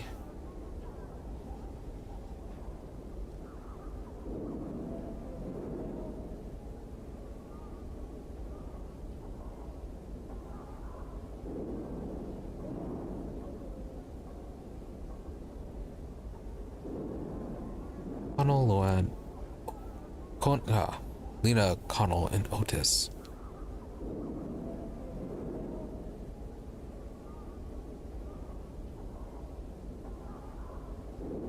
Okay, maybe we can find out what's going on with these guys. You see a hulking man, dull-faced and slack-jawed. His muscles, however, are truly a sight to behold. He regards you steadily with his dead eyes. So, who are you? Now talk to me, Lena. Very well. Connell, what about you? You see a thin, skulking man. His long, nimble fingers quiver slightly, and he has trouble meeting your eyes when he talks to you. Startle me. I haven't seen you around here before, stranger. What do you want? Who are you? Connell. You work here? Okay. In the modest place, he looks at you carefully to see if you're joking. It's the vaulted ninth world. It's a storehouse. Did you read the sign when you came in? Okay, nothing too much. You know, are you going to give anything more specific? You see a middle-aged woman, her face care-lined and compassionate. She looks like she'd led a hard life. Can I help you with something, stranger? So, who are you? Lena supervises too. Of course. What do you do? Storehouse. Supervise the things get stored here, things get taken out here. Nothing much. Alright, so nothing much. We can't figure out why, at least for now, they are not accepting new items.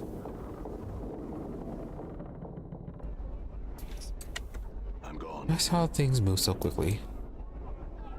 Yemen. The man has rough leather skin with a pale yellow cast and gaunt features. His face is angular, his nose is small and highly placed, his ears tipped to points.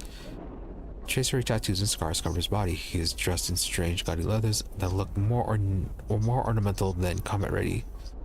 His eyes are like two small black stones, and they track you as you approach. Before you reach him, the Khan pauses. Again? Oh, caution you again. Speaking to this Githyanki. Updated my journal. Thinking the Tsar was a common stock, we were slaves and foods for the Illithids, mind flayers who devoured our lives in order to succor their own. One of our ancestors, the warrior Queen Gith, led us to victory against the Illithids, and we escaped. We waged a war on the mind flayers ever since. However, there was a disagreement over the future of our people. On the Blessed Plains, our leader Zerthamon made the pronouncement of two skies, and steel was bared. One race became two is a rift that cannot be crossed peacefully. Yeah, we already went through this whole thing.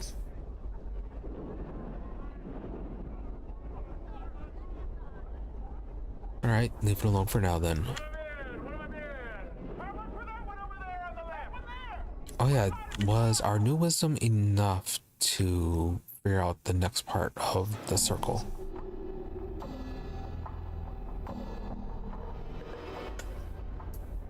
And you say there's no limit to the number of spells we can put in our book. There's obviously a limit.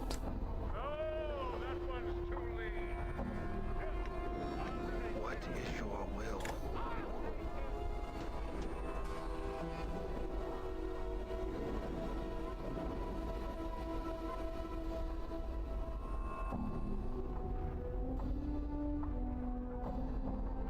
Alright, seventh circle. Oh, this is actually enough. Speaks of time as an ally, not as an enemy. It says that patience can sharpen even the smallest of efforts into a weapon that can strike the heart of the Empire. Your victories may be small, but over time, a great victory may be achieved. Hey, just like streaming. The con is silent for a moment. Will you make this circle known to me? Take the unbroken circle of Zerthmon and unlock the 7th circle. As you take the circle and twist the links, 2 plates slide from the interior and into your hands. You have no idea where they came from, but the unbroken circle still seems intact. There are 2 plates here. Perhaps we should both study them, you and I. The con is silent for a moment. There is much you have come to know of the circle, and your knowing carries a greater weight than mine. The con matches your gaze. Know that your path is mine, and it shall come to pass that, as you knew the way of Zerthmon from me, I shall know the way of Zerthmon from you.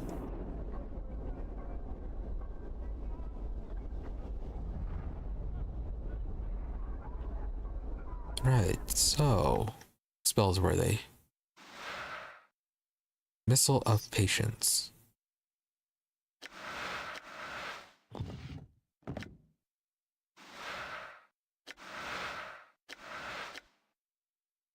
Is it just the force missile?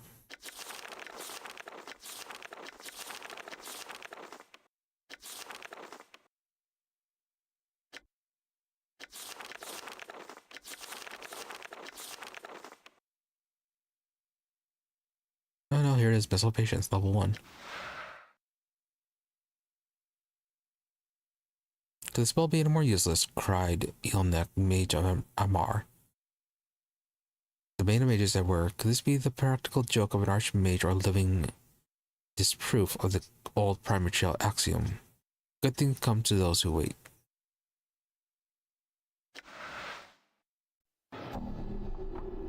Endure. In enduring, grow strong. We'll have to try it out when we can.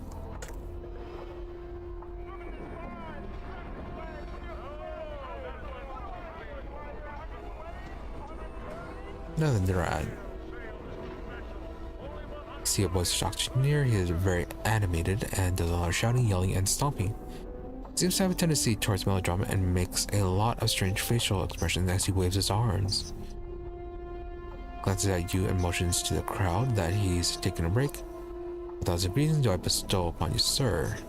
It will take when he notices your scars. You know, I take a look at you and with my discerning eye, and I see a man with the market for some healing charms. Hey, do you actually have any? No, sir, I do not. However, don't let that fact discourage you. I have plenty of other items for sale. Okay, you sell slaves. No, sir, these are indentured servants, not slaves. For the most part, they are guilty of minor crimes. The proceeds from the sales go towards paying their debt to society. I mean, yeah, still slavery.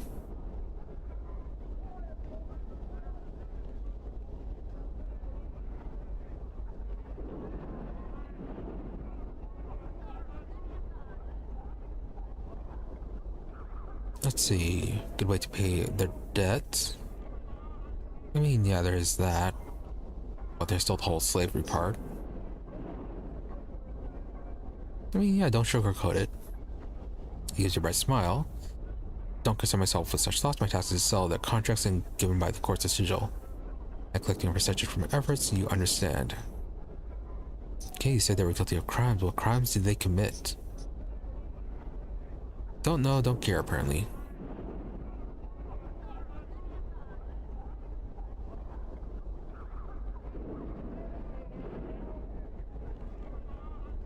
Right, nothing much.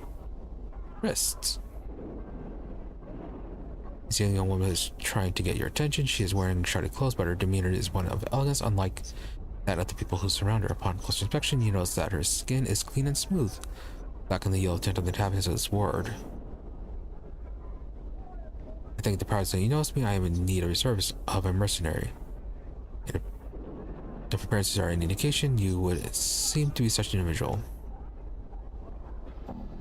Alright, appearances can be deceptive, you should know that. Because they're across his face. Yes, Carter, forgive me. I did not mean to offend you. I am in a situation of, well, desperation. I have exhausted all resources available to me in order to remedy my situation, but to get to the point, what exactly do you want? The heart of the matter is that I am to be sold into slavery for a crime I did not commit. I am in need of a champion, someone who will help me prove my innocence and free me from this fate. Okay, so what exactly is going on? Long Italian cutter, please bear with me. My husband died recently and left me his business. I am not business oriented, so I decided to sell. Not long afterward, I was contacted by a lender saying a loan on the business had not been paid. Okay. I examined all the documents my husband kept and found that there had indeed been a loan taken, but it had just recently been paid in full. I explained this to the lender, and a few days later he asked for a copy of the document. There was nowhere to be found. Alright, so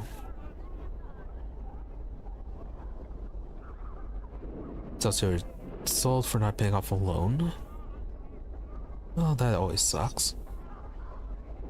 Well, when I could not prove that the loan was paid, the lender took me before the court. My monies were taken and applied to the balance owed. Since it did not pay off the loan, I am to be sold on the block to try and recover the remaining amount.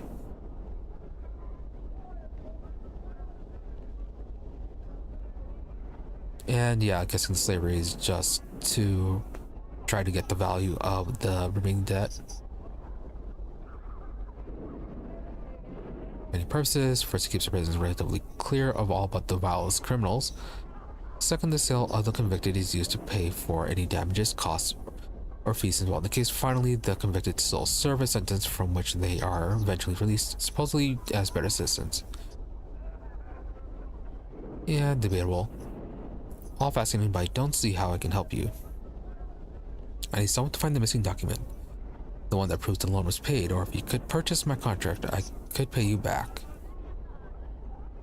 I mean, can you? If you could, yeah, if you could pay us, if you were to pay us back, then you wouldn't been able to pay off the debt in the first place. So the best bet would actually be to find the missing document. She gives you a pleading look. I can't spend the next 5 years of my life in this ward. It will kill me. Surely you know it's the illness shared by all who live. Yeah, the yellow skin and coughing. Yes, Cutter, please, can you find it in your heart? Please help me. She looks nervously.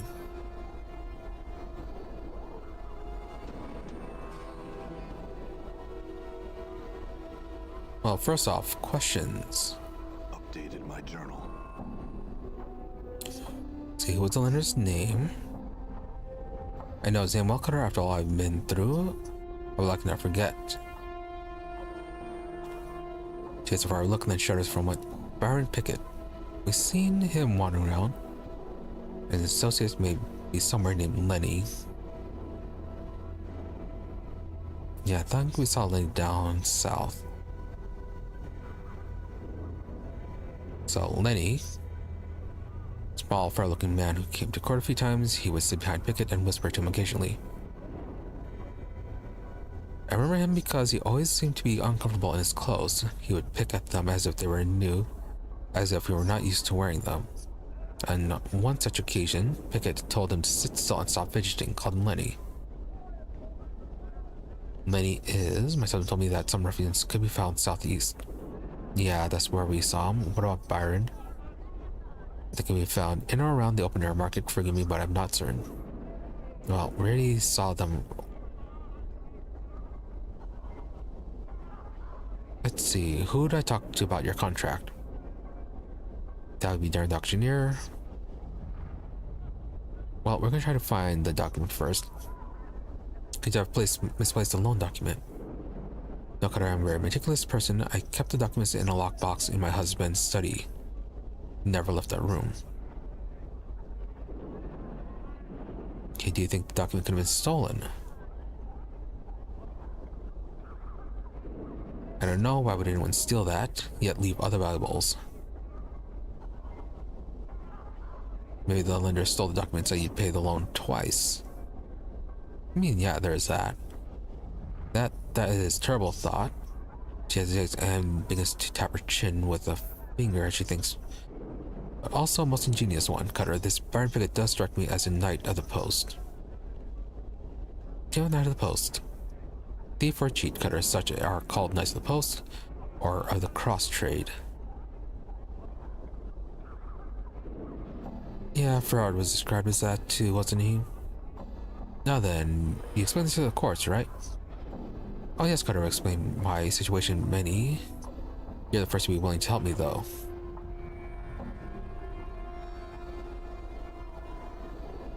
And this looks like it. That is it for the information about this. I'm gone. Well, let's first talk to Lenny. Yeah, you're down over here. Yeah, and then Byron right there.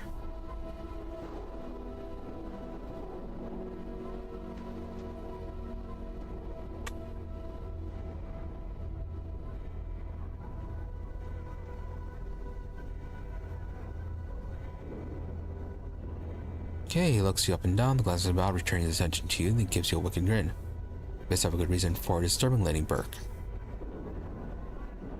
Alright, we have questions. Hey, don't tout. If you got questions, go find one. Best push off before I have to bleed you. Yeah, what if I told you Byron sent us? Stop smiling and examines you for a while. His eyes linger on your scars and he swallows slightly. After a moment, frown settles on his face and he appears to be nervous. Because sent you. Why? He said you could answer some questions. With questions, you know, he looks rather tense. Oh, hey, we can learn some thievery from him. But we can also learn from Anna, so no need to do that. I want to ask you about the papers you stole from Trist. He knows his muscles tense, and it looks like he's ready to run. He puts one hand on his hip in a nonchalant manner, but you can tell he is wound tight as a spring. I don't know what you're talking about, Burke. You'd best be off.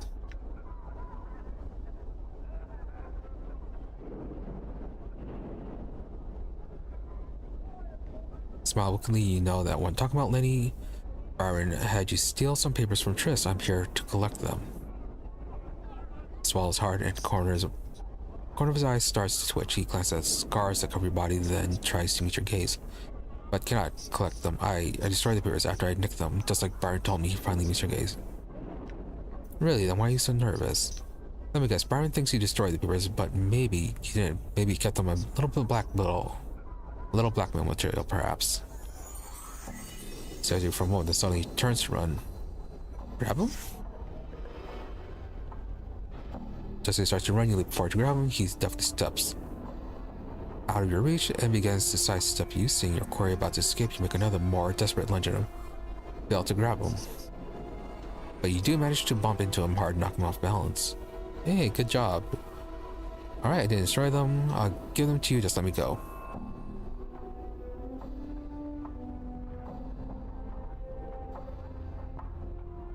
Alright, why'd you keep them? Blackmail?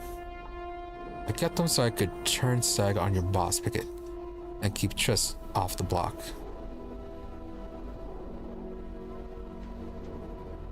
Really? Why? Maybe a thief, but I do have some standards. I won't kill some poor sod, and I won't do what Pickett did to Triss and her husband. He shakes his head and looks away. I told your boss that what he was doing was wrong, and he laughed at me.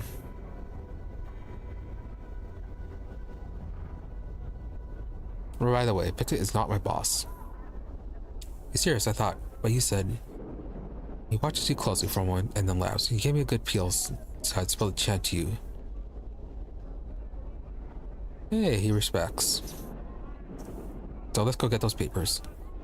He shakes his head. We can't. They're in the warehouse and they're not open for business right now. Rumor has it that some sort of management change is going on, but I don't know if that's true. In any case, I can't get the papers. Looks at you sheepishly. That's why I haven't helped Trist myself, Cutter. I can't get the signing papers. Okay, look at this and get those papers. Go on to the warehouse and tell the clerk I'm here for a loan, and he'll give you Trist papers. If you then tell him I give Pickett the laugh, he'll give you a bonus. What bonus? Evidence, Cutter. It'll take Pickett off the streets for a long, long time if you give it to the right person. If there's someone in the Harmonia you can trust, give it to them. Updated my journal. Well then, not quite that scummy of a person.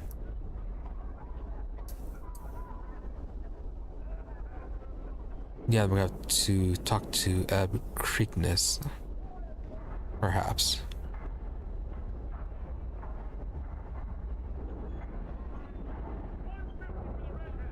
Yeah, because that guy is a bit... Yeah, Vorten or whatever. He is kind of not paying attention. I'm gone.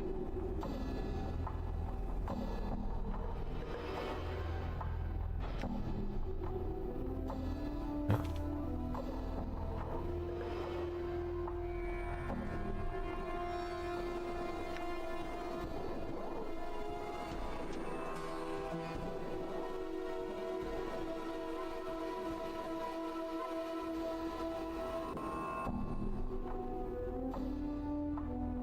Alright, claim something. I still tell you that it gave Pickett the laugh. I certainly hope so, sir, whatever that means. I'm just a big dumb rocket. Here you are, paper, sir, and here. Nice.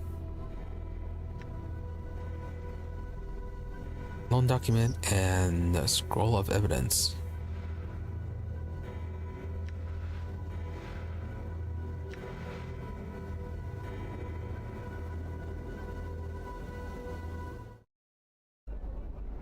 Done.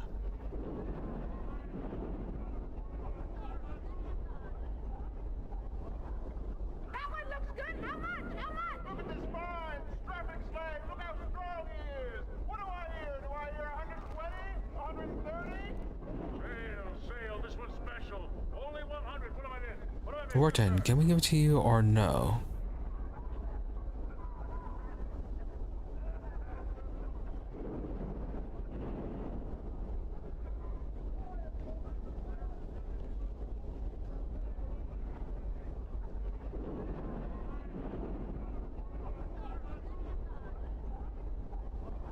No, okay, he may not actually be harmonium.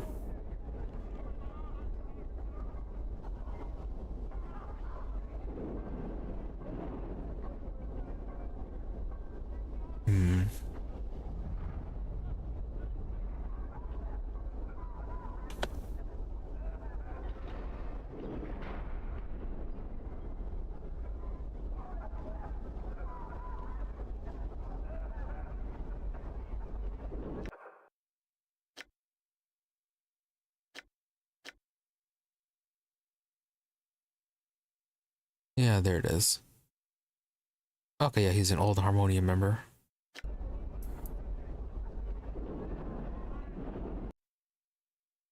Oh, hey, we can fast travel. Yeah, he was down here.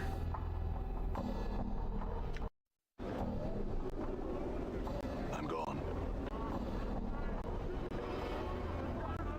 Okay, we'll see if we can give them the papers and then call it there for the day. I'm gone.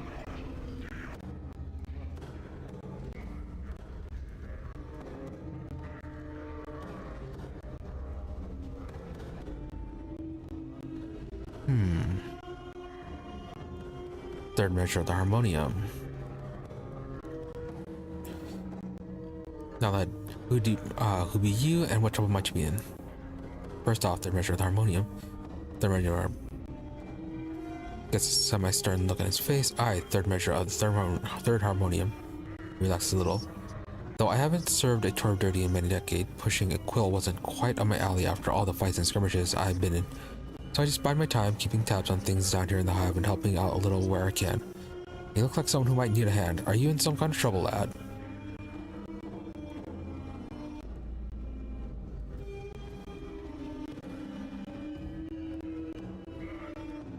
Right, 2 troubles. I know, I hope it wasn't nothing too serious. No. But I'll leave that for yourself to say if and when you feel like talking about it. Don't mean to press the point, no.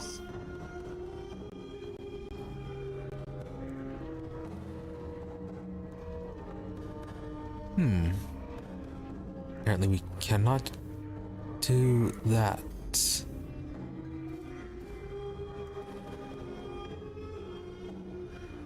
What makes you think I'm in trouble?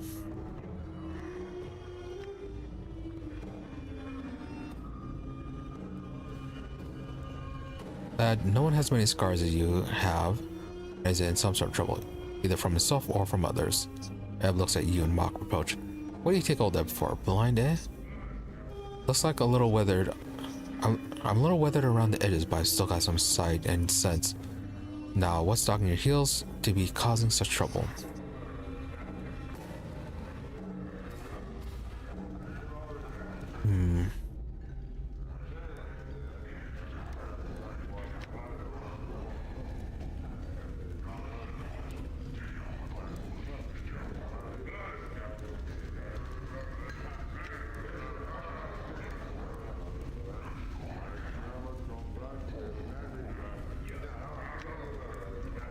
Yeah, okay, so we can't talk to him about that.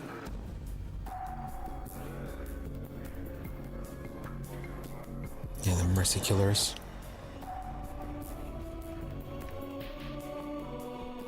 So it was delivered to a harmonium, right?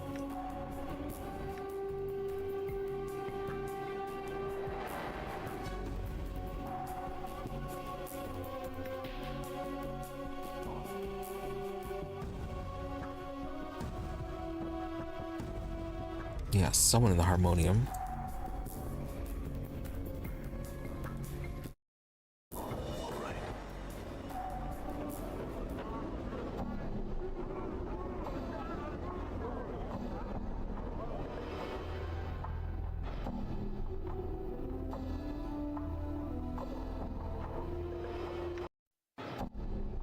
Done.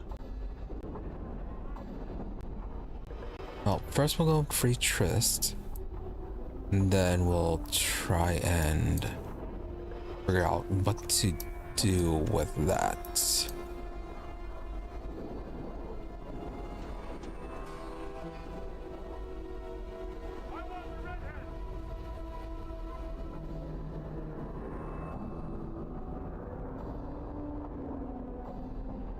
Have you found the document? Can you free me? Yes, go to Duran. Okay, thank you, Cutter. Please return to me after you speak with Duran.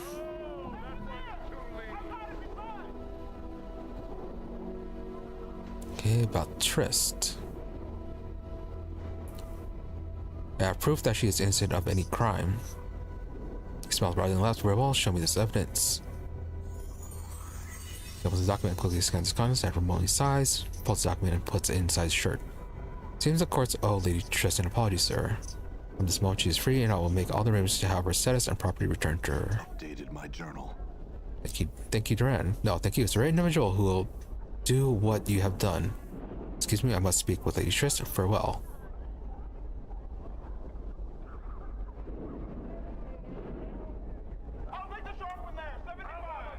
That's a good deed. You're my savior, Cutter. I will forever be in your debt. Right. Happy to help. And save me from certain death, Cutter. So painful death. Please wait here. I shall shortly return. You see Trist approaching. She smiles and waves at you. Hello again, Cutter. Thank you for waiting. With the document you have provided, the courts will restore my status and finances. This is not much, but as well-deserved reward. 4,000 XP and 1,000 coppers. Smiles. No, thank you. Farewell, Cutter. Nice little reward. Now we need to just find a harmonium officer we can turn this into. But apparently it's not in this place. But that will have to be for another time. Maybe tomorrow. So yeah. Ending things here for today. A lot of good progress. Dealt with Pharod. Helped an alleyway give birth. And yeah, saved a woman from slavery while in dangerous servitude. Yeah, so continue this tomorrow. Exploration, trying to find out what is going on. So yeah, that's for tomorrow. Then day after we'll be back to RimWorld. And then Saturday will be Total War Warhammer 3. So So, that being said, be sure to follow or subscribe to the channel so you find where you prefer watching, whether it be on Twitch or on YouTube for notifications when we're online. Otherwise, there's my social medias for updates and notifications. Twitter is at Imri_WE, IMRE_EE.